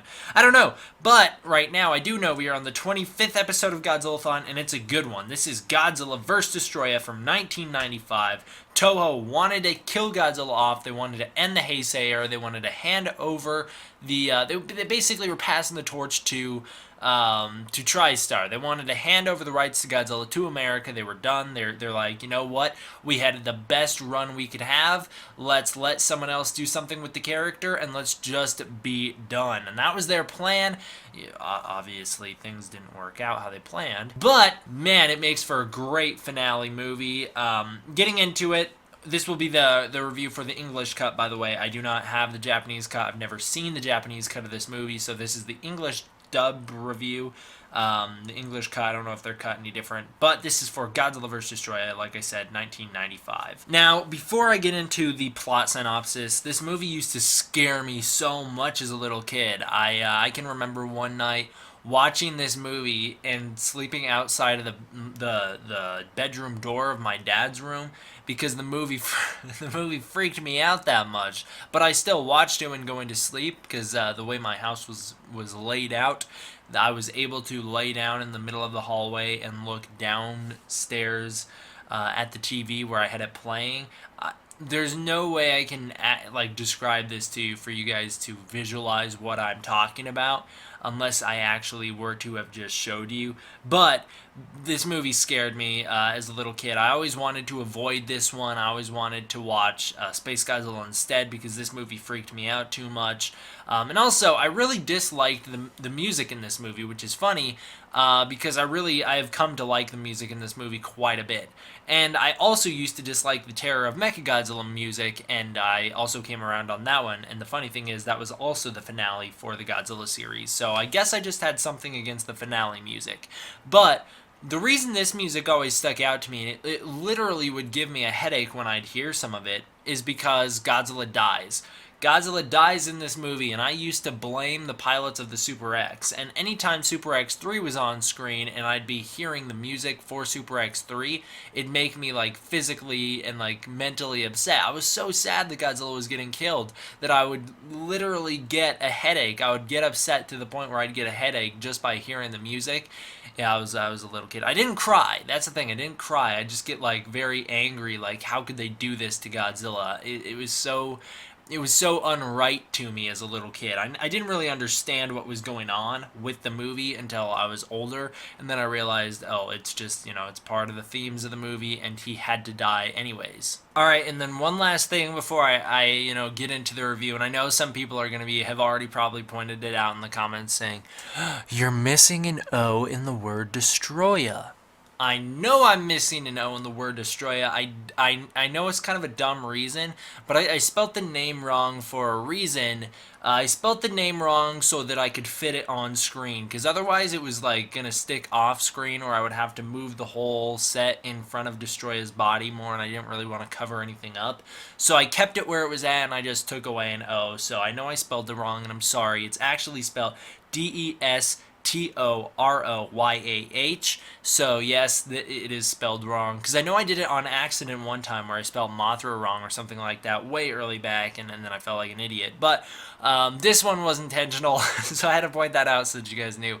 I also want to point out that it's not pronounced Destoroyah, like James Ralph, the angry video game nerd, pronounces it. It's not pronounced like that. He calls it that in his Godzilla-Thon. If it was spelled Destoroyah, it would be Destoroyah. Destoroyah. That's how he says it. But it's spelled D-E-S-T, Dest, O-R-O-Y-A-H. Roya.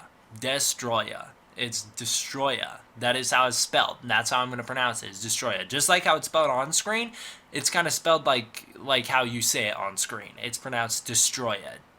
So it's based off the word destroyer, oxygen destroyer, destroyer. That's where they get it from. They pronounce it like it's destroyer in the movie. They call him destroyer in the English dub, but that's not his name. All right, it's Destroyer. Okay. Because I know some people get all like, hey, you pronounce the word wrong, and they're just annoying people. You know what I'm talking about. So let's get into this review. I've already taken long enough. So the movie starts with a helicopter searching around for Godzilla. The island from Godzilla vs. Spacegodzilla is submerged. Actually, was that the same island from Godzilla vs. Mechagodzilla 2? I don't think it was. I don't think it matters, actually. But anyways, the island that Godzilla and Jr. were living on in Godzilla vs. Spacegodzilla has been submerged. It's been sank. All that's left is a steaming volcano, and apparently something went down on that island that completely changed both Godzilla and his son. It turned them much more radioactive, and it changed their personalities as well. It made them a lot more hardened and a lot more brutal, in a sense. In Hong Kong that night, a red-hot, burning Godzilla attacks, destroying the entire city. So, I mean, I have some complaints with it. First of all, this is not a complaint. I just want to talk about how amazing the new Godzilla design is, because it's the same suit from the last movie, which, as you guys heard in the last movie, I did not have a problem with. I thought it looked good. I like that suit. So they just made it so much better. So now, he's so hot that when he's in the water boils as it touches him. And smoke is pouring out of his body. He's that hot. And it's all around him when he's walking. He's just huge. He's angry. He has the red ray, the red spiral atomic breath all the time now. He has a very powerful nuclear pulse. He is incredibly strong and incredibly cool looking. And I love the way they have all the red flashing lights worked into his design. Way later in the movie when Destroyer sucks out all his power, I think it's really cool the way it all kind of fades out of his body and goes all normal. And then it flares up again when he gets angry. Super cool. I love the new design. I think this Burning Godzilla design is one of the most original Godzilla designs probably ever. And I know they didn't really do that much different with it, right? It's the classic, the definition standard Godzilla design. That's what I was saying last review. But they did so much different with the color scheme and with the way he looks that it's not even like the same design. It's a totally different design, and it's a totally different characterization. He's a lot more hardened. He's kind of done in this movie, and as we'll talk about in a little bit, he's done. He's over it. He's ready to die. So it's really cool to see him just this fire-raging beast. Now, getting into my complaints, there's way too much of this in this movie, and I'll probably mention this again later. There's way too much of Godzilla in real cities. Now, that might sound weird because I've praised it in previous episodes, but usually you have a lot of Godzilla destroying miniatures mixed in with shots of people in cities running away, and then you have Godzilla in the actual real-life background. They insert Godzilla into the background of the real-life city. This movie almost exclusively uses that, and it almost does away entirely with the miniatures. You really only see them in the final third of the movie. Otherwise, other than that, you don't get any miniatures. I mean, I'm trying to think, and I feel like what they did was they just had the suit actor in the Godzilla suit walking in front of a black background, blasting him with debris and pouring smoke off his body. You don't really see a lot of Godzilla in actual city, or in miniature cities destroying stuff. You just see him kind of walking around in the background of real cities, and then you see explosions going off around him, but you don't really get to see any of the actual destruction, which is disappointing, because that is what I come to Godzilla movies for when Godzilla's the bad guys, to see him destroy stuff, because it's awesome. The intro starts up with this awesome 1954 logo. You know, it's the very classic, just a black background, white text, but then it's destroyed by the oxygen destroyer of all things. And then it unveils the new title, Godzilla vs. Destoroyah, in this really cool display. It's awesome. The Japanese intro is so cool for this movie. Now we're introduced to the main character Ken, who is revealed to be the son of Shinkichi from Shin Godzilla. What am I talking about? He's Shinkichi's son from Gojira. This is, of course, the kid that Dr. Yamane adopted after his brother died on Odo Island. This was that guy from the 1954 movie. So this is Emiko's adopted brother. Now, one thing actually I want to bring up is that we never find out what happened to Ogata. I find it a huge missed opportunity that the actor who plays Ogata in the 1954 movie is still alive by this point. I mean, Akira Takarada was in Godzilla movies in the Heisei era. I find it to be a huge missed opportunity to not have him reprise the role of Ogata in this movie, and we never find out what happened to Ogata. We never find out. Did he get married to Emiko? Who knows? I mean, I really wish we could have seen a happy ending with him and Emiko together. Maybe Serizawa's death was just too much for her, and she was just, done. I can't do it with any of you guys. I have to go my own way. I really don't see that happening because his dying wish was that they be happy together. And then she's like, you know what? No, I'm going to go against what he said and go against what I want. And I'm just going to go live by my own because I'm sad. I really don't see her doing that. So it's weird that we don't get to see him at all. They don't even mention him. We're introduced to the main character, Ken, who's the son of Shinkichi from the original Godzilla. We find out Shinkichi and Yamane studied Godzilla together for years and years, and apparently they never, in the English cut anyways, flat out say it was Shinkichi, but they do mention the fact that Ken's father was the leading scientist in Japan for a really long time, which is awesome because you have Serizawa, of course, this very influential scientist in this universe. You have Yamane, who's a very influential scientist in this universe, and now we can add Shinkichi to that list, who became a very influential scientist from that universe. Really cool to see the influence of these characters from the original Gojira now coming back in this movie, and they're having, they're like these really important people. Of course they would be. They're the ones who killed Godzilla the first time around. It's also cool because we find out Shinkichi hoped his kids would continue his legacy, and he wanted them to be scientists too. He wanted them to study Godzilla. So it sounds like Shinkichi, instead of going a Serizawa route and going kind of the more chemist route with science, he went a lot more paleontology route like Yamane. So it sounds like he stuck to what his father was doing. Now, a scientist, I believe his name is Ichiro, creates a device called micro-oxygen that is very similar to the oxygen destroyer. This makes Emiko from the original movie, played by the same actress, it makes her very upset, so she asks to see her niece. She wants her niece to come over so that they can talk. Ken joins G-Force, and he tells Miki Sagusa, who's once again returning in this series, he tells Mickey that little Godzilla probably died. He says that because of whatever happened on this island, the island's gone. Godzilla's this completely different monster now. It's safe to assume Junior died. Emiko tells Yukari about Serizawa and how he died, and the risk of micro-oxygen and how it goes in the face of everything Serizawa fought to protect, which was safety. Serizawa was really, he was doing it for the betterment of society. He didn't kill himself because he was worried that, he couldn't live with himself for using this device. He killed himself because this device that he created could have been weaponized, and how now that micro-oxygen exists, basically he died for nothing. We even see footage from Gojira at this point, meaning that that movie had to 100% have happened in this universe.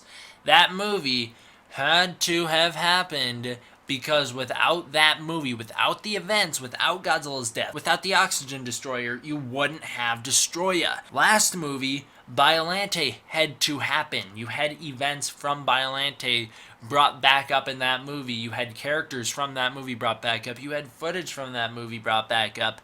So now we can officially know 100% once and for all that the Futurians, when they quote-unquote erased Godzilla from history, accidentally just created a new origin story from him, teleporting him from an origin story in 1954 to an origin story in 1970.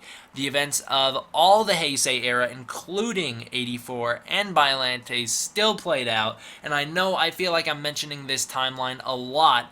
It is very important to the Heisei era, and a lot of people really don't understand it, which is why I'm making such a big deal out of it in these videos. Ichiro tells Yukani that micro-oxygen is based off the oxygen destroyer. He read on Serizawa's undestroyed research in order to create it, which is a really cool idea. An aqua tunnel under Tokyo Bay, the ground zero for the oxygen destroyer's use in 1954, starts to melt. Mysterious things start happening. The temperature's rising. Godzilla spotted swimming in the ocean. It's revealed at this point that Godzilla's nuclear fission inside of his body is overproducing, forcing Godzilla to overheat. Now it's revealed that Godzilla is melting down and he will die. If nothing is done to stop the meltdown, Godzilla could explode, vaporizing the entire atmosphere and Japan along with him. Some famous shots from the 1954 Godzilla movie are recreated, including the shot of Godzilla walking next to the big Toho theater and Godzilla walking next to the Capitol building. Life is discovered in the soil at ground zero from the oxygen destroyer. A plan is made to kill Godzilla with a new oxygen destroyer. Ken tells Emiko about the plan, but she wants him to find some other way to kill Godzilla other than the oxygen destroyer, because that would make Serizawa's sacrifice in vain. The life from ground zero escapes the beaker it's in and goes to an aquarium where it kills a whole bunch of fish,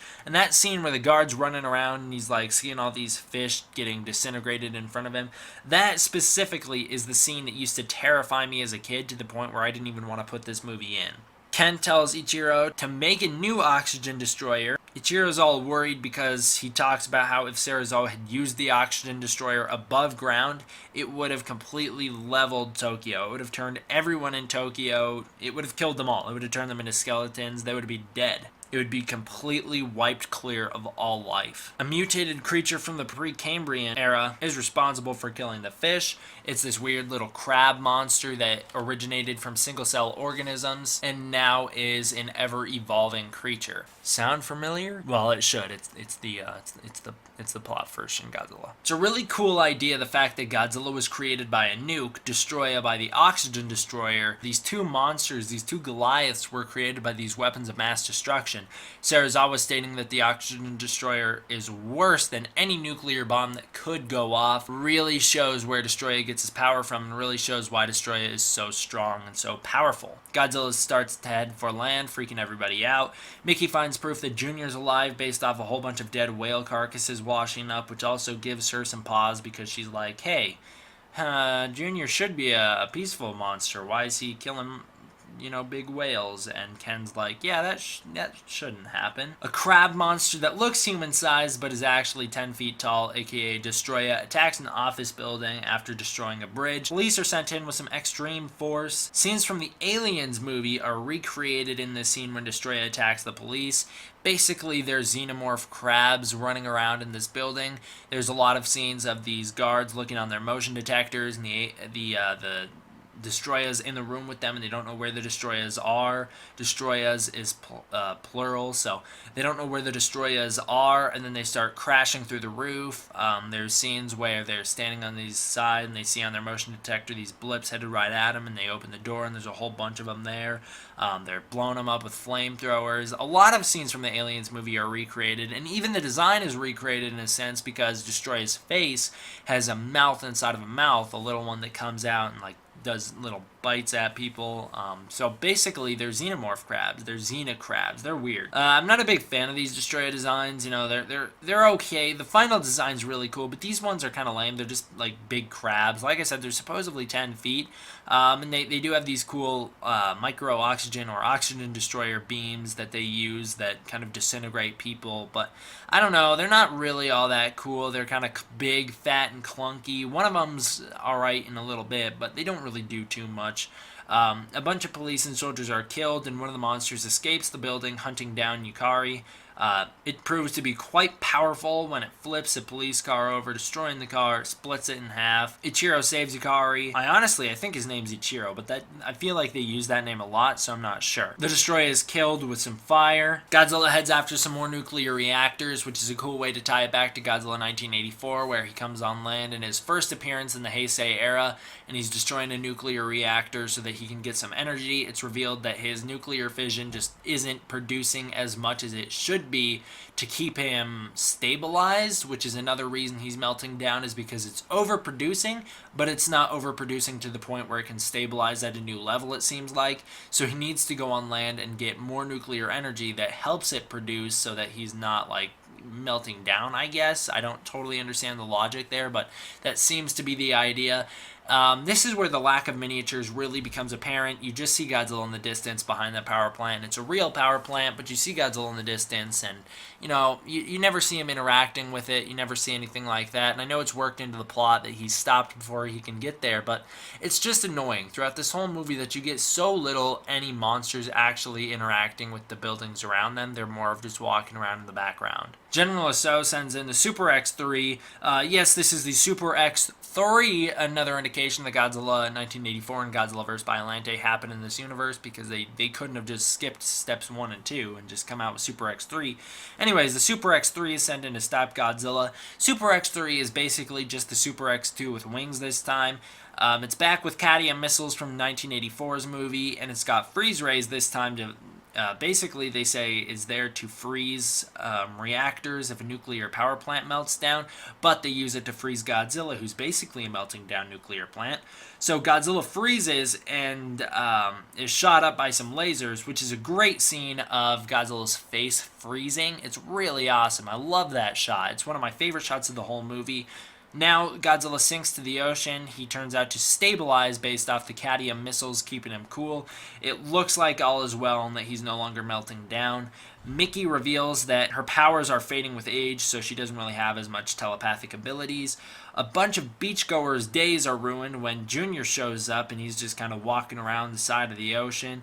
He's basically just a smaller, greener Godzilla, and he has shorter dorsal fins. That's really his main distinguishing points, is that he's smaller, greener, and has dorsal fins. Other than that, the design is almost identical to what you would picture for a Godzilla. He looks like a great combination between the Godzilla and the normal Godzilla designs, so he fits that mold perfectly, which is exactly what they were going for.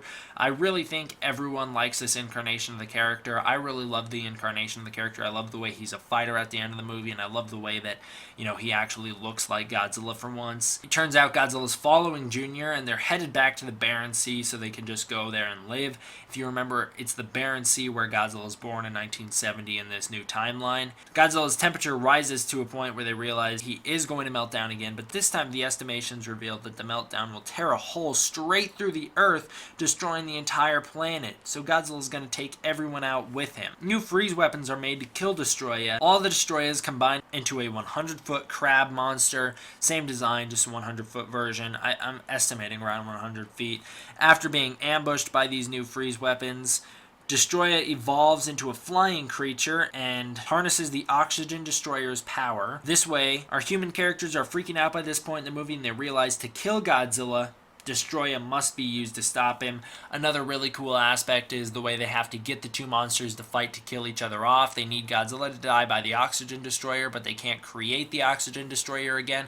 Destoroyah has the powers of the Oxygen Destroyer, so they can use him to kill Godzilla, and Godzilla can take Destoroyah out with him, because otherwise they have a new giant monster to worry about. It's also revealed that Godzilla's powers are off the charts from usual. He's so much stronger than he's ever been before that everyone's worried that he's just going to take everything down with him. Junior's lured into battle because they need Godzilla to follow Junior, and Godzilla's too powerful on his own for them to control him anymore. So Mickey and another telepathic girl decide to team up. They use their powers together. Mickey's all reluctant. She doesn't want to hurt Junior, but they have to team up. They have to use their powers to get Junior to head towards Destoroyah to fight. Otherwise, everyone could die on Earth. Destoroyah blows up a bunch of stuff, and Junior closes in. Junior does a lot of fighting in the third act of this movie. He unleashes his new blue atomic breath, forcing Destoroyah into his crab form so that he can fight fist to fist. The fist-to-fist fighting in this movie isn't very good. It's a lot of the monsters hugging each other and just knocking into one another, using their heads to do a lot of the bashing. There's not too much great physical fighting. Destoroyah is a little bit more physical. He has a nice horn katana. He has a nice tail that can wrap around things. He picks up Junior at one point and drops him from a super high height. He throws Godzilla with his tail, and like I said, he's got that really powerful horn. But again, this is just kind of your standard beam battle with some clunky fighting in between. Junior's beaten up by the Oxygen Destroyer beam. It's so hard for me to say the word Oxygen Destroyer. I don't know if you've noticed, every time I've said it this review, I've stumbled over. It's a hard thing to say quickly. He's beat up by the beam. But he does get some good shots in with the atomic breath. I don't really know where to rank his atomic breath. It's kind of misleading. The first couple times he uses it, it doesn't look like it's as strong as Godzilla's normal blue atomic breath from, earlier in the series.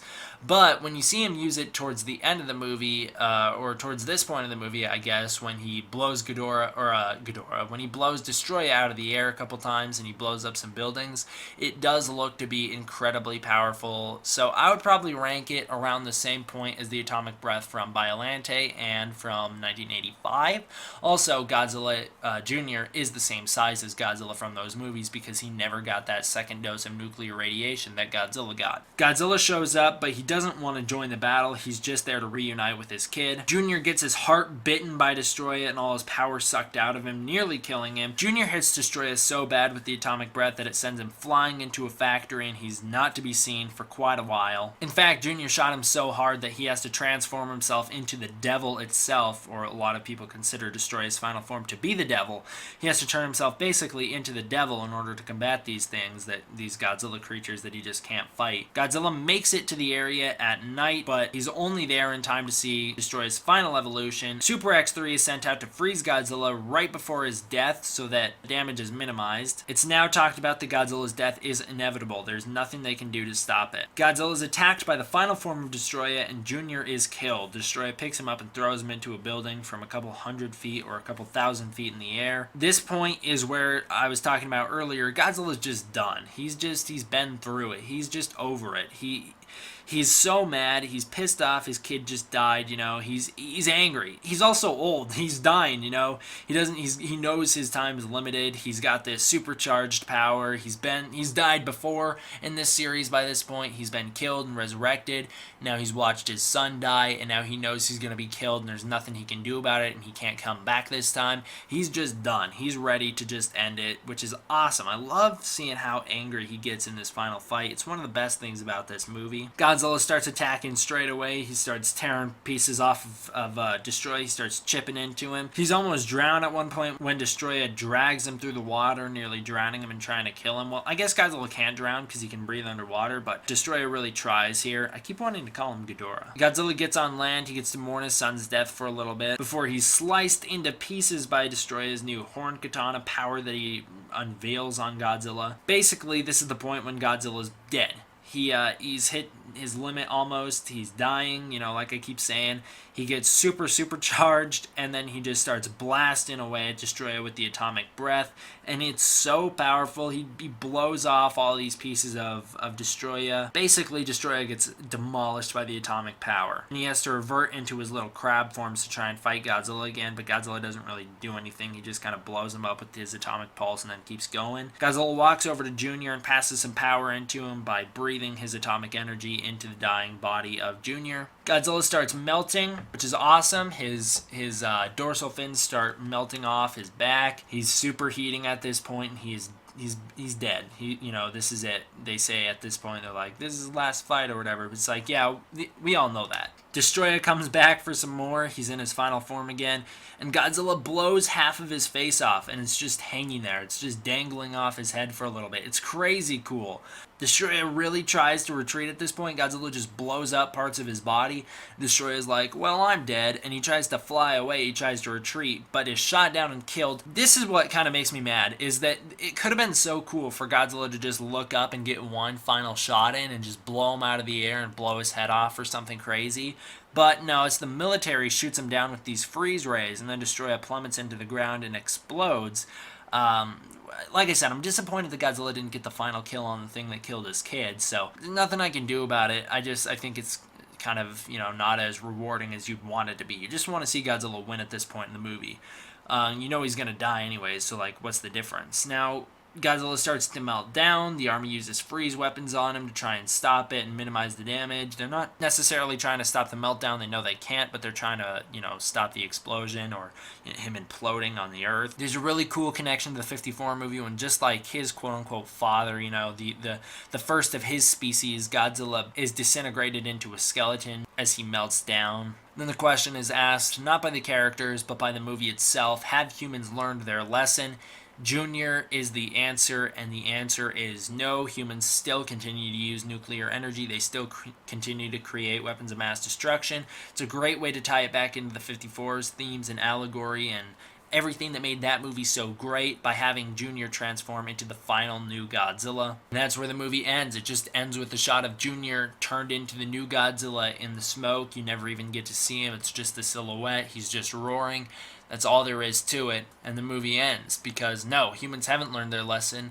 They'll never learn their lesson, which is why, as Yamane says in the original Godzilla, there will always be a Godzilla. If the use of nuclear weapons continues, there will always be a Godzilla. There will always be a need for a Godzilla to show up and put man in their place, and Junior's there to say, you know what, I'm here now. You didn't learn your lesson. I'm here. This is real. He is there. He's the living symbol now that man has still not learned. Yes, the series could have continued, but no. The beauty of the Heisei era is that it ends with that moment, with Junior's, reveal of him turning into Godzilla, him not dying. The answer, basically the movie, the makers saying, no, man hasn't learned their lesson. If they continued the series, it would have been a lot cheesier, a lot more gimmicks. It just wouldn't have been good. In fact, I think as the Heisei era goes on, it kind of loses a lot of what made it great in the first two movies, which is all the political and social responses. You basically got to see the real world reacting to these giant monsters.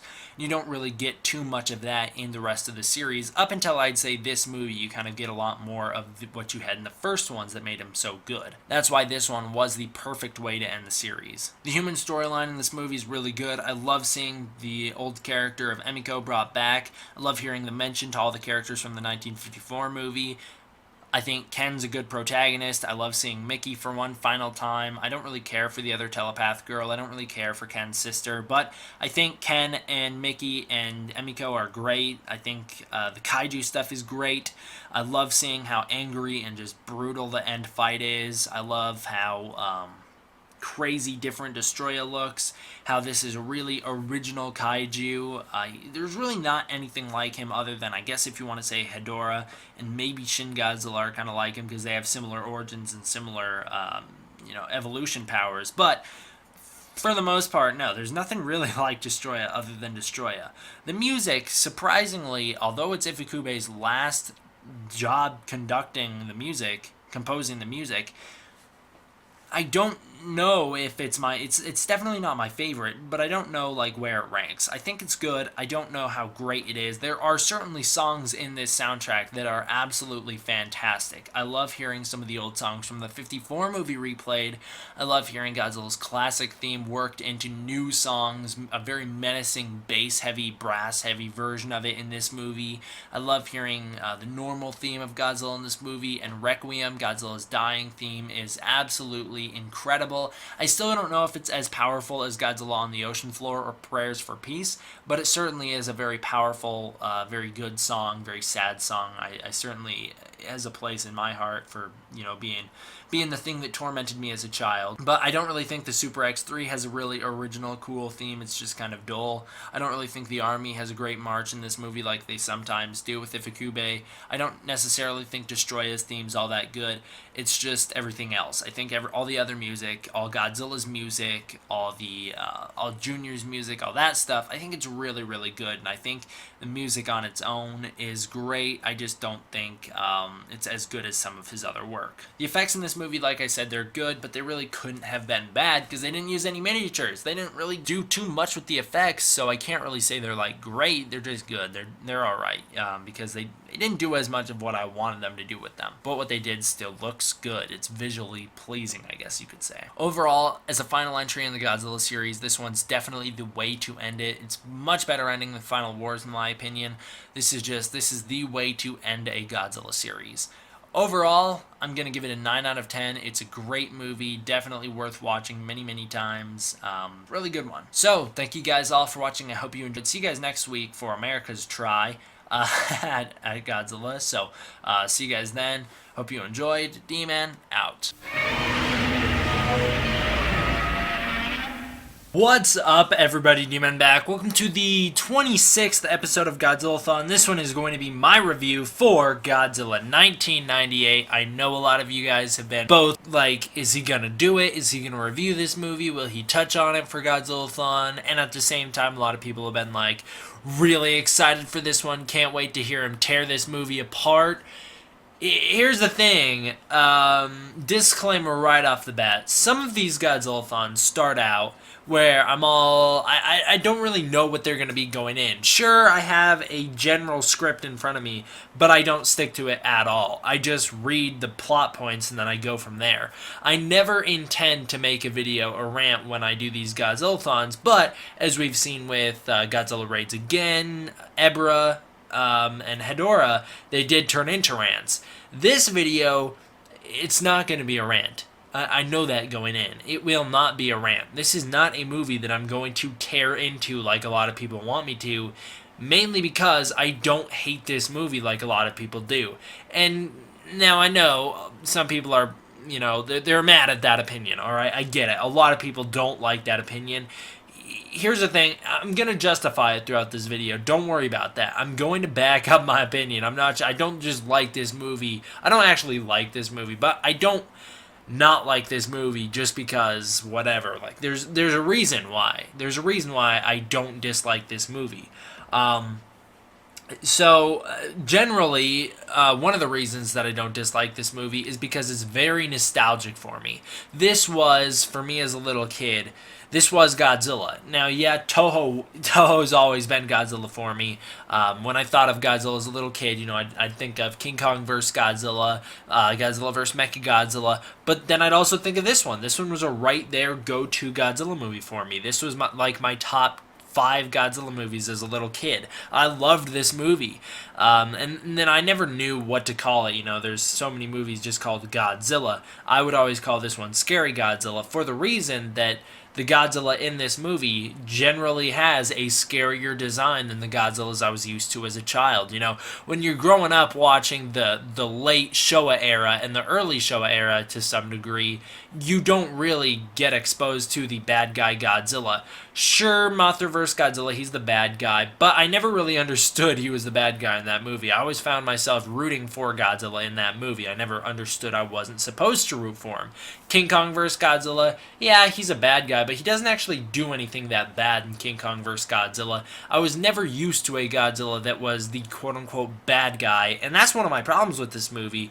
Looking back on it, he's not the bad guy. Godzilla in 98 does nothing wrong. He literally does so little wrong, and he hardly has a characterization other than an animal, and that's something that I dislike. He's a giant monster. He's not an animal, okay? I know they're trying to go for a more realistic take with it, but who cares? Realism doesn't really work in a giant monster movie. The most realistic you can get with a Godzilla movie, 2014 hit that mark. They achieved that. Alright, this movie, for those people who defend it saying, no, they're going for a realistic, gritty Godzilla, no, they're not. They are not. If they were going for a realistic Godzilla, there are some things that we'll bring up in this review. they wouldn't be able to test his urine or his blood or whatever they test on some pregnancy test. They wouldn't be able to do that. You can't do that with the reptile. If this was going for realism, when he stepped on that Golden Gate Bridge, or he's not on the Golden Gate Bridge, that's Godzilla 2014. When he steps on the Brooklyn Bridge at the end of the movie, it would have caved in underneath him. It would have fallen straight down. It wouldn't be able to support that weight. They're not going for realism. They're going for a Jurassic Park knockoff. So that sounds a little ranty, I know, but I'm just saying, like, those people's arguments, they don't make sense. However, I still do maintain that this Godzilla probably is one of the scarier designs, in my opinion. I'm not scared of it, alright? I don't get scared when I watch giant monster movies. In fact, the only giant monster movie I can really say, to my knowledge, that I remember genuinely terrifying me was War of the Gargantuas because of Ghidorah eating people. Alright, this movie never bothered me. Sure, the Godzilla babies eat people, but I don't think that ever bothered me. I think it was just that I wasn't used to seeing Godzilla look like this, and I'm still not. Like, yeah, I've seen this movie a million times, but, you know, this isn't Godzilla. This is not Godzilla's design. That's something that everyone who reviews this movie talks about. It's not Godzilla, but it goes beyond that. It goes to the characterization of Godzilla in this movie as well, which is something that we'll get into in this review. But generally, I just want to mention that although this beginning may sound like a rant, this video won't be a rant. There's actually a lot of aspects about Godzilla 1998 that I really like, and yes, I will be referring to this as Godzilla because that's the title of the movie. Now, as for the animated series, I just want to address this right before I get into the review. I will not be discussing the animated series in this review. However, I will, at some point in the future, outside of Godzilla-Thon, review the Godzilla animated series based off this movie because I find it to be vastly superior to this movie. I am a fan of that show, still am a fan of that show. I think it's really good. I thought it was really fun and enjoyable, and it does a lot with the characterization of what we all know nowadays as Zilla that really helps work the character. You know, it really does help make the character work. The only other thing that has done it better, in my opinion, has been IDW with their Godzilla Rulers of Earth series, having Zilla be his own entity alongside Godzilla and having him be a formidable foe for Godzilla. I thought they did a great job with the characterization of Zilla in that comic series. Now, getting into this movie, where I don't think they do a great characterization with him, the movie starts out with an iguana that's being hit by an atomic bomb, presumably in 1954, considering we see footage of the Bikini Atoll nuclear bombs going off. However, we do see footage of other nuclear bombs going off as well, so I'm not sure if it is supposed to be the 1954 nuclear tests. Presumably it would be because, well, let's face it, all the Godzilla movies that have nuke footage, Godzilla Raids Again, this one, 2014, that's all Bikini Atoll. That's always what it's supposed to be. It's always supposed to be the Castle Bravo test. So, there's no real sense of scale with this nuke. That's something that I really noticed, and that's kind of a weird complaint, but the complaint is consistent throughout the whole movie. There is no sense of scale throughout this whole movie. Godzilla shrinks and grows depending on the scene that he's in, and you just never feel how big he is. You never feel the weight of it, mostly due to bad CGI, but also due to just the fact that, they didn't film it in a way that really shows off scale. They didn't film it from low angles. Nothing moves slowly like it should because it's so big. It just doesn't do that. And it's really apparent to me in this intro scene when you see the nuke going off, comparing that to what I'm so used to nowadays as the 2014 opening when you're right there on the ground, on the beach when the nuke goes off. There is no sense of scale compared to that. And yes, Gareth Edwards' specialty is scale, so it's really hard to compare, and it's really unfair of me to judge someone against Gareth Edwards when it comes to scale, but this is a Godzilla movie, and it has to stand up to other Godzilla movies, and it just doesn't. It doesn't stand up to other Godzilla movies in that sense of scale. Even the 1954 movie, which had so much less technology, such a limited budget compared to this movie, was able to achieve a great sense of scale compared to what this movie achieves. So these eggs are contaminated, and one of them turns into Godzilla. My question, actually, is what happened to the other eggs? We see, like, 6 iguana eggs get hit with the nuke or whatever, get hit with the radiation from the nuke, but it is implied that only one of them turns into Godzilla. I'm wondering if there are like other Godzillas out there. There's a legend of Godzilla pre-existing in this movie by the time Godzilla shows up. So I'm wondering if maybe that these other eggs could have hatched into Godzillas that, messed about near Japan, creating this legend of Godzilla in the movie in this universe, and then this Godzilla is just the first one to ever show up publicly. That could make sense, or it's just bad writing and I'm just trying to justify it. But the egg is turned into Godzilla. We cut to 1998. A Japanese fishing boat is struck and sank in the South Pacific. This is a great scene. The tension is fantastic and the buildup is it's just great. Everything works so well on this scene. You really feel that something's coming towards this boat. This is a good sense of scale, I guess, because you don't even see Godzilla. But you feel something huge is coming towards this boat. Bad stuff is going to go down. Once it hits the boat, just stuff starts going down. And it's interesting. You're invested in what's happening on screen. And that's not something that can be said for this movie once Godzilla shows up, in my opinion. But the buildup of this movie is fantastic. So there's a pre-existing legend of Godzilla, considering the fact that people on the boat are already calling him Gojira, meaning that they already know about Godzilla. So only Godzilla's tail is seen in this scene. Like, his teeth come smashing through the boat or whatever, and then his tail flies up and destroys the boat.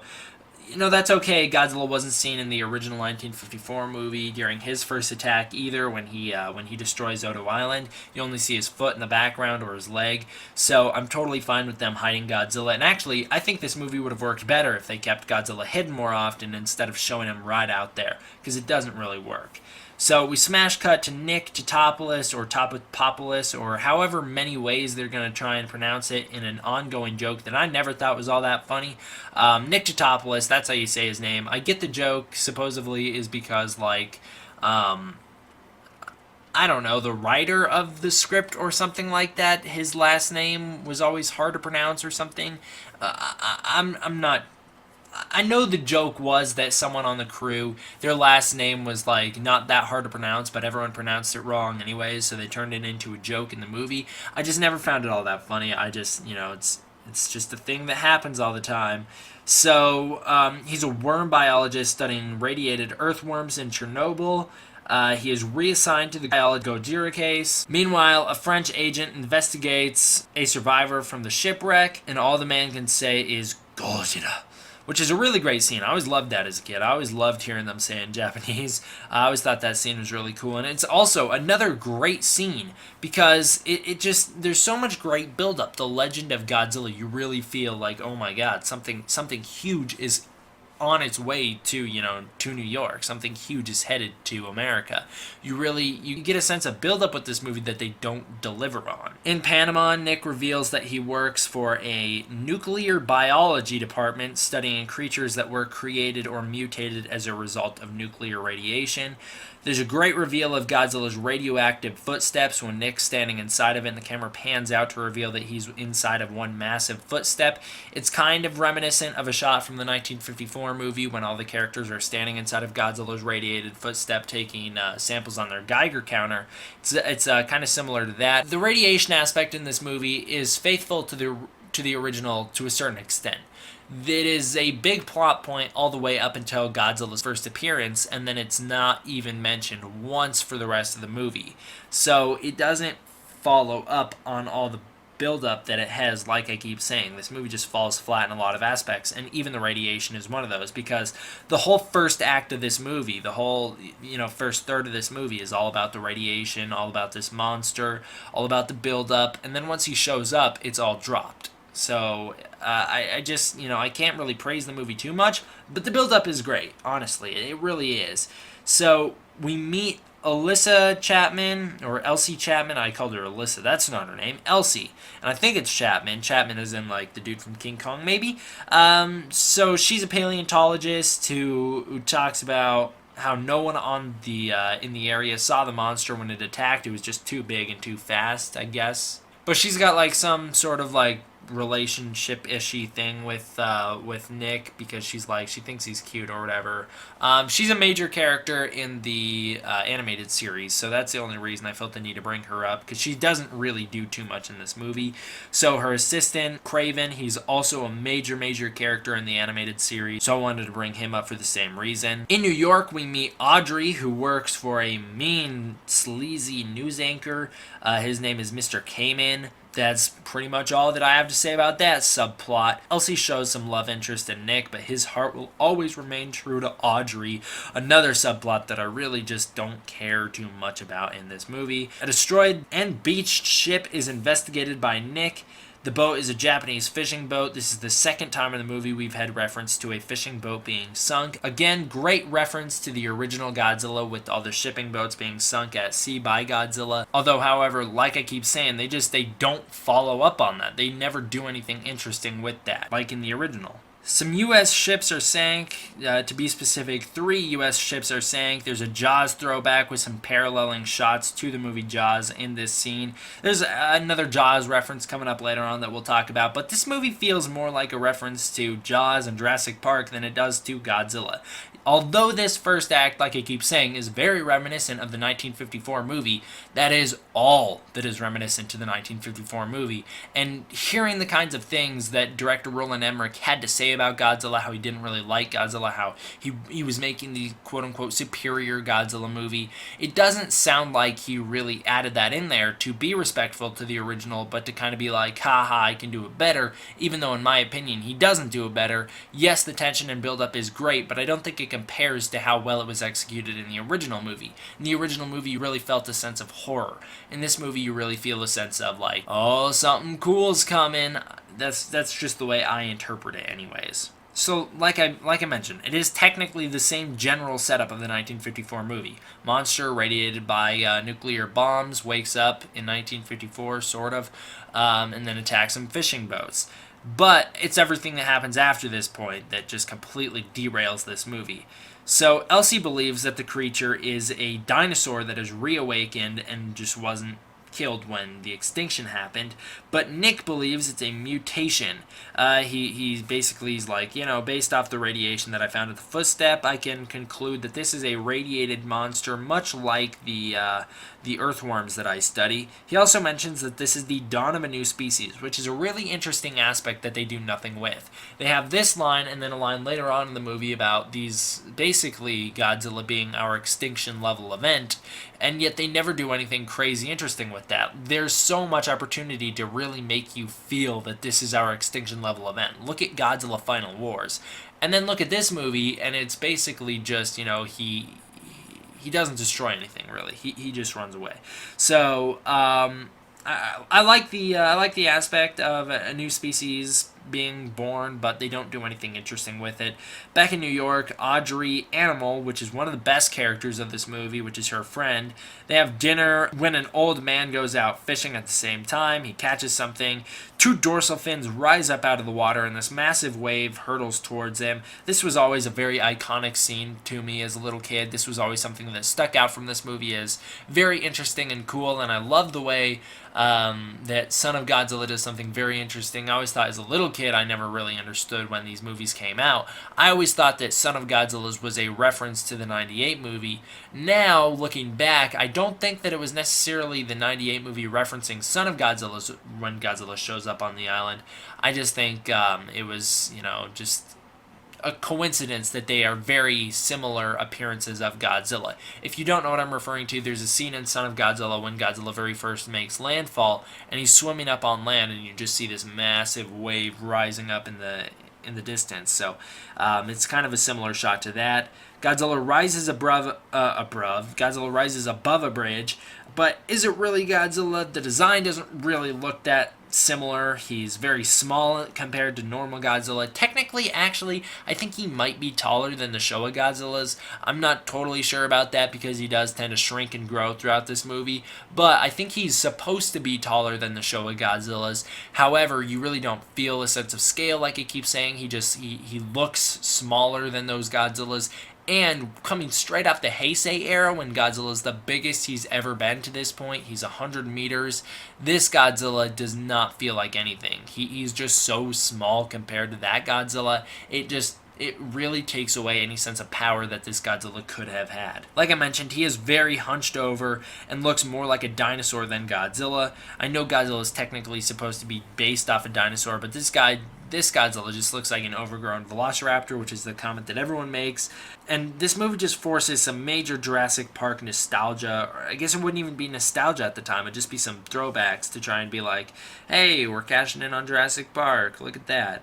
But he isn't seen that too much during this attack, which is why I think it's much better than his later attacks in the movie, is because there is still a sense of mystery to him. The CGI is not that good. I mean, it is good for the time, but it looks worse than the suits that Toho was using. Toho did a lot of really creative stuff in Godzilla vs. Destoroyah, Spacegodzilla, the later Heisei movies where they used suitmation but had Godzilla in real-world cities.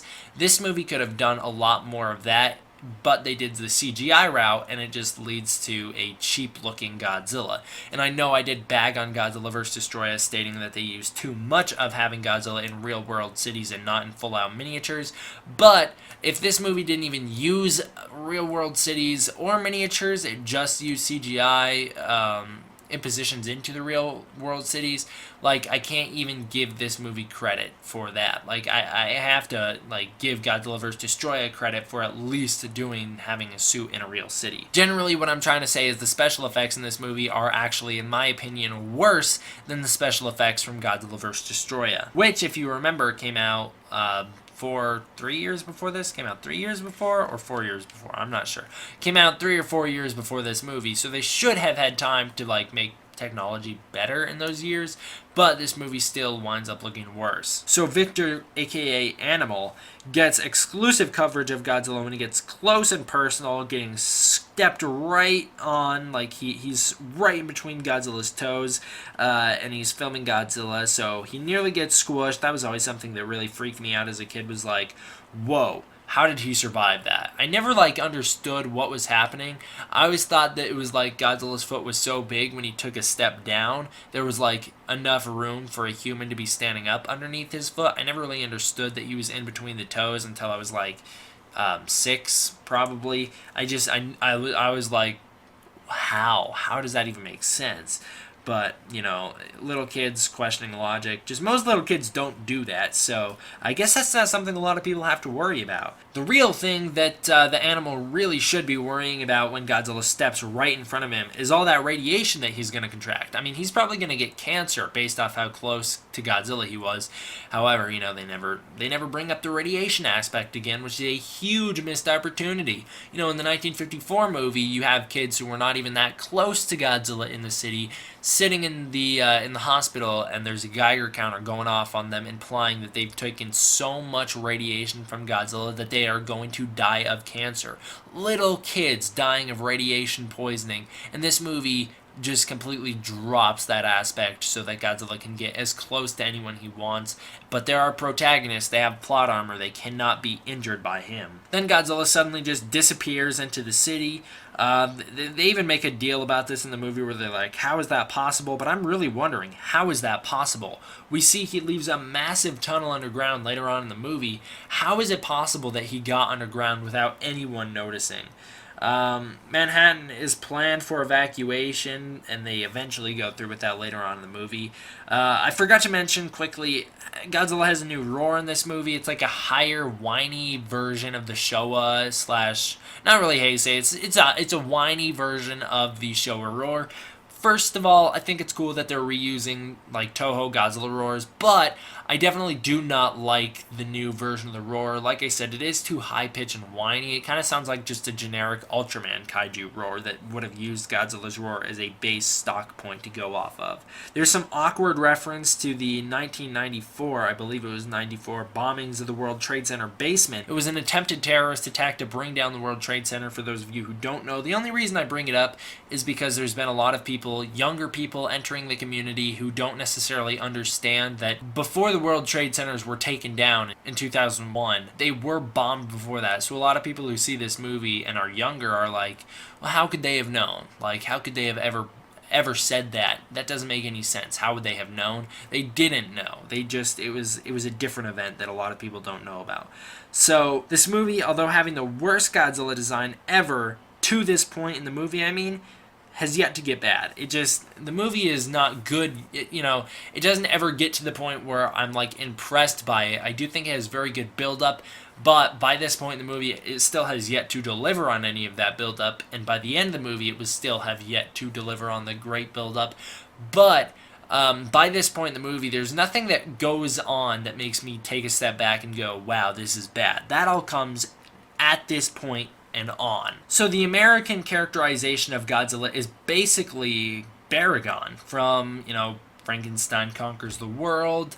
A little bit of him, because that guy also has a fire ray that he shoots out of his mouth. This Godzilla doesn't have a fire ray, but he does have flammable breath, which is a weird thing for me to say. His breath, when things are ignited in it, will all ignite into fire, but he does not produce the ignition himself, so technically he does not have fire or atomic breath in this movie. However, if something lights his breath on fire, it will be a fire breath. If you understand what I'm saying, there's twice in the movie when this happens, but there's a third time when he roars and you see this, like, his fumes coming out of his mouth. He's roaring, his head's stuck in an alleyway, and he's roaring, and you see all the fumes coming out of his mouth, but nothing's there to ignite it, so it doesn't light on fire like it does the other two times.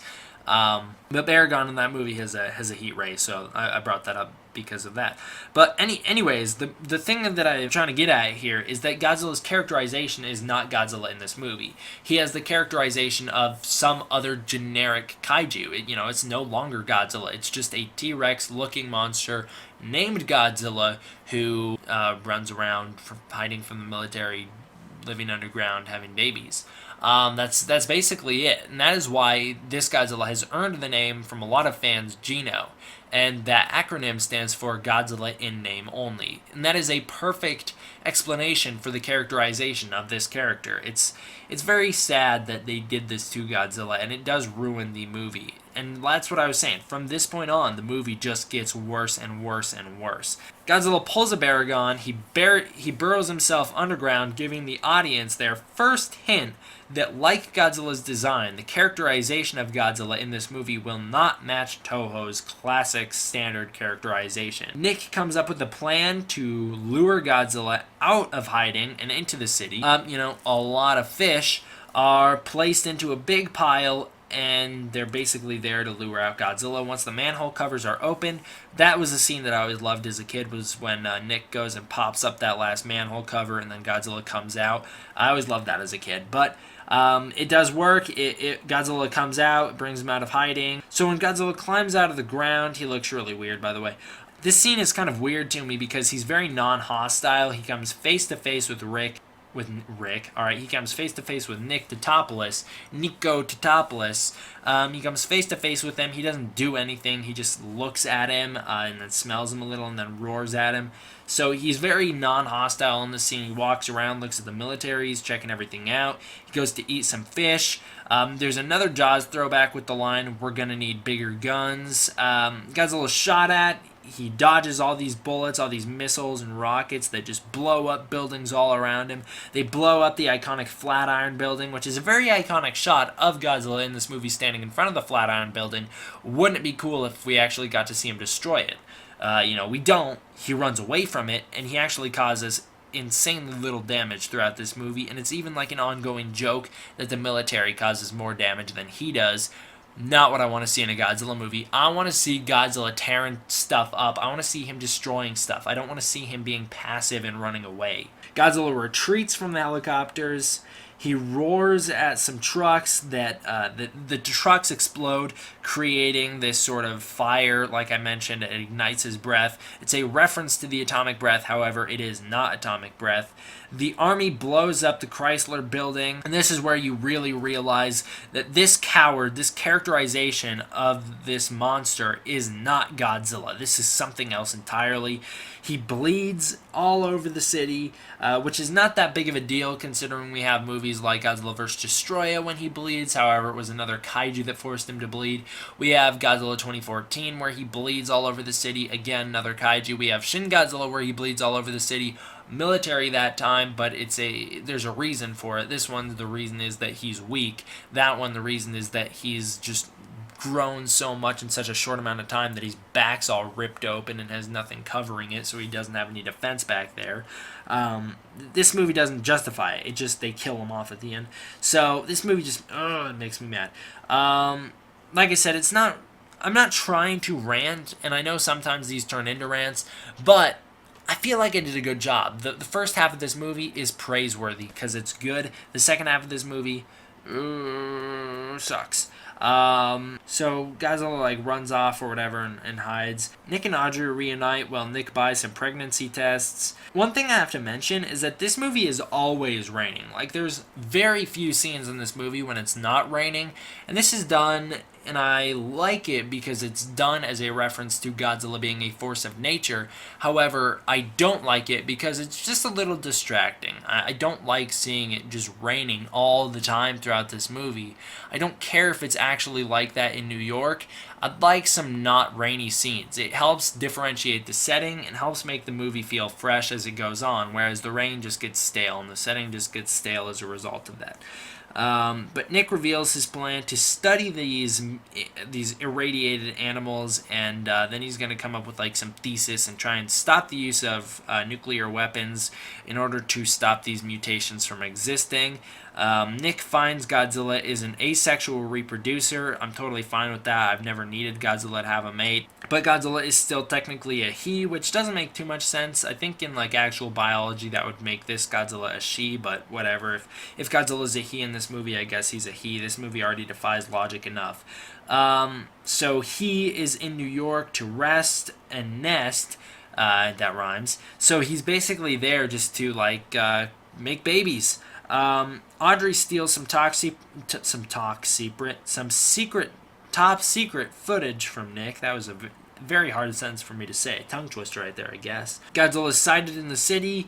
Turns out the fish Godzilla's been keeping and eating all this movie are for his young in the subway that are gonna hatch soon. I haven't mentioned this yet, but Colonel Hicks is a great character in this movie. He's the colonel in charge of taking Godzilla down. He's honestly probably he's by far one of the most memorable characters in this movie. He's probably the best military presence we have in a Godzilla movie that I can think of. Yes, there are great military characters in Godzilla vs. Biollante. Those guys might top him.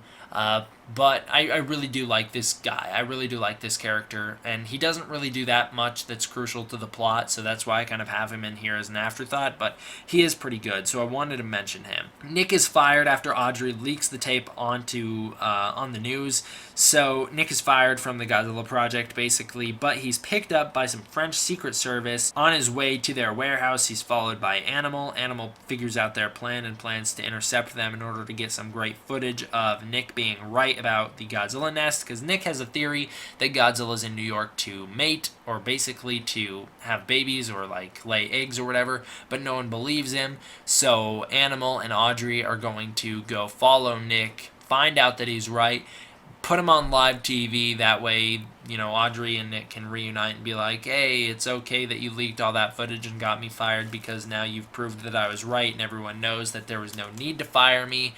So she's trying to be the nice girl, I guess, and Animal's helping her out. The French feel responsible for the creation of Godzilla for some reason, because I guess this movie didn't want to take credit for the fact that those bombs dropped in 1954 were us Americans. We were the ones at Castle Bravo, not the French. But I guess the French in this movie take the fall for it, because they're like, yeah, we dropped the bomb. So, if I have my facts wrong, that's crazy. I definitely don't think this movie does, but I guess in this universe, the French are the ones that dropped the bomb on Castle Bravo. They feel responsible for the creation of Godzilla. Animal and Audrey head up to New York City looking for Godzilla's nest. The army is going to try and kill Godzilla in Central Park. Meanwhile, Nick and the French are in the subway. During all that, Godzilla surfaces, looks really awkward, and he climbs up out of the subway. You know, he's definitely isn't Godzilla. I would never picture any normal characterization of Godzilla crawling around on all fours underground. But he does in this movie. Godzilla avoids buildings when he's in the city, choosing to walk in between the street and trying to cause as little damage as possible. Godzilla doesn't take the bait and he runs away. He's shot at. The helicopters chase him around. They're gonna kill him. So he jumps into the ocean to get away. When he's there, these giant submarines fire torpedoes at him that somehow, despite earlier in the movie it being a major plot point that missiles can't lock onto him due to him having such a low heat signature, lock onto him due to his high heat signature. That doesn't make any sense to me. This movie, like I said, is not the realistic version of Godzilla. If earlier in the movie the helicopters couldn't lock onto him because of his heat signature, why can the torpedoes lock onto his heat signature? It doesn't make any sense. It contradicts itself. I don't understand that at all. So if you have an explanation for me, tell me down below. My explanation is bad writing. So Godzilla is actually hit by both torpedoes. Well, he blows up one submarine, and then they shoot two more at him, and the two more hit him, and he's quote-unquote killed by these torpedoes, and you see him falling to the bottom of the ocean floor. Nick finds out Godzilla turned Madison Square Garden into his nest. There are hundreds of eggs found there. The eggs are all hatching one by one. The baby Godzillas chase everyone, killing some people. The chase is basically a giant reference to the Velociraptor chase from Jurassic Park, but on a much larger scale. I actually do find it a little bit more entertaining than the chase from Jurassic Park, which, unpopular opinion, I know. But I do just generally find it to be more entertaining. Audrey broadcasts this whole situation for military help. Godzilla is the next alpha predator on Earth. Again, this is something that I find really cool, is the fact that Nick brings up the fact that if these humans fail to kill these Godzillas, humans will no longer be the dominants on Earth. There will be a new species in charge of the planet. Awesome idea. Don't do anything interesting with it in this movie, but Godzilla Monster Planet, the new anime, appears to be taking a similar approach, and it looks like they are going to deliver on what this movie failed to deliver on. Nick and company escape as the military blows up the building. Baby Godzillas are all dead now. The real Godzilla surfaces from, well, I guess the real Godzilla in this movie universe, surfaces from under Madison Square Garden. He looks at all the dead babies. He's all mad at Nick and all those characters. He starts chasing them around, trying to kill them. They're in a taxi and they're driving away. He does have flammable breath. It activates here again as some cars blow up in the air, igniting all of his breath.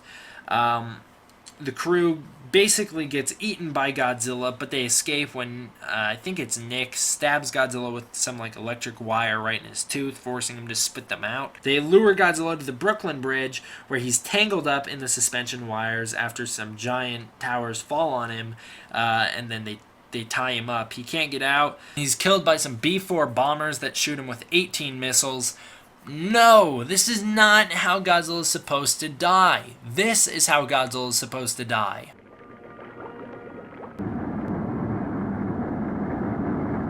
And when Godzilla gets hit by missiles, he's not supposed to die. This is what's supposed to happen.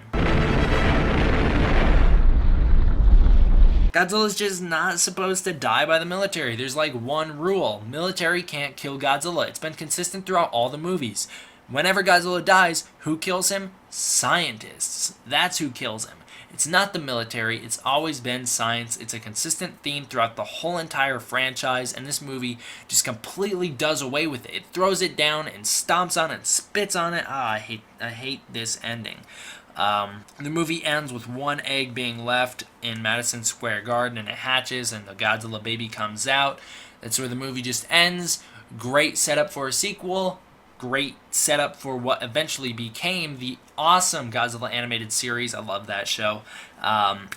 There you go. That's the movie. So the human stuff, it's okay. Characters are not bad. The best characters in this movie are actually fairly memorable characters. Those being Animal, Philippe. He's the French agent. So his name's Philippe.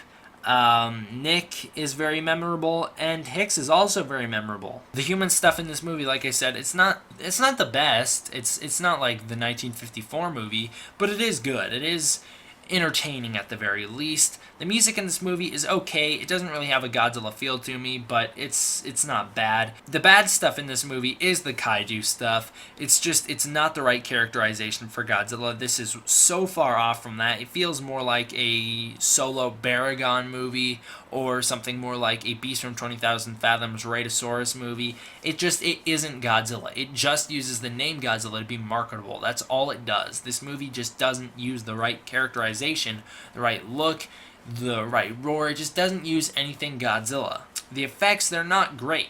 They don't hold up very well. And sure, they might have been good for the time, but effects that still hold up current day were done back in the 1950s in Godzilla. The 1954 movie has better effects than this movie. The setup, like I said, it's fantastic, but the delivery of the setup, the payoff, it just isn't good. It doesn't live up to all the hype that's set up at the start of the movie, and due to the terrible characterization of Godzilla in this movie and the poor delivery and all the great setup, I am going to give this movie the low score of a 6 out of 10. Usually that, I give these movies like 7 or 9 out of 10. I guess 7's not that great, but I usually give them like 9 out of 10. 7's like an average good Godzilla movie to me. 9 out of 10 is like a good Godzilla movie, like a really good Godzilla movie, and then I've only given like 1 or 2 a 10 out of 10. This movie is not a 10 out of 10. It's nowhere close. It is by far the worst of the franchise in a certain aspect. If you're looking through it in a certain lens of Godzilla's characterization alone, worst of the franchise. If you're looking at it as a movie alone, this movie's not terrible. It's not. If you're looking at it as anything but a Godzilla movie, I actually find this movie rather enjoyable. It's not that bad.